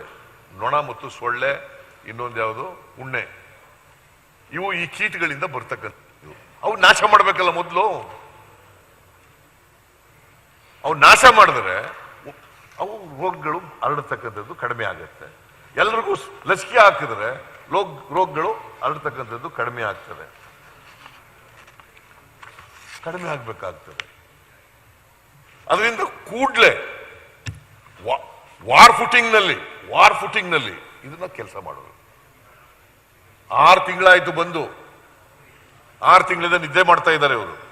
ಬರೀ 69 ಲಕ್ಷಕ್ಕೆ ಇದು ಮಾಡಿದೀವಿ ಅಂತ ಬೆಂತಟ್ಟುಗಳದು. ಇವರು ಇನ್ನು 47 ಲಕ್ಷಕ್ಕೆ ಹಾಕಿಲ್ಲ. ಸುಮಾರು 50 ಲಕ್ಷ ರಾಷ್ಟ್ರಗಳಿಗೆ ಹಾಕಿಲ್ಲ ಇನ್ನ. ಇದು ಒಂದು ಪರಿಹಾರ ಹೆಚ್ಚು ಮಾಡಬೇಕು. ಯಾಕಂದ್ರೆ ಕನಿಷ್ಠ ನೀವು 1 ಲಕ್ಷ ರೂಪಾಯಿ, ಎತ್ತು ಇರ್ಬೋದು, ಎಮ್ಮೆ ಇರ್ಬೋದು, ಕೋಣ ಇರ್ಬೋದು, ಆಕಳುಗಳು, ಇವಕ್ಕೆಲ್ಲ ಕೊಡಬೇಕು. 1 ಲಕ್ಷ ರೂಪಾಯಿ ಕನಿಷ್ಠ ಕೊಡಬೇಕು ಪರಿಹಾರ. ಸೊ ಇದನ್ನ ನಾನು ಸರ್ಕಾರದ ಗಮನ ಸೆಳೀತಾ ಇದ್ದೀನಿ. ಇದಕ್ಕೆ ಸರ್ಕಾರದಿಂದ ಉತ್ತರ ಬಯಸ್ತೀನಿ. ಸನ್ಮಾನ್ಯ ಅಧ್ಯಕ್ಷರೇ, ಪ್ರಭು ಚವ್ಹಾಣ್ ಅವರು. ಸನ್ಮಾನ್ಯ ಅಧ್ಯಕ್ಷರೇ, ಸನ್ಮಾನ್ಯ ಸಭಾಧ್ಯಕ್ಷರೇ, ನಮ್ಮ ವಿರೋಧಿ ಪಕ್ಷ ನಾಯಕರು, ಸನ್ಮಾನ್ಯ ಅಧ್ಯಕ್ಷರೇ, ಹೇಳಿ. ನಮ್ಮ ವಿರೋಧಿ ಪಕ್ಷ ನಾಯಕರು, ಅಧ್ಯಕ್ಷರೇ, ರಾಜ್ಯದ ಇದು ಇಡೀ ರಾಜ್ಯ ಸಮಸ್ಯೆ. ಈಗ ಮಾತಾಡ್ಲಿಕ್ಕೆ ಅವಕಾಶ ಕೊಡ್ಬೇಕು ಅಂದ್ರೆ ನಾನು ಬೇರೆ ರೀತಿಯಲ್ಲಿ ತಗೊಳ್ಬೇಕಾಗತ್ತೆ. ಗಂಭೀರವಾಗಿ ಕೇಳಿದ್ದಾರೆ. ಕೇಳಿದ್ದಕ್ಕೆ ಸರ್ಕಾರ ಉತ್ತರ ಒಂದ್ಸಲ ಕೇಳಿ, ಅದು ಸಮಾಧಾನ ಆಗಿಲ್ಲ ಅಂದ್ರೆ ಬೇರೆ ರೀತಿಯಲ್ಲಿ ಚರ್ಚೆಗೆ ತಗೊಳ್ಳೋಣ. ಕೇಳಿ. ಮಾನ್ಯ ಸಭಾಧ್ಯಕ್ಷರೇ, ವಿರೋಧಿ ಪಕ್ಷ ನಾಯಕರು, ರಾಜ್ಯದ ಮಾಜಿ ಮುಖ್ಯಮಂತ್ರಿ ಅವರು ನಮ್ದು ಹೇಳಿದ್ರು ತಾಳ್ಮೆಯನ್ನು ಕೇಳಬೇಕು. ಅದಕ್ಕೆ ನಾನು ತಾಳ್ಮೆಯನ್ನು ಕೇಳಿದ್ದೀನಿ. 0 ಅವರ್ ಜಸ್ಟ್ ಬಂದಿದೆ. ಈ ರಿಪ್ಲೈ ನಾನು ಮಂಡೇ ಮಾಡಿಕೊಡ್ತೀನಿ. ಜಸ್ಟ್ ಬಂದಿದೆ, ಉತ್ತರ ಮುಂದೆ ಮಾಡ್ತೀವಿ. ಆಮೇಲೆ ಸನ್ಮಾನ್ಯ ಸಭಾಧ್ಯಕ್ಷರೇ, ಎಲ್ಲಿ ರಾಜಸ್ಥಾನ, ಗುಜರಾತ್, ಬೇರೆ ಬೇರೆ ರಾಜ್ಯ ಕಡೆಯಿಂದ ನಮ್ಮ ರಾಜ್ಯದೇ ಬಂದಿದೆ ಸಭಾಧ್ಯಕ್ಷರೇ. ರಾಜಸ್ಥಾನ ಅಂತ ಹೇಳಿದ್ರೆ ಮಿನಿಮಮ್ ರಾಜಸ್ಥಾನ ಬಹಳ ಜಾಸ್ತಿ ಅಲ್ಲ ಪ್ರಭು ಆಗಿದೆ.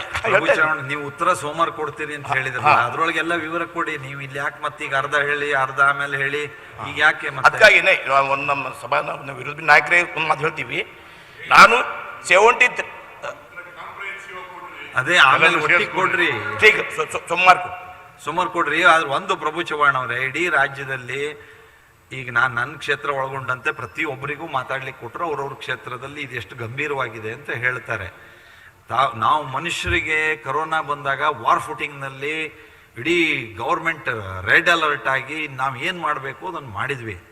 ಇವು ಮೂಕ ಪ್ರಾಣಿಗಳು, ಇವು ಇಷ್ಟು ದೊಡ್ಡ ಪ್ರಮಾಣದಲ್ಲಿ ಕಷ್ಟ ಅನುಭವಿಸ್ತಾ ಇದೆ ಅಂದರೆ ತಾವು ಅದನ್ನು ಸರ್ಕಾರದಲ್ಲಿರೋ ಹಿರಿಯ ಸಚಿವಗಳೆಲ್ಲರೂ ಅದು ಕೇವಲ ಪಶುಸಂಗೋಪನೆ ಇಲಾಖೆಯ ವಿಷಯ ಅಂತ ಬಿಡದೆ ಇದು ವಾರ್ ಫುಟಿಂಗ್ನಲ್ಲಿ ನಾವೆಲ್ಲ ಅಡ್ರೆಸ್ ಮಾಡದೆ ಹೋದ್ರೆ ಈ ಸಮಸ್ಯೆಗೆ ಗಂಭೀರ ಪರಿಣಾಮ ಆಗುತ್ತೆ. ಹಾಗಾಗಿ ತಾವು ಸೋಮವಾರ ಉತ್ತರ ಕೊಡುವಾಗ ತಾವಷ್ಟೇ ಅಲ್ಲದೆ ಮುಖ್ಯಮಂತ್ರಿಗಳ ಜೊತೆಗೂ ಅದನ್ನು ಚರ್ಚಿಸಿಕೊಂಡು ಸಮಗ್ರವಾಗಿ ಒಂದು ಒಳ್ಳೆ ಉತ್ತರವನ್ನ ಕೊಡಿ, ಪರಿಹಾರ ಕ್ರಮವನ್ನ ಮಾಡಿಕೊಡಿ. ಪರಿಹಾರ ಅದೇ ಅದೆಲ್ಲವನ್ನು ಇನ್ಶೂರೆನ್ಸ್ ಇತ್ಯಾದಿ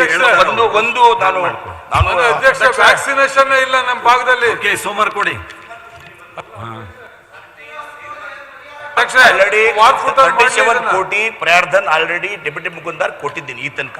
37 ಕೋಟಿ ಆಲ್ರೆಡಿ. ಸಿಟಿ ರವಿ ಅವರು, ಸಿಟಿ ರವಿ ಶೂನ್ಯ ವೇಳೆ, ಲಾಸ್ಟ್ ಶೂನ್ಯ ವೇಳೆ. ಅಧ್ಯಕ್ಷ ಒಂದ್ ನಿಮಿಷ ತಡ್ರಿ, ಒಂದು ಸಿಟಿ ರವಿ ಅವರು ಒಂದ್ ನಿಮಿಷ. ಸಿದ್ದರಾಮಯ್ಯನವ್ರ ಈಗ ಇಲ್ಲೇ ಹೆಲ್ತ್ ಮಿನಿಸ್ಟರ್ ಇದ್ದಾರೆ. ಚೈನಾದಲ್ಲಿ ಕೊರೋನಾ ಜಾಸ್ತಿ ಆಗ್ಬಿಟ್ಟು ಅಲ್ಲಿ ಆಸ್ಪತ್ರೆಗಳಲ್ಲೇ ಹೆಣಗಳ ಜೊತೆನಲ್ಲೇ ಇವ್ರಿಗೂ ಟ್ರೀಟ್ಮೆಂಟ್ ಕೊಡ್ತಾರೆ ಅಂತಕ್ಕಂಥದ್ದೆಲ್ಲ ಸುದ್ದಿಗಳು ಬಂದಿದ್ದಾವೆ. ಮತ್ತು ಚೈನಾದಿಂದ ನಮ್ಮ ದೇಶಕ್ಕೆ ಭಾಳ ಜನ ಬರೋದು ಹೋಗೋದು ಇವೆಲ್ಲ ಇದ್ದಾವೆ.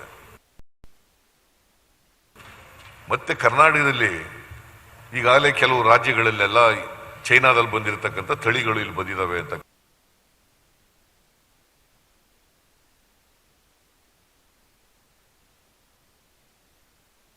ಕೂಡ ಇದೆ. ಈಗಾಗಲೇ ಕೇಂದ್ರ ಸರ್ಕಾರ ಒಂದು ಮೀಟಿಂಗ್ ಮಾಡಿ ಕೆಲವು ಗೈಡ್ಲೈನ್ಸ್ಗಳನ್ನು ಕೂಡ ಇಶ್ಯೂ ಮಾಡಿದ್ದಾರೆ. ರಾಜ್ಯದಲ್ಲಿ ಕರ್ನಾಟಕದಲ್ಲಿ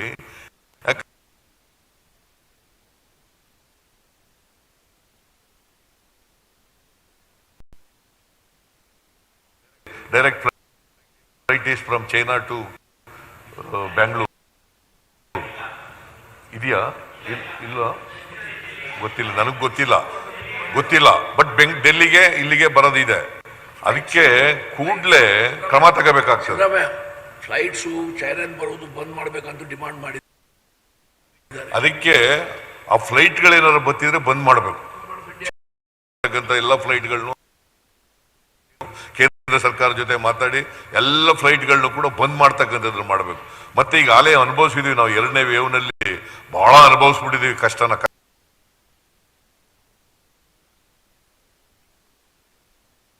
ನೋಡ್ಕೊಳ್ತಕ್ಕಂಥದ್ದು ಅತ್ಯಂತ ಅಗತ್ಯ. ಹೆಲ್ತ್ ಮಿನಿಸ್ಟ್ರು ಇವೆಲ್ಲ ಕ್ರಮಗಳನ್ನ ಕೂಡ ತಗೋಬೇಕು. ನಿಮ್ಮ ಸ್ಟೇಟ್ಮೆಂಟ್ ನೋಡಿದೆ ನಾನು, ಪತ್ರಿಕೆಯಲ್ಲಿ ಓದಿದೆ ನಾನು. ಬಟ್ ಇಮಿಡಿಯೇಟ್ ಆಗಿ ತಗೋಬೇಕು, ಅದನ್ನ ವಾರ್ ಫುಟಿಂಗ್ ನಲ್ಲಿ ತಗೋಬೇಕು. ಏನೇನು ಕ್ರಮಗಳು ತಗೊಳ್ಳಿಕ್ಕೆ ಸಾಧ್ಯ ಆಗ್ತದೆ, ಮುಂಜಾಗ್ರತಾ ಕ್ರಮಗಳನ್ನ, ಅವೆಲ್ಲ ಕ್ರಮಗಳನ್ನು ಕೂಡ ತಗೋಬೇಕು. ಮತ್ತೆ ಕರ್ನಾಟಕ ಇದು ವಾಕರಿಸ್ಕೋಬಾರದು.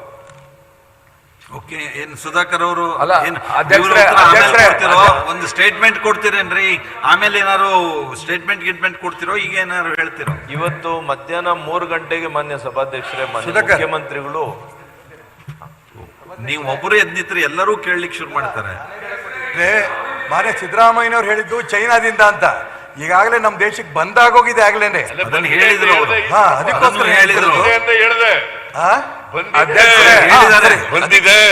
ಅದಕ್ಕೇನೆ ಅವರು ಹೇಳ್ತಿರೋ ಪ್ರಕಾರ ನಾನು ಹೇಳ್ತೀನಿ, ಅದಕ್ಕೆ ಇಮಿಡಿಯೇಟ್ ನಾವು ಕ್ರಮ ತಗೋಬೇಕು. ನ್ಯೂಸು ನಮ್ಮ ರಾಜ್ಯದ ನ್ಯೂಸ್ಗೋದಾಗ ಎಲ್ಲ ಇದೇ ಆಗಿಬಿಟ್ಟಿದೆ. ಹಾಗಾಗಿ ವಿರೋಧ ಪಕ್ಷ ನಾಯಕರು ಹೇಳ್ದಂಗೆ ಇವತ್ತು ಎಲ್ಲರಿಗೆ ಹಿಡ್ಕೊಂಡೆ ನೀವು ನಾಳೆ ನಮಗೆ ಮಾಸ್ಕ್ ಹಾಕೊಂಡು ಬನ್ನಿ ಅಂತ ಹೇಳಿ ಮೊದಲು ಇಲ್ಲಿಂದೇ ಸ್ಟಾರ್ಟ್ ಆಗಲಿ. ಯಾಕಂದ್ರೆ ಬಹಳಷ್ಟು ಆತಂಕ ಇಡೀ ಮನೆಯಲ್ಲೆಲ್ಲ ಎಲ್ಲರಿಗೆ ಗಾಬರಿ ಆಗಿಬಿಟ್ಟಿದೆ. ಅವೆಲ್ಲ ನಿನ್ನೆ ನೋಡಿದಾಗ ಚೈನಾದಲ್ಲಿ ಎಲ್ಲಿ ಸ್ಮಶಾನಲ್ಲಿ ಜಾಗ ಸಿಗ್ತಾ ಇಲ್ಲ, ಟ್ರೀಟ್ಮೆಂಟಿಗೆ ಇದು ಆಗ್ತಾ ಇಲ್ಲ ಎಂಬ ನಿಟ್ಟಿನಲ್ಲಿ ಇಷ್ಟೆಲ್ಲ ಆಗಿದೆ. ಮತ್ತೆ ಎರಡೂ ಸ್ಟೇಜ್ ಕೋವಿಡ್ ಬಹಳ ಅನುಭವಿಸಿದ್ದು. ಈ ಸಲ ಯಾವುದೇ ಚಾನ್ಸ್ ತಗೊಂಬದ್ ಬೇಡ ಅಧ್ಯಕ್ಷರೇ, ಯಾವುದೇ ಚಾನ್ಸ್ ತಗೊಂಬದ್ ಬೇಡ.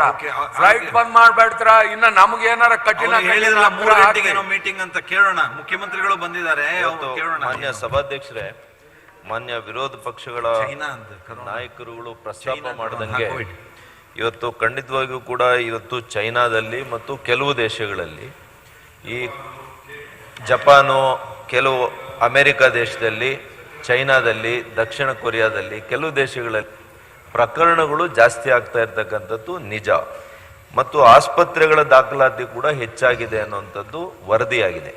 ಈ ಹಿನ್ನೆಲೆಯಲ್ಲಿ ನಮ್ಮ ಮುಖ್ಯಮಂತ್ರಿಗಳು ಇವತ್ತು 3 ಗಂಟೆಗೆ ಎಮರ್ಜೆನ್ಸಿ ಮೀಟಿಂಗನ್ನು ಕರೆದಿದ್ದಾರೆ. ನಮ್ಮ ತಾಂತ್ರಿಕ ಸಲಹಾ ಸಮಿತಿಯವರು ಮತ್ತು ಹಿರಿಯ ಅಧಿಕಾರಿಗಳು ಇದನ್ನ ಸಂಪೂರ್ಣವಾಗಿ ಎಲ್ಲ ಸ್ಥಿತಿಗತಿಗಳನ್ನು, ವಿಶ್ವದಲ್ಲಿ ಬೇರೆ ದೇಶಗಳಲ್ಲಿ ಎಲ್ಲಿ ಪ್ರಕರಣಗಳು ಜಾಸ್ತಿ ಆಗಿದೆ ಅಲ್ಲಿನ ಸ್ಥಿತಿಗತಿಗಳನ್ನು ಕೂಡ ಅಧ್ಯಯನ ಮಾಡಿ ಯಾವ ರೀತಿ ಮುಂಜಾಗ್ರತೆ ಕ್ರಮವನ್ನು ನಮ್ಮ ರಾಜ್ಯದಲ್ಲಿ ತೆಗೆದುಕೋಬೇಕು ಅಂತೇಳಿ ನಾವು ಇವತ್ತು ಚರ್ಚೆ ಮಾಡೋರಿದ್ದೇವೆ. ಇದೇ ಸಮಯಕ್ಕೆ ಮಾನ್ಯ ಪ್ರಧಾನಮಂತ್ರಿಗಳು ಕೂಡ ಇವತ್ತು ಮಧ್ಯಾಹ್ನ ಅವರು ಕೂಡ ಕೇಂದ್ರ ಆರೋಗ್ಯ ಸಚಿವಾಲಯದ ಜೊತೆ ಮತ್ತು ಹಿರಿಯ ಅಧಿಕಾರಿಗಳು, ತಾಂತ್ರಿಕ ಸಲಹಾ ಸಮಿತಿಯವರ ಜೊತೆ ಕೂಡ ಅವರು ಕೂಡ ಚರ್ಚೆ ಮಾಡಿ ನಮಗೆ ಕಳೆದ 3 ಅಲೆಗಳಲ್ಲಿ ಯಾವ ರೀತಿ ಸಲಹೆಗಳನ್ನು, ಮಾರ್ಗದರ್ಶನವನ್ನು ಕೊಟ್ಟಿದ್ದಾರೆ ಅದೇ ನಿಟ್ಟಿನಲ್ಲಿ ನಮಗೆ ಕೊಡ್ತಾರೆ. ಆ ಮಾರ್ಗದರ್ಶನವನ್ನು ಕೂಡ ನಾವು ತೆಗೆದುಕೊಳ್ತೇವೆ. ಒಟ್ಟಾರೆಯಾಗಿ ಈ ಸದನದ ಮೂಲಕ ನಾನು ಮನವಿ ಮಾಡುವಂಥದ್ದು ಎಲ್ಲರಿಗೂ ಕೂಡ ಎರಡು ಡೋಸುಗಳನ್ನು 100%ಗೂ ಹೆಚ್ಚು ನಾವು ಇವತ್ತು ಯಶಸ್ವಿಯಾಗಿ ಕರ್ನಾಟಕದಲ್ಲಿ ಮಾಡಿದ್ವಿ. 3ನೇ ಡೋಸು ಪ್ರಿವೆಂಟಿವ್ ಡೋಸ್ ಅಥವಾ ಬೂಸ್ಟರ್ ಡೋಸ್ ಅಂತ ಏನು ಕರಿತೀವಿ, ಇದನ್ನು ತೆಗೆದುಕೊಳ್ಳೋದ್ರಲ್ಲಿ ಎಲ್ಲೋ ಒಂದು ಕಡೆ ಜನರು ಅಷ್ಟು ಉತ್ಸಾಹವನ್ನು ತೋರಿಸಿಲ್ಲ, ಆಸಕ್ತಿಯನ್ನು ತೋರಿಸಿಲ್ಲ. 20% ಮಾತ್ರ 3ನೇ ಡೋಸ್ ಆಗಿರೋದ್ರಿಂದ ಇಲ್ಲಿಂದಾನೇ ಪ್ರಾರಂಭ ಆಗಲಿ. ಅದಕ್ಕೆ ಸೋಮವಾರ ನಾನು 2 ಈ ಸಭೆಗಳಲ್ಲಿ ಹತ್ರನೇ ಇವತ್ತು ಒಂದು ವಿಶೇಷ ಕ್ಯಾಂಪನ್ನು ಮಾಡಿಸ್ತಾ ಇದ್ದೇವೆ. ನಮ್ಮ ಅನೇಕ ಶಾಸಕ ಮಿತ್ರರು ಕೂಡ 3ನೇ ಡೋಸನ್ನು ತೆಗೆದುಕೊಂಡಿಲ್ಲ ಅಂತ ನನಗೆ ಹೇಳಿದ್ದಾರೆ. ಹಾಗಾಗಿ ನಾವೇನೇ ಪ್ರಿವೆಂಟಿವ್ ಡೋಸನ್ನು ಪ್ರಾರಂಭ ಮಾಡಿ ಇಡೀ ರಾಜ್ಯದಲ್ಲಿ ಪ್ರಿವೆಂಟಿವ್ ಡೋಸ್ ಪ್ರತಿಯೊಬ್ಬರು ಕೂಡ ಕಡ್ಡಾಯವಾಗಿ ತೆಗೆದುಕೋಬೇಕು ಅಂತೇಳಿ ನಾವು ಕೂಡ ಪ್ರೇರಣೆಯನ್ನ ಮಾಡೋಣ. ಅಧ್ಯಕ್ಷರೇ, ಸ್ವಲ್ಪ ಎಲ್ಲರ ಮೇಲೆ ಆತಂಕ ಇದೆ. ನಾವು 3ನೇ ಡೋಸ್ ತಗೊಂಡಿದ್ದೀವಿ. ಏನು ಸರ್? 3ನೇ ಡೋಸ್ ನೀವೇನದು ಬೂಸ್ಟರ್ ಡೋಸ್ ಅಂದ್ರಲ್ಲ, ನಾವೆಲ್ಲ ತಗೊಂಡಿದ್ದೀವಿ. ಕಡೆ 3ನೇ ಡೋಸ್ ತಗೋಬೇಡ್ರಿ ಅಂತ ಹೇಳ್ತಾರ, ಗೊತ್ತಾಯ್ತಾ? ಈಗ ನಮಗೆ ಹಾರ್ಟ್ದು ಆಪರೇಷನ್ ಆಯ್ತು, ಬೈಪಾಸು, ನೀವು ತಗೋಬೇಡ್ದಿತ್ತು ಅಂತ ಹೇಳ್ತಾರ ಅವರು. ಹಂಗಾಗಿ ಸ್ವಲ್ಪ ಅವೇರ್ನೆಸ್ ತಗೊಂಡ್ ಬನ್ನಿ ಇದ್ರ ಬಗ್ಗೆದಾಗ. ನೀವು ಹೇಳಿದ್ರಲ್ಲ 20% ತಗೊಂಡಾರ ಅಂತೇಳಿ, ಯಾಕೆ ವೈ? ಈಗ ನಮಗೆ ಎಷ್ಟೋ ಜನ 3 ಗಂಟೆಗೆ ಸೇರಿದಾಗ ನೀವು ಏನೇನ್ ಚರ್ಚೆ ಮಾಡ್ಬೇಕು ವಿವರವಾಗಿ ಚರ್ಚೆ ಮಾಡಿ ಈ ಸದನಕ್ಕೆ ಅದ್ರ ವಿವರ ಕೊಡ್ರಿ. ನೋಡಪ್ಪ, 20% ತಗೊಂಡಿದ್ದಾರೆ ಬೂಸ್ಟರ್ ಡೋಸು ಅಂತ ಅನ್ಬಾರ್ದು. ಕಡ್ಡಾಯವಾಗಿ ಮಾಡಿ, ಎಲ್ರಿಗೂ ಕಡ್ಡಾಯಗೊಳಿಸಿ. ಇಟ್ ಶುಡ್ ಬಿ ಕಂಪಲ್ಸರಿ ಅಂತ ಹೇಳಿ. ಜೀವ ಉಳಿಸೋದು ಬಹಳ ಮುಖ್ಯ ಅಲ್ಲ. ಅವ್ರು ಯಾರೋ ತಗೊಳ್ಳಿ, ವಾಲಂಟಿಯರಾಗಿ ತಗೊಳ್ಳಿ, ಇಲ್ಲರಿ ಬಿಟ್ಬಿಡಿ ಎತ್ತಗಿ ಅಂತ ಹೇಳಕ್ ಹೋಗ್ಬಾರ್ದು. ಕಡ್ಡಾಯವಾಗಿ ಎಲ್ಲ ಆಸ್ಪತ್ರೆಗಳಲ್ಲೂ ಕೂಡ ತಗೊಳ್ಳೇಬೇಕು. ಅದಕ್ಕೋಸ್ಕರ ನೀವು ವ್ಯವಸ್ಥೆ ಎಲ್ಲ ಮಾಡಿ, ಗೊತ್ತಾಯ್ತಲ್ಲ? 20% ನನಗೆ ಗೊತ್ತಿರಲಿಲ್ಲ. 20% ಅಂದರೆ ಬಹಳ ಕಡಿಮೆ ಆಯಿತು. ಇನ್ನು 80% ಜನ ತಗೊಂಡಿಲ್ಲ ಅಂತ ಆಯಿತು. ತಗೊಳ್ದೆ ಹೋದ್ರೆ ಸುಲಭವಾಗಿ ಅಟ್ಯಾಕ್ ಆಗೋ ಸಾಧ್ಯತೆ ಇರ್ತದೆ. ಇದು ಅಂಟಿಜಾಡ್ಯ ಇದು. ಅದರಿಂದ ಕೂಡಲೇ ಇದನ್ನ ಕಂಪಲ್ಸರಿಯಾಗಿ ಮಾಡ್ತಕ್ಕಂಥದ್ದನ್ನ ಮಾಡ್ತಕ್ಕಂಥ ಕ್ರಮ ತಗೋಬೇಕು. ಈಗೆಲ್ಲ 3 ಗಂಟೆ ಈಗ ಬೇಡ, ಮತ್ತೆ ಉದ್ದ ಈ ಚರ್ಚೆ ಬೇಡ್ರಿ. ಈಗ ಅವರು ತುರ್ತು ಇರೋದ್ರಿಂದ ನನಗೆ ಅದ್ರ ಗಂಭೀರತೆ ಅರ್ಥ ಆಗಿರೋದ್ರಿಂದ ನಾನು ಅದ್ರ ವಿವರ ಮುಖ್ಯಮಂತ್ರಿಗಳು ಮುಖ್ಯಮಂತ್ರಿಗಳ ಇದ್ರೊಳಗೆ ಸಭೆ 3 ಗಂಟೆಗೆ ಇದೆ ಅಂತ ಹೇಳಿದ್ರು. 3 ಗಂಟೆಗೆ ಸಭೆ ಆಗಲಿ. ಸಭೆ ಆದ್ಮೇಲೆ ಸರ್ಕಾರದ ನಿಲುವುಗಳನ್ನೆಲ್ಲ ಇಲ್ಲಿ ಹೇಳ್ತಾರೆ. ಅವ್ರಿಗೆ ಹೋಗುವಾಗ ನನಗೆ ಇಲ್ಲಿ ಅಜೆಂಡಾದಲ್ಲಿ ಇಲ್ಲದೆ ಹೋದದ್ದು, ಶೂನ್ಯ ವೇಳೆಯಲ್ಲೂ ಇಲ್ಲದೆ ಇರೋದು ಇದು. 1 ನಿಮಿಷ, ಶೂನ್ಯ ವೇಳೆಯಲ್ಲೂ ಇಲ್ಲ. ಆದ್ರೆ ಅದಕ್ಕೆ ಕೊಟ್ಟಿದ್ದೀನಿ ಸರ್, ಅದಕ್ಕೆ ಕೊಟ್ಟಿದ್ದೀನಿ ನಾನು ನಿಮ್ಗೆ ಕೊಟ್ಟಿದ್ದೀನಿ. ತಮಗೆ ಎಲ್ಲರೂ ಎದ್ ನಿಲ್ಲಿಕ್ಕೆ ಶುರು ಮಾಡಿದ್ರೆ ನಾನು ಎಲ್ಲಿಗೆ ಯಾರಿಗೆ ಅಲೋ ಮಾಡೋದು? ಈ ಮುಂದೆ ಸಿಟಿ ರಿವ್ಯೂವ್ರದ್ದು ಒಂದಿದೆ ಶೂನ್ಯ ವೇಳೆ, ಅದು ಮುಗಿಸಿದ್ರೆ ಶೂನ್ಯ ವೇಳೆ ಮುಗಿಯುತ್ತೆ. ಆಮೇಲೆ ಈ ನಿಲುವಳಿ ಸೂಚನೆ ಕೊಟ್ಟಿದ್ದಿದೆ ಜೆಡಿಎಸ್ ನಿಲುವಳಿ ಸೂಚನೆ ಏನು ಅಂತೆಲ್ಲ ಹೇಳ್ಬೇಕಲ್ಲ. ಚರ್ಚೆ ಇಲ್ಲ ಅಧ್ಯಕ್ಷರೇ. ಕೋವಿಡ್ಗೆ ಸಂಬಂಧಪಟ್ಟಾಗೆ ಮಾತ್ರ ಸಲಹೆ ಮಾತ್ರ ಯಾಕಂತ ಹೇಳಿದ್ರೆ ಆಮೇಲೆ ನಾಳೆ ತಗೊಳ್ಳೋಣ, ನಾಳೆ ತಗೋತೀನಿ. ನೀವು ಅವ್ರು ಇಲ್ಲ ಅಂತ ನಾಳೆ ತಗೋತೀನಿ. ಇಲ್ಲ ಅಧ್ಯಕ್ಷರೇ, ನಮಗೆ ಕೊಟ್ರೆ ನಾವು ಚರ್ಚೆ ಮಾಡ್ತೀವಿ. ಸಭಾಧ್ಯಕ್ಷರೇ, ನಿಮ್ಗೆ ನಾಳೆ ಕೊಡ್ತೀನಿ ಅಂತ ಹೇಳಿದೀನಿ ನಿಮ್ ಶೂನ್ಯ ವೇಳೆದು. ಒಂದೇ ನಿಮಿಷ. ಕೋವಿಡ್ಗೆ ಸಂಬಂಧಪಟ್ಟ ಶಿವಲಿಂಗೌಡರು, ನೀವು ಯುಟಿಕಾದರವರು, ಈಗ ಕೋವಿಡ್ಗೆ ಸಂಬಂಧಪಟ್ಟಾಗೆ ಈಗ ಚೈನಾದಲ್ಲಿ ಪೇಪರ್ ಮತ್ತು ಟಿವಿಯಲ್ಲಿ ಬಂದಂತ ಹೇಳಿ ಅದನ್ನೇ ನಂಬಿಕೊಂಡಿಲ್ಲ ಏನು ಗಡಿಬಿಡಿ ಆಗೋದು ಬೇಡ.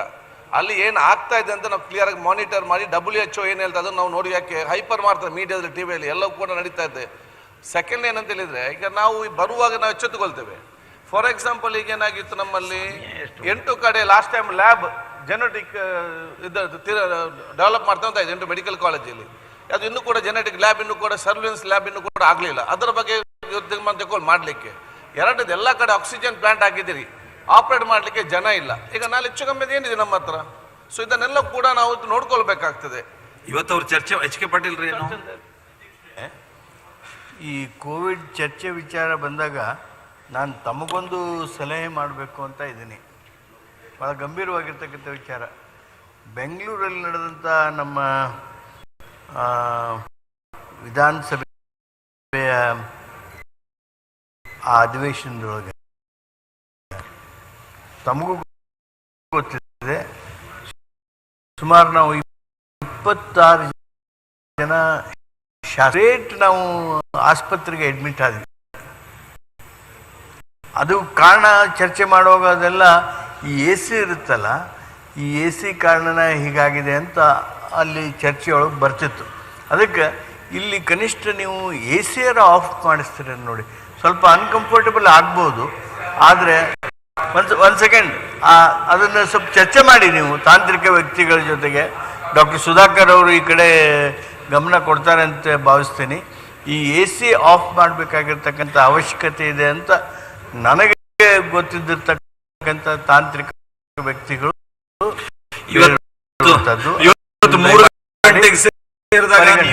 ಏನೇನು ಚರ್ಚೆ ಮಾಡಿ ನಮಗೆ ಒಟ್ಟು ಜನತೆಗೆ ಏನು ಸಲಹೆ ಕೊಡ್ತಿರೋ ಅದರಂತೆ ಮುಂದೆ ನಡ್ಕೊಳ್ಳೋಣ. ಚರ್ಚೆ ಮಾಡಿ ಹೇಳಿ. ಮುಖ್ಯಮಂತ್ರಿ ಅಧ್ಯಕ್ಷರೇ,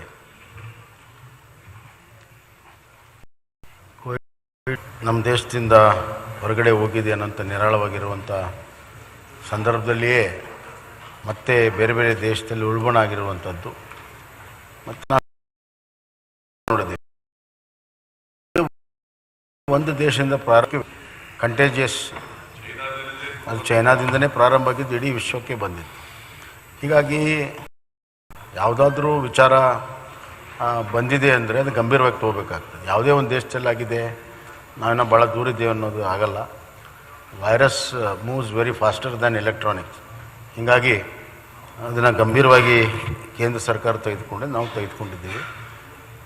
ಇಲ್ಲಿ ಇವತ್ತಿರುವಂಥ ಪರಿಸ್ಥಿತಿ, ನಾವು ಪ್ರಿವೆನ್ಷನ್ಗೆ ಅತಿ ಹೆಚ್ಚು ಗಮನವನ್ನು ಕೊಡುವಂಥದ್ದು ಅವಶ್ಯಕತೆ ಇದೆ. ಮತ್ತು ಎಸ್ಪೆಷಲಿ ಪ್ರಿವೆನ್ಷನ್ನಲ್ಲಿ ನಮ್ಮ ಹಿಂದಿದ್ದಂಥ ಒಂದು ರೆಸ್ಟ್ರಿಕ್ಷನ್ಸನ್ನು ಮತ್ತು ಬೂಸ್ಟರ್ ಡೋಸ್ ಕೊಡೋದಕ್ಕೆ ನಾವು ಭಾಳ ಪ್ರಯತ್ನ ಮಾಡಿದ್ವಿ. ಆದರೆ ಮೊದಲನೇ ಡೋಸ್ 2ನೇ ಡೋಸಲ್ಲಿ ಬಿದ್ದಂಥ ಒಂದು ಆಸಕ್ತಿ ಬೂಸ್ಟರ್ ಡೋಸಲ್ಲಿ ಬರಲಿಲ್ಲ. ಸುಮಾರು 3-4 ತಿಂಗಳು ನಾವು ಪ್ರತಿಯೊಂದು ಜಿಲ್ಲೆಗೆ ಪ್ರತಿಯೊಂದು ತಾಲೂಕಿನಲ್ಲಿ ಕಳಿಸಿಕೊಟ್ಟು ಕ್ಯಾಂಪ್ಗಳು ಮಾಡಿದರೂ ಕೂಡ ಆಸಕ್ತಿ ಬರಲಿಲ್ಲ. ಇದು ಇಡೀ ಭಾರತ ದೇಶದಲ್ಲಿ ಹಿಂಗಾಗಿದೆ, ನಮ್ಮ ರಾಜ್ಯ ಅಂತಲ್ಲ. ಆದ್ದರಿಂದ ಇದನ್ನು ಅತಿ ಹೆಚ್ಚು ಗಮನವನ್ನು ಕೊಟ್ಟು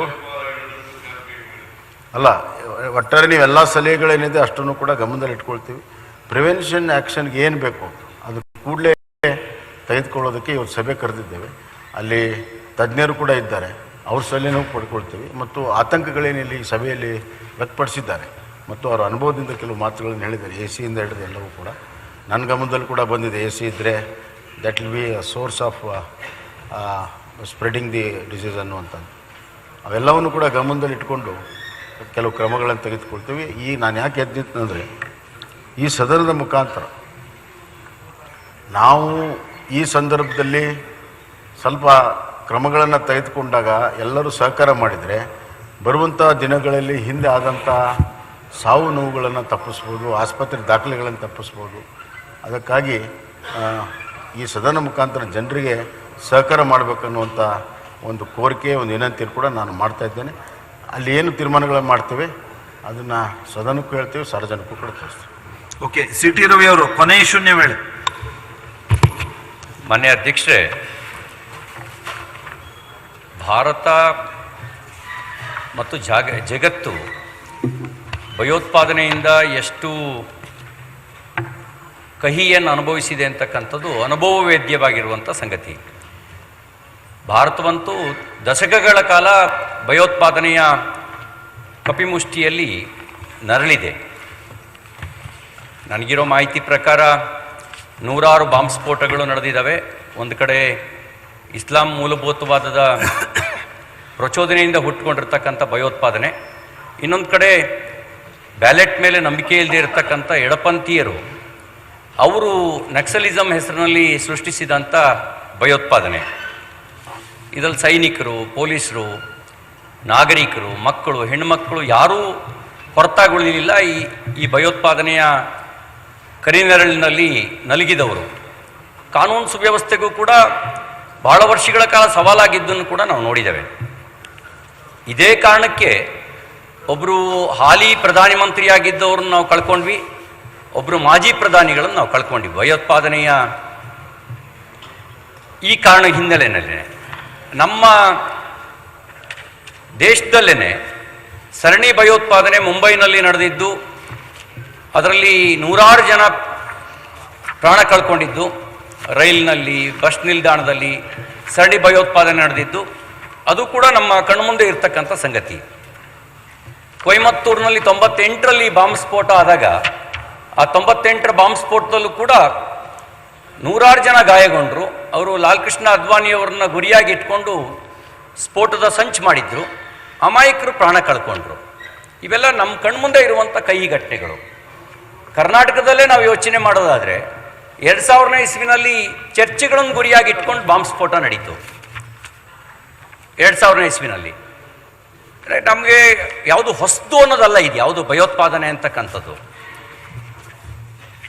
2013ರಲ್ಲಿ ಶಾಲಾ ವಿದ್ಯಾರ್ಥಿನಿ ಈ ಭಯೋತ್ಪಾದನೆಯಲ್ಲಿ ಮಾರಣಾಂತಿಕವಾಗಿ ಗಾಯಗೊಂಡು ಇವತ್ತಿಗೂ ಕೂಡ ಅಸಹಾಯಕ ಪರಿಸ್ಥಿತಿಯಲ್ಲಿ ನರಳಾಡ್ತಿರೋದನ್ನು ನಾವು ನೋಡಿದ್ದೇವೆ. ಈ ಎಲ್ಲ ಇರೋ ಸಂದರ್ಭದಲ್ಲಿ ನಾವು ಭಯೋತ್ಪಾದನೆಯ ವಿರುದ್ಧ ಆಡಳಿತ ಪ್ರತಿಪಕ್ಷ ಅನ್ನುವಂಥ ಮತಭೇದವಿಲ್ಲದೆ, ಮನಭೇದಕ್ಕೂ ಆಸ್ಪದ ಇಲ್ಲದಂತೆ ಈ ಭಯೋತ್ಪಾದಕರು ಇವರನ್ನ ಬೇರೆ ಸಹಿತ ಕಿತ್ತು ಹಾಕೋದು ಹೇಗೆ ಅನ್ನೋ ರೀತಿಯಲ್ಲಿ ಆಲೋಚನೆ ಮಾಡಬೇಕು. ಯಾವುದೇ ಬಗೆಯ ಸಹಾನುಭೂತಿ ಆ ಭಯೋತ್ಪಾದನೆಯ ಬೆಳವಣಿಗೆಗೆ ಕಾರಣ ಆಗುತ್ತೆ ಅಧ್ಯಕ್ಷರೇ. ಅವ್ರಿಗೆ ಕುಮ್ಮಕ್ಕು ಕೊಟ್ಟಂಗಾಗತ್ತೆ ಯಾವುದೇ ರೀತಿಯ ಸಹಾನುಭೂತಿ. ನೋಡಿ, ಕೆಲವು ತಿಂಗಳ ಹಿಂದೆ ಕೊಯಮತ್ತೂರಿನಲ್ಲಿ ದೇವಸ್ಥಾನವನ್ನು ಗುರಿಯಾಗಿ ಇಟ್ಕೊಂಡು ಬಾಂಬ್ ಸ್ಫೋಟ ಮಾಡಬೇಕು ಅಂತ ಹೋಗ್ತಿದ್ದಾಗ ಹಂಪ್ನಲ್ಲಿ ಆಕಸ್ಮಿಕವಾಗಿ ಸ್ಫೋಟಿಸಿದಂಥ ಕಾರು ಸ್ಫೋಟಗೊಂಡ ನಂತರ ನಡೆದ ತನಿಖೆಯ ಹಿನ್ನೆಲೆಯಲ್ಲಿ ಇವರು ದೇವಸ್ಥಾನವನ್ನು ಗುರಿಯಾಗಿ ಇಟ್ಕೊಂಡು ಸ್ಫೋಟ ಮಾಡೋಕೆ ಹೊರಟಿದ್ರು ಅನ್ನುವಂಥ ಪ್ರಾಥಮಿಕ ತನಿಖೆಯಲ್ಲಿ ಪತ್ತೆ ಆಯಿತು. ಅದೇ ಥರ ಕರ್ನಾಟಕದಲ್ಲಿ ಮಂಗಳೂರಿನಲ್ಲಿ 19/11/2022 ಅವತ್ತು ಮಾನ್ಯ ಮುಖ್ಯಮಂತ್ರಿಗಳ ಕಾರ್ಯಕ್ರಮ, ಮುಖ್ಯಮಂತ್ರಿಗಳು ಗಮನಿಸಬೇಕು, ಮುಖ್ಯಮಂತ್ರಿಗಳ ಕಾರ್ಯಕ್ರಮ ಮಂಗಳೂರಿನಲ್ಲಿತ್ತು. ಆ ಮಂಗಳೂರಿನ ಅವ್ರ ಕಾರ್ಯಕ್ರಮವನ್ನು ಗುರಿಯಾಗಿ ಇಟ್ಕೊಂಡು ಸ್ಫೋಟ ಮಾಡಕ್ಕೆ ಹೋಗ್ತಿದ್ರು ಅನ್ನುವಂಥ ಸಂದರ್ಭದಲ್ಲಿ ಆಕಸ್ಮಿಕವಾಗಿ ಸ್ಫೋಟಿಸಿದಂಥ ಕುಕ್ಕರ್ ಬಾಂಬು ಒಬ್ಬ ಆಟೋ ಡ್ರೈವರು ಮತ್ತು ತಗೊಂಡೋಗ್ತಿದ್ದಂಥ ಶಂಕಿತ ಭಯೋತ್ಪಾದಕ ಇವರಿಬ್ಬರು ಕೂಡ ಗಂಭೀರ ಗಾಯಗೊಂಡರು. ಮುಂದೆ ಆಗ್ಬೋದಾಗಿದ್ದಂಥ ಅನಾಹುತ ತಪ್ಪಿತು. ಪ್ರಾಥಮಿಕ ತನಿಖೆ ಹಿನ್ನೆಲೆಯಲ್ಲಿ ಮುಖ್ಯಮಂತ್ರಿಗಳ ಕಾರ್ಯಕ್ರಮ ಜೊತೆಗೆ ಅಲ್ಲಲ್ಲಿ ಶಾಲಾ ಮಕ್ಕಳನ್ನು ಟಾರ್ಗೆಟ್ ಮಾಡಿ ಬಾಂಬ್ ಸ್ಫೋಟ ಮಾಡಬೇಕು ಅನ್ನುವಂಥ ಸಂಚು ನಡೆಸಿದ್ರು ಅನ್ನೋದು ಪ್ರಾಥಮಿಕ ತನಿಖೆಯಿಂದ ಗೊತ್ತಾಗಿರ್ತಕ್ಕಂಥ ಸಂಗತಿ. ಅಕಸ್ಮಾತ್ ಅವ್ರ ಯೋಜನೆ ಪ್ರಕಾರವೇ ಎಲ್ಲವೂ ನಡೆದಿದ್ರೆ ಎಲ್ಲವೂ ಅವ್ರ ಯೋಜನೆ ಪ್ರಕಾರ ನಡೆದಿದ್ರೆ ಇವತ್ತಿನ ಪರಿಸ್ಥಿತಿ ಏನಾಗ್ತಿತ್ತು? ಅವ್ರು ಮುಖ್ಯಮಂತ್ರಿಗಳನ್ನು ಟಾರ್ಗೆಟ್ ಮಾಡೋದ್ರೊಳಗೆ ಸಕ್ಸಸ್ ಆಗಿದ್ರೆ, ಮಕ್ಕಳನ್ನು ಟಾರ್ಗೆಟ್ ಮಾಡೋದ್ರೊಳಗೆ ಸಕ್ಸಸ್ ಆಗಿದ್ರೆ, ಬಹುಶಃ ಅದಕ್ಕೆ ನಾವು ಬೆಲೆ ಕಟ್ಟಕ್ಕಾಗದೇ ಇರುವಂಥ ಒಂದು ಕೆಟ್ಟ ಸ್ಥಿತಿಗೆ ತಲುಪ್ತಿದ್ವಿ. ಇಂಥ ಭಯೋತ್ಪಾದಕರ ಬಗ್ಗೆ ಸಹಾನುಭೂತಿಯನ್ನು ವ್ಯಕ್ತಪಡಿಸೋದು ಯಾರಿಗಾದರೂ ಕೂಡ ಶೋಭೆ ತರುವ ಸಂಗತಿಯಲ್ಲ. ಸಾಮಾನ್ಯ ಜನ ಇರಲಿ, ಯಾರೇ ಇರಲಿ, ಒಂದು ಜವಾಬ್ದಾರಿಯುತ ರಾಜಕೀಯ ಪಕ್ಷದ ಅಧ್ಯಕ್ಷರಾಗಿರ್ತಕ್ಕಂಥ, ಈ ಸದನದ ಸದಸ್ಯರಾಗಿರ್ತಕ್ಕಂಥ ಅನುಭವಿ ಒಬ್ಬ ನಾಯಕರು, ಅವ್ರ ಬಗ್ಗೆ ಸಹಾನುಭೂತಿಯ ಜೊತೆಗೆ ಪೊಲೀಸರ ಕಾರ್ಯವೈಖರಿ ಮತ್ತು ಪೊಲೀಸರು ಭಯೋತ್ಪಾದಕರು ಅಂತ ಹೆಂಗ್ರಿ ಡಿಕ್ಲೇರ್ ಮಾಡಿದ್ರು ಅಂತ ಪ್ರಶ್ನಿಸಿದ ರೀತಿ ಇದೆಯಲ್ಲ, ಅದು ಭಯೋತ್ಪಾದಕನಿಗೆ ಕುಮ್ಮಕ್ಕು ಕೊಟ್ಟಂಗಾಗತ್ತೆ. ಅದಕ್ಕೆ ನಾನು ಆಗ್ರಹಿಸ್ತೀನಿ, ಇದು ಒಂದು ವಿವರವಾಗಿ ಚರ್ಚಿಸಬೇಕಾಗಿರುವಂಥ ಸಂಗತಿ. ಇದ್ರ ವಿವರ ಚರ್ಚೆಗೆ ತಾವು ಅವಕಾಶ ಮಾಡಿಕೊಟ್ರೆ, ಇದು ಹಿನ್ನೆಲೆ, ಭಯೋತ್ಪಾದನೆ ಜಾಲ, ನಮ್ಮ ದೇಶದಲ್ಲಿ ನಡೆದ ಘಟನೆಗಳು, ಜಾಗತಿಕವಾಗಿ ನಡೆದಿರ್ತಕ್ಕಂಥ ಘಟನೆಗಳು, ಇದೆಲ್ಲವನ್ನೂ ಕೂಡ ನಾವು ಚರ್ಚಿಸಿ, ಇನ್ಯಾರೂ ಕೂಡ ಭಯೋತ್ಪಾದಕರ ಬಗ್ಗೆ ಒಳಗಾಗಲಿ ಹೊರಗಾಗಲಿ ಸಣ್ಣ ಸಹಾನುಭೂತಿಯನ್ನು ಇಟ್ಕೊಳ್ಬಾರ್ದು ಅನ್ನೋದು ನನ್ನ ಕಳಕಳಿಯ ಮನವಿ. ಯಾವುದೇ ರೀತಿಯ ಇರಬಾರ್ದು ಅಂಥೇಳಿ. ಹಾಗಾಗಿ ಆ ವಿವರವಾದ ಚರ್ಚೆಗೆ ತಾವು ಅವಕಾಶ ಕೊಟ್ಟರೆ ಆ ವಿವರವಾದ ಚರ್ಚೆ ಮಾಡ್ತೀವಿ ಅಂತಕ್ಕಂಥ ಮಾತನ್ನೇ ಹೇಳ್ತಾ ಚರ್ಚೆಗೆ ಅವಕಾಶ ಕೊಡಬೇಕು ಅಂತ ವಿನಂತಿ ಮಾಡ್ತೇನೆ. ಅಲ್ಲ, ಇದನ್ನ ಗಂಭೀರವಾದ ವಿಷಯ ಇದೆ ಅನ್ನೋದಂತೂ ನಮ್ಮೆಲ್ಲರಿಗೆ ಗೊತ್ತಿರುವಂತದ್ದು. ಅಧ್ಯಕ್ಷರೇ, ಹೇಳಿ. ಅವರು ನಮ್ಮ ಪಕ್ಷದ ಅಧ್ಯಕ್ಷರನ್ನ ಗುರಿಯಾಗಿ ಇಟ್ಕೊಂಡು ಹೇಳ್ತಾ ಇದ್ದಾರೆ, ಒಂದು ಪಕ್ಷದ ಅಧ್ಯಕ್ಷರು ಅಂತ ಹೇಳ್ತಾ ಇದ್ದಾರೆ. Is not in the house, is not in the house. So is the right person to answer. ಅಲ್ಲ, ನಾ ಅದಕ್ಕೆ ಏನ್ ಹೇಳ್ತಿದ್ದೀನಿ ಅಂದ್ರೆ, ಪ್ರತ್ಯೇಕವಾದ ಚರ್ಚೆ ಬೇಕು ಅಂತ ಅವ್ರು ಕೇಳಿದ್ದಾರೆ. ಗೊತ್ತಿರೋ ಮಟ್ಟಿಗೆ ಅವರು ಎಲ್ಲೂ ಕೂಡ ಭಯೋತ್ಪಾದಕರಿಗೆ ಸಹಾಯ ಮಾಡ್ತಕ್ಕಂಥ, ಅನುಕಂಪ ವ್ಯಕ್ತ ಮಾಡ್ತಕ್ಕಂಥ, ಬೆಂಬಲ ಕೊಡ್ತಕ್ಕಂಥ. ಅದ್ರ ವಿವರಕ್ಕೆ ಹೋಗೋದು ಬೇಡ ಈಗ, ವಿವರಕ್ಕೆ ಹೋಗೋದು ಬೇಡ ಈಗ. ಅವರು ಅವರದ್ದು ಒಟ್ಟಾರೆ ಅಭಿಪ್ರಾಯ ಏನಂದ್ರೆ ಈ ಭಯೋತ್ಪಾದಕತೆ ವಿಷಯದ ಬಗ್ಗೆ ಚರ್ಚೆ ಮಾಡಬೇಕು ಅನ್ನೋದು. ಹೋಮ್ ಮಿನಿಸ್ಟರ್ ಇದ್ದೀರಿ, ಸೊ ಏನ್ ನಡೆದಿದೆ ಅಂತ ಹೇಳ್ಬೇಕು, ಅದ್ರದ ಸತ್ಯನ ಹೇಳ್ಬೇಕು. ಅದಕ್ಕೆ ವಿಶೇಷ ಚರ್ಚೆ ಕೇಳಿದ್ದಾರೆ ಅವರು. ಅಧ್ಯಕ್ಷರೇ, ಒಂದು ಅರ್ಧ ಗಂಟೆ ಚರ್ಚೆ ಹೇಳ್ತಕ್ಕಂಥದ್ದು ಮಾಡ್ಬೇಕು. ನೀವು ಹೋಮ್ ಮಿನಿಸ್ಟರ್ ಹೇಳ್ಬೇಕು, ಸರ್ಕಾರ ಹೇಳ್ಬೇಕು ಅದನ್ನ. ಅದರಿಂದ ಅವ್ರು ಬಂದ ಮೇಲೆ ಇದನ್ನ ಅಲ್ಲ, ನಂದು ಇದಷ್ಟೇ, ಮಾತಾಡಲಿಕ್ಕೆ ಹೋಗ್ಬಾರ್ದು. ಏನ ಮಾತಾಡ್ಬೇಕಾದ್ರೆ ಗೊತ್ತಾಗ್ತದೆ, ಒಂದು ನೋಟಿಸ್ ಕೊಡ್ಬೇಕು. ನೋಟಿಸ್ ಕೊಟ್ಟು ಬೇಕಾದ್ರೆ ಮಾತಾಡ್ಲಿ. ಈ ಹಿನ್ನೆಲೆನಲ್ಲೇ ನನ್ನ ಹೆಸರು ಪ್ರಸ್ತಾಪ ಮಾಡಲಿಲ್ಲ. ಈ ಹಿನ್ನೆಲೆಯಲ್ಲಿ ಹೆಸರು ಪ್ರಸ್ತಾಪ ಮಾಡಲಿಲ್ಲ. ನೀವೆಲ್ಲ ಹೇಳಿದ್ರಲ್ಲ ಒಂದು ಪಕ್ಷದ ನಮ್ಗೆ ಗೊತ್ತಾಯ್ತು. ಈಗ ಒಟ್ಟಾರೆ ಮಾತಾಡ್ಬಾರ್ದಿತ್ತು. ಅವ್ರು ಕೊಟ್ಟಿರೋ ಹೇಳಿಕೆ ಪ್ರತಿ ನನ್ನ ಹತ್ರ ಇದೆ. ಅವ್ರು ಕೊಟ್ಟಿರೋ ಒಂದೊಂದು ಪ್ರತಿಯೂ ಕೂಡ ಇದೆ. ಹೋಗೋದು ಬೇಡ,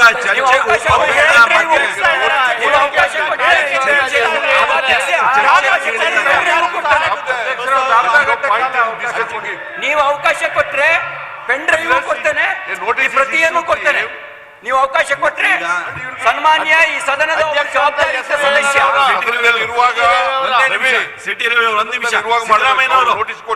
ಸಿದ್ದರಾಮಯ್ಯನವರು ಈಗ ಪ್ರಿಯಾಂಕ್ ಒಂದ್ ನಿಮಿಷ, ಸಿದ್ದರಾಮಯ್ಯನವರು ಒಂದೇ ನಿಮಿಷ, ಪ್ರಿಯಾಂಕ್ ಸಿದ್ದರಾಮಯ್ಯನವರು ಈಗ ಸಿಟಿ ರವಿ ಅವರು ಕೇಳಿರೋದೇನು? ಇದಕ್ಕೆ ಈ ಭಯೋತ್ಪಾದಕತೆ ವಿಷಯ ಗಂಭೀರವಾಗಿದೆ, ಯಾರೋ ಸಹಾನುಭೂತಿ ತೋರಿಸದೇ ಇರುವಂತ ವಾತಾವರಣ ಬಲಗೊಳ್ಳಬೇಕು, ಇಲ್ಲ ಅಂದ್ರೆ ಅದರ ದುಷ್ಪರಿಣಾಮ ಹಿಂದೆ ಅನುಭವಿಸಿದೀವಿ, ಮುಂದೆ ಹಾಗಾಗದೇ ಇರೋದಕ್ಕೆ ಇದೊಂದು ಚರ್ಚೆ ಆಗಲಿ ಅನ್ನೋದು ಅವರ ಒಟ್ಟಾರೆ ಅವ್ರು ಹೇಳಿರೋ ಸಾರಾಂಶ. ಪಕ್ಷದ ಅಧ್ಯಕ್ಷರು ಅಂತ ಹೇಳಿರೋದು ಅಷ್ಟೇ ಹೇಳಿದ್ರು, ನಾವೇನ್ ಮಾತಾಡ್ತೀವಿ ಚರ್ಚೆಗೆ ನೀವಾಗಿದ್ದ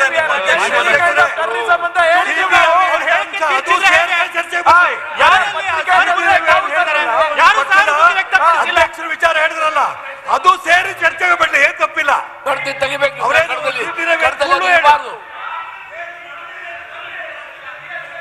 ಈಗ ಮಾಡೋಣ್ರಿ, ಚರ್ಚೆ ಮಾಡೋಣ. ಈಗ ಯಾಕೆ ಚರ್ಚೆ ಮಾಡೋದು? ಚರ್ಚೆಗೆ ಅವಕಾಶ ಬೇಕು. ದೇಶದ ಮತ್ತು ರಾಜ್ಯದ ಆಂತರಿಕ ಭದ್ರತೆ ಬಗ್ಗೆ ಯಾವುದೇ ರಾಜ್ಯ ಇಲ್ಲ. ಅದು ಎಲ್ಲರೂ ಕೂಡ ಒಗ್ಗಟ್ಟಾಗಿದ್ದೇವೆ, ಎಲ್ಲರೂ ಕೂಡ ಖಂಡಿಸ್ತೇವೆ. ಯಾವುದೇ ಭಯೋತ್ಪಾದನೆ ಖಂಡಿಸೋದು ಮಾತ್ರ ಬುಡಕ್ಕೆ ಕಿತ್ತು ಬಿಸಾಡದ ಕೆಲಸ ಕೂಡ ಮಾಡಬೇಕು. ಆದ್ರೆ ನಾವು ಇದೇ ಸೀಟ್ ಅದು ಕೇಳಿದಂತ ಹೇಳಿದ್ರೆ ತಮ್ಮ ಉದ್ದೇಶ ಚೆನ್ನಾಗಿರ್ಬೇಕು. ನೀವು ಒಂದು ಮಾತನ್ನು ಹೇಳಿಕೊಂಡು ಒಳಗಡೆ ದುರುದ್ದೇಶ ಇಟ್ಕೊಂಡು ನೀವು ರಾಜ್ಯಕ್ಕೆ ತರಲಿಕ್ಕೆ ಪ್ರಯತ್ನ ಮಾಡ್ಬೇಕು. ನೋಡಿ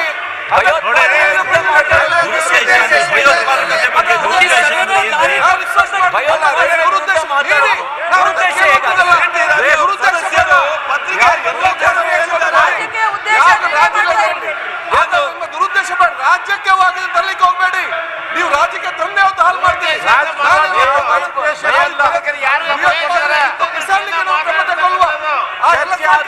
ಹೊರಗಡೆ ಬರೋದು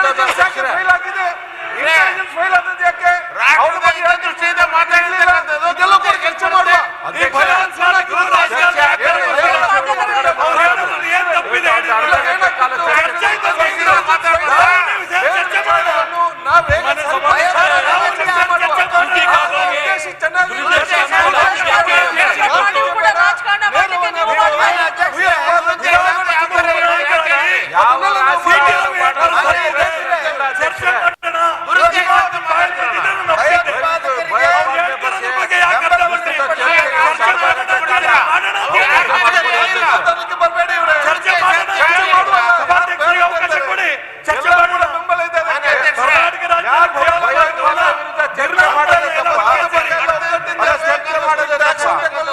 ಗಲ್ಲು ಶಿಕ್ಷೆ ಬೇಕಾದ್ರೆ ಕೊಡಿ. ನಿಮ್ಮ ಪ್ರತಿಬಿಂಬಿಸುವ ಅಷ್ಟೇ. ಅವರಿಗೆ ಲಾಭ ಆಗ್ಲಿಕ್ಕೆ ಅವಕಾಶ ಬೇಡ. ನಾವು ಒಗ್ಗಟ್ಟಾಗಿರುವ ಅಲ್ಲ ಅಧ್ಯಕ್ಷರೇ, ಕುಂಬಳಕಾಯಿ ಕಳ್ಳ ಅಂದ್ರೆ ಅವ್ರ್ಯಾಕೆ ಹೆಗಲು ಮುಟ್ಕೋತಾ ಇದ್ದಾರೆ? ಚರ್ಚೆ ಆಗ್ಲಿ ಅಂತ ಕೇಳ್ತಾ ಇದ್ದಾರೆ. ಉದ್ದೇಶ ಸರಿಯಾಗಿದೆಯಾ? ಚರ್ಚೆ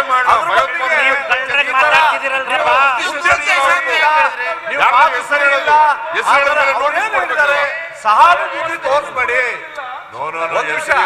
ಸಹಾನುಭೂತಿ ತೋರಿಸ್ಬೇಡಿ. ಅಧ್ಯಕ್ಷರು ಬಲಗೊಳ್ಳುತ್ತಾರೆ ಅಂತ ಹೇಳಿದ್ರೆ ಅವ್ರ ಅಧ್ಯಕ್ಷರೇ ಆಗಲಿ, ಕಾರ್ಯದರ್ಶಿನೇ ಆಗಲಿ, ಇನ್ಯಾ ಸದಸ್ಯರೇ ಆಗಲಿ, ಅದಕ್ಕೇನು ಸಂಬಂಧ? ಅವ್ರ ಹೆಸರು ಪ್ರಸ್ತಾಪ ಮಾಡಿಲ್ಲ. ಕೂತ್ಕೊಂಡು ದೇವರ ಪುಣ್ಯದಿಂದಲೇ ಬ್ಲಾಸ್ಟ್ ಆಯ್ತು.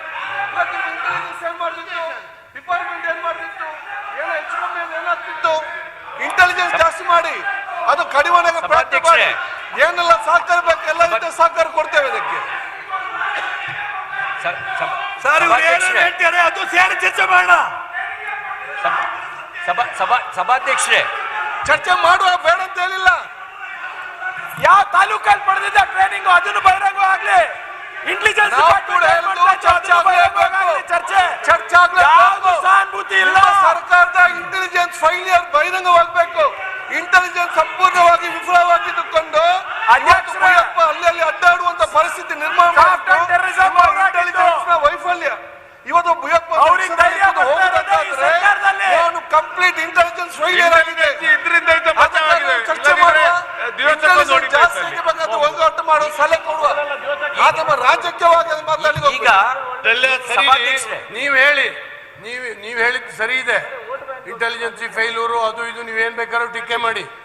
DG ಯಾರು ಹೇಳಲಿಕ್ಕೆ ಅವ ಟೆರರಿಸ್ಟ್ ಅಂತ ಹೇಳಿ ಹೆಂಗ್ ಹೇಳ್ದ ಅಂತ ಹೇಳಿದ್ರೆ ಇದ್ರ ಅರ್ಥ ಏನ್ ಸ್ವಾಮಿ? 3ನೇ ಸರಿ ಅವನ ಅರೆಸ್ಟ್ ಆಗಿದ್ದಾನೆ. UAPA ಮೊಕದ್ದಮೆ ಅವನು ನಮ್ಮ ಮೇಲೆ ಹಾಕಿದೆ. ಕೋರ್ಟ್ನಿಂದ ರಿಲೀಸ್ ಆಗಿದ್ದಾನೆ. ಟೆರರಿಸ್ಟ್ ಅನ್ನೋದಕ್ಕೆ ಅವನ ಮನೆ ರೈಡ್ ಆಗಿದೆ ಮೈಸೂರಿನಲ್ಲಿ. ಬೇಕಾದಷ್ಟು ಇದು ಉಪಕರಣಗಳು ಸಿಕ್ಕಿದೆ. ಬಾಂಬ್ ತಯಾರು ಮಾಡಿ ಒಂದ್ ನಿಮಿಷ ಇದು ಶಿವಮೊಗ್ಗದಲ್ಲಿ ದಾಖಲೆ ಸಿಕ್ಕಿದೆ. ಅವನು ಟೆರರಿಸ್ಟ್ ಅಲ್ಲ ಅಂತ ಹೇಳಿ ಹೇಗೆ ಹೇಳ್ತಾರೆ ಅವರು? ಇದು ಹೇಳಿಲ್ಲ ಅಂತ ದೇಶದ ಆಂತರಿಕ ಭದ್ರತೆ ಬಗ್ಗೆ ಮಾತಾಡ್ಬೇಕು. ಒಬ್ಬ ಹಿರಿಯ ಪೊಲೀಸ್ ಅಧಿಕಾರಿ ಬಗ್ಗೆ ಹೇಗೆ ಮಾತಾಡ್ತಾರೆ ಇವರು? ಇದು ಪಕ್ಷ ಮೀರಿ ನಾವೆಲ್ಲ ಯೋಚನೆ ಮಾಡ್ಬೇಕಾದಂತ ಸಂದರ್ಭ. ಸರಿ, ಅವತ್ತು ಮಂಗಳೂರಿನಲ್ಲಿ ನಡೆದಂತ ಘಟನೆ ಇಡೀ ರಾಜ್ಯವನ್ನ ನಡುಗಿಸಿತು. ಜ್ಞಾನೇಂದ್ರ, ಇದು ಸರಿಯಾಗಿ ಕೇಳ್ರಿ, ಇಲ್ಲಿ ಭಯೋತ್ಪಾದನೆ ಉದ್ದೇಶ ಯಾವ್ದಿದೆ? ಯಾರು ಉದ್ದೇಶ ಸರಿ ಇದೆ? ನಾವು ಕೂಡ ಅದನ್ನ ಹತ್ತಿಕ್ಬೇಕು ಅಂತಕ್ಕಂತ ಹೇಳ್ತೀವಿ. ಅದನ್ನ ಇರಬಾರ್ದು, ದೇಶದಲ್ಲಿ ಭಯೋತ್ಪಾದನೆ ಇರಬಾರ್ದು. ಯಾರೇ ಮಾಡಲಿ ಭಯೋತ್ಪಾದನೆ ಮಾಡಬಾರ್ದು. ಭಯೋತ್ಪಾದಕರ ಮೇಲೆ ಕಠಿಣವಾದಂತ ಕ್ರಮ ತಗೋಬೇಕು. ಇದ್ರ ಬಗ್ಗೆ ಯಾವುದೇ ಎರಡನೇ ಮಾತಿಲ್ಲ. ಯಾರೇ ಆಗಿರಲಿ, ಭಯೋತ್ಪಾದನೆ ಮಾಡ್ತಕ್ಕಂಥವ್ರು ಯಾರಾದರೂ ಕೂಡ ಅವ್ರಿಗೆ ಅನುಕಂಪನೂ ತೋರಿಸಬಾರ್ದು, ಅವ್ರಿಗೆ ಬೆಂಬಲನೂ ಕೊಡಬಾರ್ದು, ಅವ್ರ ಮೇಲೆ ಕಠಿಣವಾದಂಥ ಕ್ರಮಗಳನ್ನು ತಗೋಬೇಕು, ಅವ್ರು ಜೈಲಿಗೆ ಕಳಿಸ್ತಕ್ಕಂಥದ್ದಾಗಬೇಕು ಅಥವಾ ನೇಣು ಕಂಬಕ್ಕೆ ಏರಿಸ್ತಕ್ಕಂಥದ್ದಾಗಬೇಕು. ಅದ್ರ ಬಗ್ಗೆ ಎರಡನೇ ಮಾತಿಲ್ಲ. ಆದರೆ ರವಿ ಏನು ಮಾಡ್ತಾ ಇದ್ರು ಅಂತಂದ್ರೆ, ಹೇಳುವಾಗ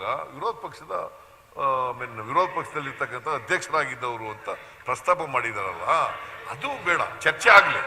ಭಯೋತ್ಪಾದನೆ ಮೇಲೆ ಚರ್ಚೆ ಆಗಲ್ಲ ಸರ್. ಈಗ ಇಂಟೆಲಿಜೆನ್ಸ್ ಫೇಲ್ ಆಗಿದೆ ಅಂತ ಇವರು ಹೇಳ್ತಾರೆ, ಅದು ಹಾಗೆ ಅದ್ರ ಬಗ್ಗೆ ಚರ್ಚೆ ಆಗಲಿ. ಈಗ ಸಭಾಧ್ಯಕ್ಷರೇ, ಅಂತ ಗೊತ್ತಾಗಲಿ. ನನ್ನ ಭಯೋತ್ಪಾದನೆ ಯಾರು ಮಾಡಿದ್ದಾರೆ, ಅವ್ರು ಯಾವನೇ ಮಾಡಿರ್ಲಿ, ಅವ್ರ ಮೇಲೆ ಕಠಿಣವಾದಂತ ಕ್ರಮ ತಗೊಳ್ಬೇಕು. ಸಭಾಧ್ಯಕ್ಷರೇ, ನಾನು ಅಂಶ ನಿಮ್ ಕಡತದಲ್ಲಿದೆ. ದುರುದ್ದೇಶ ಅನ್ನೋದು ಯಾವುದಿದೆ ಅಂತ ಅಂದ್ರೆ ನಿಮ್ಮ ವಿವೇಚನೆಗೆ ಬಿಟ್ಟಿದ್ದೀನಿ, ತೆಗೆದಾಕ್ಬೇಕು. ಅಕಸ್ಮಾತ್ ಅದರಲ್ಲಿ ದುರುದ್ದೇಶ ಅನ್ನೋ ಶಬ್ದ ಇಲ್ಲದೆ ಇದ್ರೆ ಸಾಮಾನ್ಯ ವಿರೋಧ ಪಕ್ಷದ ಉಪನಾಯಕರೇನು ದುರುದ್ದೇಶಪೂರ್ವಕವಂತ ಪೂರ್ವಾಗ್ರಹ ಪೀಡಿತರಾಗಿ ಹೇಳಿದ್ದಾರೆ, ಅವ್ರು ಕ್ಷಮೆಯಾಚನೆ ಮಾಡಬೇಕು, ವಾಪಸ್ ತಗೊಳ್ಬೇಕು ಅವ್ರ ಹೇಳಿಕೆನ. ನೀವು ನನ್ನ ನನ್ನ ನನ್ನ ಯಾವ ಶಬ್ದದಲ್ಲಿ ಪ್ರಸ್ತಾಪ ಮಾಡಿರೋ ಬಗ್ಗೆ ಪ್ರಸ್ತಾಪ ಮಾಡಿದ್ದೀನಿ. ಒಬ್ರು ಹಾಲಿ ಪ್ರಧಾನಿ, ಮಾಜಿ ಪ್ರಧಾನಿ ಜೀವ ಕಳ್ಕೊಂಡಿದ್ದಾರೆ ಅಂತ ಹೇಳಿದ್ದೇನೆ. ನಮ್ಮ ದೇಶ ಎಷ್ಟು ಸಂಕಷ್ಟಕ್ಕೊಳಗಾಗಿದೆ ಅಂತ ಹೇಳಿದ್ದೇನೆ. ಯಾರು ಭಯೋತ್ಪಾದಕರ ಬಗ್ಗೆ ಸಿಂಪತಿ ವ್ಯಕ್ತಪಡಿಸಬಾರದು ಅಂತ ಹೇಳಿದ್ದೇನೆ. ಒಬ್ರು ಈ ಸದನದ ಹಿರಿಯ ಸದಸ್ಯರು ಒಂದು ಪಕ್ಷದ ಅಧ್ಯಕ್ಷರಾಗಿರೋರು ಕೊಟ್ಟಿರೋ ಹೇಳಿಕೆ ಬಗ್ಗೆ ಹೇಳಿದ್ದಾನೆ. ಏನ್ ಹೇಳಿಕೆ ಅಂತ ಡೀಟೇಲ್ಸ್ಗೆ ಹೋಗಿಲ್ಲ. ನೀವು ಚರ್ಚೆಗೆ ಕೊಡ್ಬೇಕು ಅಂತ ಹೇಳಿದ್ದಾನೆ, ವಿವರವಾಗಿ ಚರ್ಚೆ ಮಾಡೋಣ ಅಂತ ಹೇಳಿದ್ದೀನಿ. ಅಂತಿಮವಾಗಿ ಯಾರು ಸಹಾನುಭೂತಿ ಇಟ್ಕೊಳ್ಬಾರ್ದು, ಒಂದು ಸಂದೇಶ ಹೋಗ್ಬೇಕು ಸದನದ ಮೂಲಕ ಅಂತ ಹೇಳಿದ್ದೇನೆ. ಇದರಲ್ಲಿ ದುರುದ್ದೇಶವನ್ನು ಹುಡುಕಾಡೋದ್ರಲ್ಲಿ ನನಗೆ ಖಾದರ್ ಅವರಿಗೆ ಯಾವುದೇ ರೀತಿ ದುರುದ್ದೇಶ ಕಂಡು ಬಂತ ಗೊತ್ತಿಲ್ಲ ನನಗೆ. ನೀವೇನಾದ್ರು ಭಯೋತ್ಪಾದಕ ಶಾರಿಕ್ ಅನ್ನೋದು ನಿಮಗೆ ದುರುದ್ದೇಶ ಅಂತ ಅನ್ಸಿದೆ, ಅವನ ಹೆಸರು ಹೇಳಿಲ್ಲ ನಾನು, ವಿವರ ಬಂದಾಗ ಹೇಳೋಣ ಅಂತ. ಅಲ್ಲ, ಆ ತರದ್ದೇನಾರು ಸಂಬಂಧ ನಿಮ್ಗೇನಾರು ನೋವು ಉಂಟು ಮಾಡಿದ್ಯಾ? ಆ ಸಂಬಂಧ ಏನಾರು ನೋವು ಉಂಟು ಮಾಡಿದ್ರೆ ಹೇಳ್ಬಿಡಿ. ಅಲ್ಲ ಸರ್, ವಿರೋಧ ಪಕ್ಷ ನಾಯಕರು ಸ್ವಾಗತ ಮಾಡ್ಬಿಡಿ, ಹೇಳ್ಬಿಡಿ, ಚರ್ಚೆಗೆ ಅವಕಾಶ ಕೊಡಿಸಿ. ಸಭಾಧ್ಯಕ್ಷರು ಪ್ರಾರ್ಥನೆ ಮಾಡ್ತಾರೆ, ಚರ್ಚೆಗೆ ಅವಕಾಶ ಕೊಡಿ. ಸದನದ ಗೌರವಾನ್ವಿತ ಸದಸ್ಯರು ಮಾನ್ಯ ಸಿ.ಟಿ. ರವಿ ಅವರು ಈ ಸದನದ ಗೌರವಾನ್ವಿತ ಸದಸ್ಯರು. ನಮ್ಮ ಚರ್ಚೆ ಯಾವ ಕಡೆ ತೆಗೆದುಕೊಂಡು ಹೋಗ್ಬೇಕು ಅಂತೇಳಿ ಯಾವುದಾದ್ರೂ ದುರುದ್ದೇಶದ ಶಬ್ದಗಳನ್ನು ಬಳಕೆ ಮಾಡೋದು, ಆ ರೀತಿ ಮಾತಾಡೋದೇನಿದೆ ಅಲ್ಲ, ಅದು ಸಮಾಜಕ್ಕೆ ಒಳ್ಳೆಯದನ್ನ ಮಾಡೋದಿಲ್ಲ. ಆ ರೀತಿ ಮಾತು ಹೇಳಿದ್ರಲ್ಲ. ಸಭಾಧ್ಯಕ್ಷರೇ, ನಾನು ಪೆನ್ ಡ್ರೈವ್ ಕೊಡ್ತೇನೆ, ನೀವು ಸದನ ಕೇಳಿಸಿ. ಜವಾಬ್ದಾರಿ ಇಂಥ ವ್ಯಕ್ತಿ ಏನ್ ಸಂದೇಶ ಕೊಟ್ಟಿದ್ದಾರೆ ತಮ್ಮ ಹೇಳಿಕೆಯ ಮೂಲಕ, ಅವ್ರ ಹಾವ ಭಾವ, ಪೆನ್ ಡ್ರೈವ್ ನೀವು ಮಾತಿನ ಟಿವಿಗೆ ಹಾಕಿ, ನಾನು ಪೆನ್ ಡ್ರೈವ್ ಕೊಡ್ತೇನೆ, ಆ ಮಾತು ಎಲ್ಲ ಈ ಸದನಕ್ಕೆ ತೋರಿಸಿ. ಆಗ ಈ ಸದನ ತೀರ್ಮಾನ ಮಾಡಲಿ ಇದು ಜವಾಬ್ದಾರಿಯುತ ವ್ಯಕ್ತಿ ಹೇಳುವ ಹೇಳಿಕೆನ ಅಂತೇಳಿ. ಸನ್ಮಾನ್ಯ ವಿರೋಧ ಪಕ್ಷದ ನಾಯಕರೇ ಜಡ್ಜು, ಅವರೇ ಜಡ್ಜ್ಮೆಂಟ್ ಕೊಡ್ಲಿ. ಸಭಾಧ್ಯಕ್ಷರೇ, ಅವರೇ ಜಡ್ಜ್ಮೆಂಟ್ ಕೊಡಿ. ಈಗ ರವಿ ಒಂದು ಮಾತನ್ನು ನಾನು ಹೇಳಿದಲ್ಲ, ಮುಖ್ಯಮಂತ್ರಿಗಳು ಜಡ್ಜ್ಮೆಂಟ್ ಕೊಡಿ ಅಂತ ಕೇಳಲ್ಲ, ನಿಮ್ಮನ್ನು ಹೇಳಲ್ಲ, ಪತ್ರಕರ್ತರನ್ನು ಕೇಳಲ್ಲ, ಅವರೇ ಜಡ್ಜು, ಅವರೇ ಜಡ್ಜ್ಮೆಂಟ್ ಕೊಡ್ಲಿ. ಈಗ ನನ್ನ ಸಿ.ಟಿ. ರವಿ ಅವರೇ, ಈ ಸದನದಲ್ಲಿ ಜಡ್ಜ್ಮೆಂಟ್ ಕೊಡ್ಬೇಕಾದವ್ ನಾನು ಒಬ್ಬನೇ. ನನ್ನ ಅಧಿಕಾರ ಇನ್ಯಾರಿಗೂ ಕೊಡಬೇಡಿ, ನಾನೇ ಕೊಡ. ಸಭಾಧ್ಯಕ್ಷರೇ, ನೀವು ಈಗ ರವಿ ಅವರೊಂದು ಹೆಸರು ಹೇಳಿದಕ್ಕೆ ಹೇಳುವಂಥದ್ದು, ನಾನು ಏನು ಹೇಳಿದೆ ಅಂತ ಹೇಳಿದ್ರೆ, ಆಂತರಿಕ ರಾಜ್ಯ ಮತ್ತು ರಾಷ್ಟ್ರದ ಆಂತರಿಕ ಭದ್ರತೆ ಬಗ್ಗೆ ನಮ್ದು ಯಾವುದೇ ರಾಜ್ಯ ಯಾರು ಕೂಡ ಮಾಡೋದು ಪ್ರಶ್ನೆ ಇಲ್ಲ. ಯಾರೇ ಇದ್ರೂ ಕೂಡ ಭಯೋತ್ಪಾದನೆಗೆ ಶಿಕ್ಷೆ ಮಾತ್ರ ಅಲ್ಲ, ಬುಡ ಸಮೇತ ಕಿತ್ತು ಬಿಸಾಡೋ ಕೆಲಸ ನಾವೆಲ್ಲ ಇವತ್ತು ಮಾಡಬೇಕು. ನಾವು ಚರ್ಚೆ ಕೂಡ ಬಹಳ ಚೆನ್ನಾಗಿ ಕೂಡ ಆಗಬೇಕು. ಅದನ್ನು ನಾನು ಹೇಳಿದೆ ಅಂತ ಹೇಳಿದೆ. ಆದರೆ ಈ ಒಂದು ಕೆಲವೊಂದು ವಿಚಾರ ಬಂದಾಗ ನಿಮ್ಮ ಉದ್ದೇಶ ಚೆನ್ನಾಗಿರಲಿ. ನೀವು ದುರುದ್ದೇಶ ಆಗಿದೆ ಅಂತ ನಾನು ಹೇಳಿಲ್ಲ, ದುರುದ್ದೇಶ ಬೇಡ ಅಂತ ಹೇಳಿದೆ ಅಷ್ಟೇ. ನಾನು ದುರುದ್ದೇಶ ಮಾಡಿದ್ರೆ ನಿಮ್ಗೆ ಯಾವುದೇ ತರದ ಅನುಮಾನ ಬೇಡ. APJ ಅಬ್ದುಲ್ ಕಲಾಂ ಅವರು ರಾಷ್ಟ್ರಪತಿ ಮಾಡಿದ ಪಾರ್ಟಿ ನಮ್ದು. ಸಜ್ಜನರ ಬಗ್ಗೆ ಸಹಾನುಭೂತಿ ಮತ್ತು ತಲೆ ಮೇಲೆ ಹೊತ್ಕೊಂಡು ಮೆರೆಸೋ ಸ್ವಭಾವ ನಮ್ಗಿದೆ. ನಿಮ್ಗೆ ಯಾವ ರೀತಿ ಅನುಮಾನ ಬೇಡ. ನಾವು ಶಾರಿಕ್ ಮತ್ತು ಅಬ್ದುಲ್ ಕಲಾಂ ಒಂದೇ ತಕ್ಕಲಿ ಇತ್ತು ತೂಗಲ್ಲ. ಖಾದರ್ ಅವ್ರನ್ನ ಶಾರಿಕ್ರನ್ನ ಒಂದ್ ತಕ್ಕಲಿ ಇತ್ತು ತೂಗಲ್ಲ. ಯಾಕೆ ಅಂತ ಹೇಳಿದ್ರೆ, ಇವರು ಇದೇ ಆರೋಪಿ ಶಾರಿಕ್ ಅವರು ಹೋಮ್ ಮಿನಿಸ್ಟರ್ ಹೇಳಿದಾಗೆ ಮುಂದೆ 2-3 ಕೇಸಲ್ಲಿ ಇದ್ರು, ಕೋರ್ಟಲ್ಲಿ ಬರೆದಲ್ಲಿ. ಅವರನ್ನು ಜೈಲಿಂದ ಬಿಟ್ರು. ಜೈಲಿಂದ ಹೋದ ನಂತರ ಜೈಲಿಂದ ಹೋದ ಸಭಾಧ್ಯಕ್ಷರೇ, ಈಗ ಜೈಲಿಂದ ಹೋದ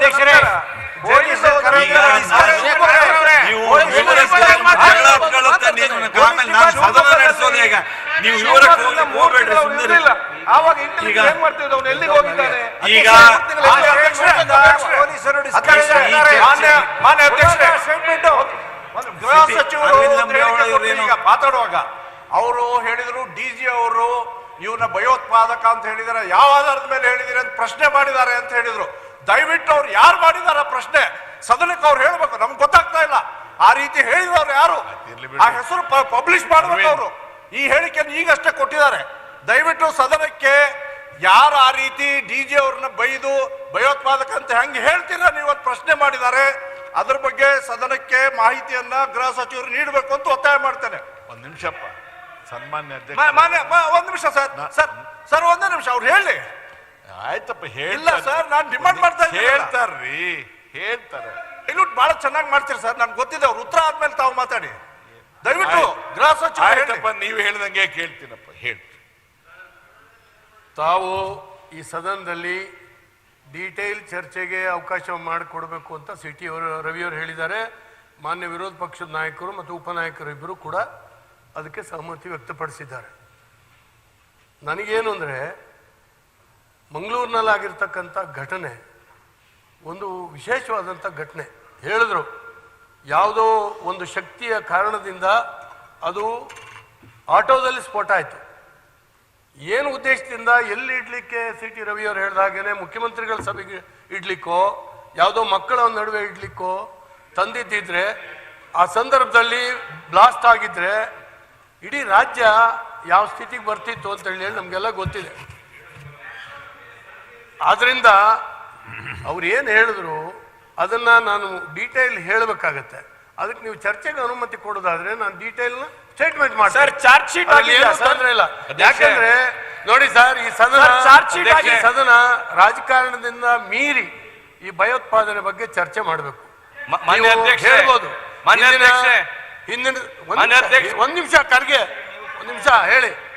ನೋಡಿ, ಹಿಂದಿಯೂ ಕೂಡ ಬ್ಲಾಸ್ಟ್ ಆಗಿತ್ತು, ಬಾಂಬ್ಗಳು ಹೊಟ್ಟಾಗಿತ್ತು, ಇವೆಲ್ಲವೂ ನಡೆದಿತ್ತು. ನಾನು ಚರ್ಚೆಗೆ ಹೋಗೋದಿಲ್ಲ, ನೀವು ಅನುಮತಿ ಕೊಟ್ಟರೆ ಮಾಡ್ತೀನಿ. ಆದರೆ ಇತ್ತೀಚೆಗೆ ಏನೂ ಇರಲಿಲ್ಲ. ಆದರೆ ಇಂಥದ್ದೊಂದು ನಮ್ಮ ರಾಜ್ಯದಲ್ಲಿ ಆಗಿದೆ ಅನ್ನೋದು ನಾವೆಲ್ಲರೂ ಕೂಡ ಯೋಚನೆ ಮಾಡಬೇಕಾದಂಥ ಸಂದರ್ಭ. ಇಡೀ ಸದನ ಒಟ್ಟಾಗಿ ಸೇರಿ ಅವರಿಗೊಂದು ಸಂದೇಶವನ್ನು ಕಳಿಸ್ಬೇಕು. ಇಂಥವ್ರಿಗೆ ಅವಕಾಶ ಇಲ್ಲ, ಜೀರೋ ಟಾಲರೆನ್ಸ್ ನಮ್ಮ ರಾಜ್ಯದಲ್ಲಿ ನಮ್ಮ ಸದನದ್ದು ಅನ್ನುವಂಥದ್ದನ್ನು ಕಳಿಸುವಂಥ ಅವಶ್ಯಕತೆ ಇದೆ. ಈಗಾಗಲೇ ಮಾನ್ಯ ಮಿತ್ರರು ಹೇಳ್ದಾಗೇನೆ ನೀವು ಡೀಟೇಲ್ ಈಗ ಕೊಡಲೇಬೇಕು ಅಂದ್ರೆ ನಾನು ಸ್ಟೇಟ್ಮೆಂಟ್ ಮಾಡ್ತೀನಿ. ಆದರೆ ಡೀಟೇಲ್ ಡಿಸ್ಕಷನ್ಗೆ ಮಾನ್ಯ ವಿರೋಧ ಪಕ್ಷದ ನಾಯಕರು ಒತ್ತಡ ಹಾಕಿದ್ದಾರೆ ಮತ್ತು ನಮ್ಮ ನಾಯಕರು ಕೂಡ ಈಗಾಗಲೇ ಹೇಳಿದ್ದಾರೆ ಸಿ ಟಿ ಆ ಸಂದರ್ಭದಲ್ಲಿ ನಾನು ಸ್ಟೇಟ್ಮೆಂಟ್ ಮಾಡ್ತೀನಿ. ಮಾನ್ಯ ಅಧ್ಯಕ್ಷರೇ, ಈ ಪ್ರಕರಣದ ಇನ್ವೆಸ್ಟಿಗೇಷನ್ ಹಂತದಲ್ಲಿ ಇದೆಯಾ, ಚಾರ್ಜ್ ಶೀಟ್ ಆಗಿದೆಯಾ? ಅಧ್ಯಕ್ಷರೇ, ಚರ್ಚೆಗೆ ತಗೊಂಡು ಚಾರ್ಜ್ ಶೀಟ್ ಆಗಿದೆಯಾ ಅಂತ ಸರ್, ಇನ್ವೆಸ್ಟಿಗೇಷನ್ ಹಂತದಲ್ಲಿ ಇದೆಯಾ ಏನ್ ಚಾರ್ಜ್ ಶೀಟ್ ಆಗಿದೆಯಾ ಅಂತ ಅದನ್ನು ಸ್ಪಷ್ಟವಾಗಿ ಹೇಳ್ಬಿಡ್ಲಿ. ಇನ್ವೆಸ್ಟಿಗೇಷನ್ ಪ್ರೋಸೆಸ್ ಇದ್ರೆ ಅದಿಲ್ಲಿ ಚರ್ಚೆ ಮಾಡ್ತೀರಾ? ಏನಿದೆ ಅಂತ ಚರ್ಚೆ ಕೇಳಬೇಕು. ಚಾರ್ಜ್ ಶೀಟ್ ಆಗಿದೆಯಾ ಸರ್? ಅದು ಚಾರ್ಜ್ ಶೀಟ್ ಆಗಿದೆಯಾ? ಆಗ್ಲೇ ಆಯ್ತು, ಇದೆಯಾ ಮತ್ತೆ ಹೇಳೋದು. ರಮೇಶ್ ಕುಮಾರ್ ಅವರೇನು ನಡೆಯೋ ವೇಳೆಗೆ ಬಹಳ ಅಪರೂಪಕ್ಕೆ ಏನಾದರೂ ಕೆಲವು ವಿಚಾರ ಬಂದಾಗ ನಮ್ಮ ಅನುಭವದ ಹಿನ್ನೆಲೆಯಲ್ಲಿ ಕೆಲವು ಮಾತು ಹೇಳಬೇಕು ಅಂತ ಅವಕಾಶವೇ ಸಿಗೋದಿಲ್ಲ. ಬಹಳ ತಮ್ಮಿಂದ ಕಷ್ಟ ಇಲ್ಲ ನಮಗೆ. ಹೇಳಿ ರವಿ ಅವ್ರನ್ನ ಅಭಿನಂದಿಸ್ತೇನೆ. ಸಂಸದೀಯ ಪ್ರಜಾಪ್ರಭುತ್ವದಲ್ಲಿ ಚರ್ಚೆ ಆಗುವಾಗ ಅದೊಂದು ಕಲೆ. ಇವತ್ತು ಚೆನ್ನಾಗಿ ಮಾತಾಡ್ತೀರಿ ನೀವು. ಒಂದು ಪಕ್ಷದ ಅಂತ ಹೇಳಿದ್ರಿ, ಯಾವ ಪಕ್ಷ ಅಂತ ಹೇಳಲಿಲ್ಲ, ಹಿರಿಯ ಸದಸ್ಯ ಅಂತ ಅದೇ ದಟ್ ಇಸ್ ದಿ ಇಂಟೆಲಿಜೆನ್ಸ್. ನಾನು ಆಕ್ಷೇಪ ಮಾಡೋದಿಲ್ಲ. I was hearing you. ನೀವು ನಿಮ್ಮ ವಿಷಯ ಏನು ಪ್ರೆಸೆಂಟ್ ಮಾಡಬೇಕಾಗಿತ್ತು ಅದೇ ಬುದ್ಧಿವಂತಿಕೆ. ಗೋಪಾಲ್ ಗೌಡರು ಹಾಗೆ ಮಾತಾಡ್ತಾರೆ. ಗ್ರಾಜ್ಯುಯೇಟ್ ಆಗಿದ್ದಾರೆ ಅವನೀಗ. He has elevated himself. ಯಾವಾಗಲೂ ಸ್ಟ್ರೈಟಾಗಿ ಹಿಂಗೆ ಹೊಡೆದ್ರೆ ಹೊಡೆಯೋಕ್ಕಾಗಲ್ಲ ಅಧ್ಯಕ್ಷ. ಬಗ್ಗೆ ನಮಸ್ಕಾರ ಮಾಡಿದಾಗ ಇಲ್ಲಿಂದ ನಿಮ್ಮನ್ನು ಬಾರಿಸೋದು ಸುಲಭ. You have done that. I like it. ಅಧ್ಯಕ್ಷೆ, ಮಾನ್ಯ ಅಧ್ಯಕ್ಷರೇ, ಈಗ ಇವತ್ತ ಬಹಳ ಪ್ರಸ್ತುತವಾಗಿದೆ. ಮತ್ತೆ ಈ ಒಂದು ಭಯೋತ್ಪಾದಕರು ಯಾರೇ ಇರಲಿ ನಾವು ಖಂಡಿಸ್ಬೇಕಾಗತ್ತೆ. ಯಾಕೆಂತಂದ್ರೆ ಕೇವಲ ಒಂದು ಸಮಾಜನ ಗುರಿ ಇಟ್ಕೊಂಡು ಮಾಡ್ತಾ ಇರ್ತಕ್ಕಂಥದ್ದಲ್ಲ, ಎಲ್ಲಾ ಕಡೆನೂ ಸಹ. ಉದಾಹರಣೆಗೆ ನಕ್ಸಲೇಟ್ಸ್ ಬಾಧೆಯಿಂದ ಪೊಲೀಸರು ಸತ್ತೋದಂತ ಸಂದರ್ಭದಲ್ಲಿ ಅನೇಕ ಬುದ್ಧಿಜೀವಿಗಳು ಅವ್ರಿಗೆ ಪರವಾಗಿ ಹೇಳಿಕೆ ಕೊಡ್ತಕ್ಕಂಥದ್ದು ನಾವು ನೋಡಿದ್ದೇವೆ. ಈಶಾನ್ಯ ರಾಜ್ಯಗಳಲ್ಲಿ ಕ್ರಿಶ್ಚಿಯನ್ಸ್ ಭಯೋತ್ಪಾದಕರು ಸಹ ಇವತ್ತು ಅನೇಕ ಜನ ಹತ್ಯೆ ಮಾಡಿರ್ತಕ್ಕಂಥ ನೋಡಿದ್ದೇವೆ.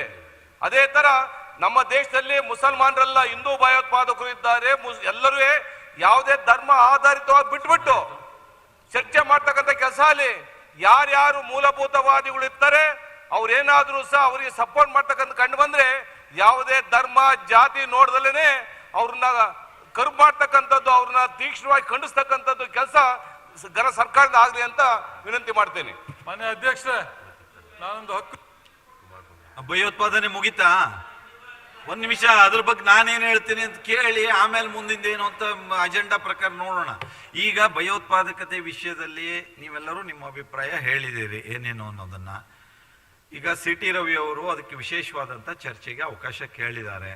ಇಂಥ ಗಂಭೀರವಾದಂಥ ವಿಷಯವನ್ನ ನಾವು ಸದನದಲ್ಲಿ ಚರ್ಚೆ ಮಾಡುವಂಥದ್ದು ಬಹಳ ಪ್ರಸ್ತುತ ಇದೆ ಅಂತ ನಾನು ಭಾವಿಸ್ತೇನೆ.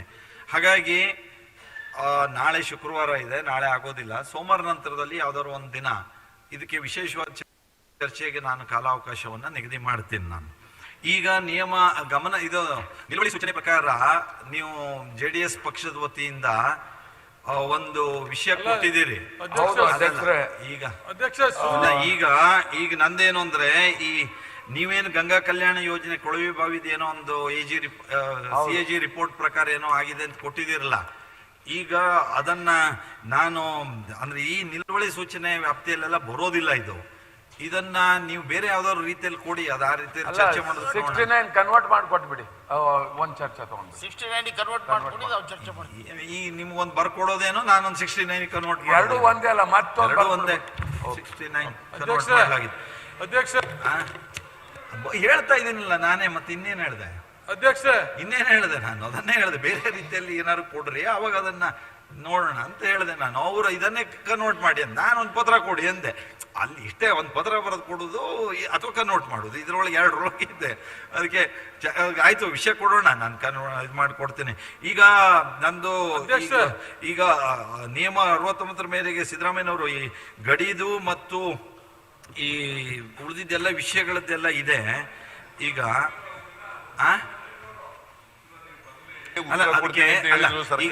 ಹೇಳಿದ್ರು ಅದಕ್ಕೆ ಈಗ ಊಟ ಮಾಡಿ ಬರೋಣ, 1:30 ಆಯ್ತು. ಊಟ ಮಾಡಿ ಬರೋಣ, ಊಟ ಮಾಡಿ ಬಂದ್ಮೇಲೆ ಮತ್ತೆ ಉಳಿದು ಗಡಿದ ವಿಷಯದೆಲ್ಲ ತಗೊಳ್ಳೋಣ. ಈಗ ಸದನವನ್ನ ಮುಂದೂಡಿ 2:30ಕ್ಕೆ ವಿರೋಧ ಪಕ್ಷದ ನಾಯಕರು 2:15 ಸೇರುವಂತೆ ಸದನವನ್ನ ಮುಂದೂಡಿದೆ.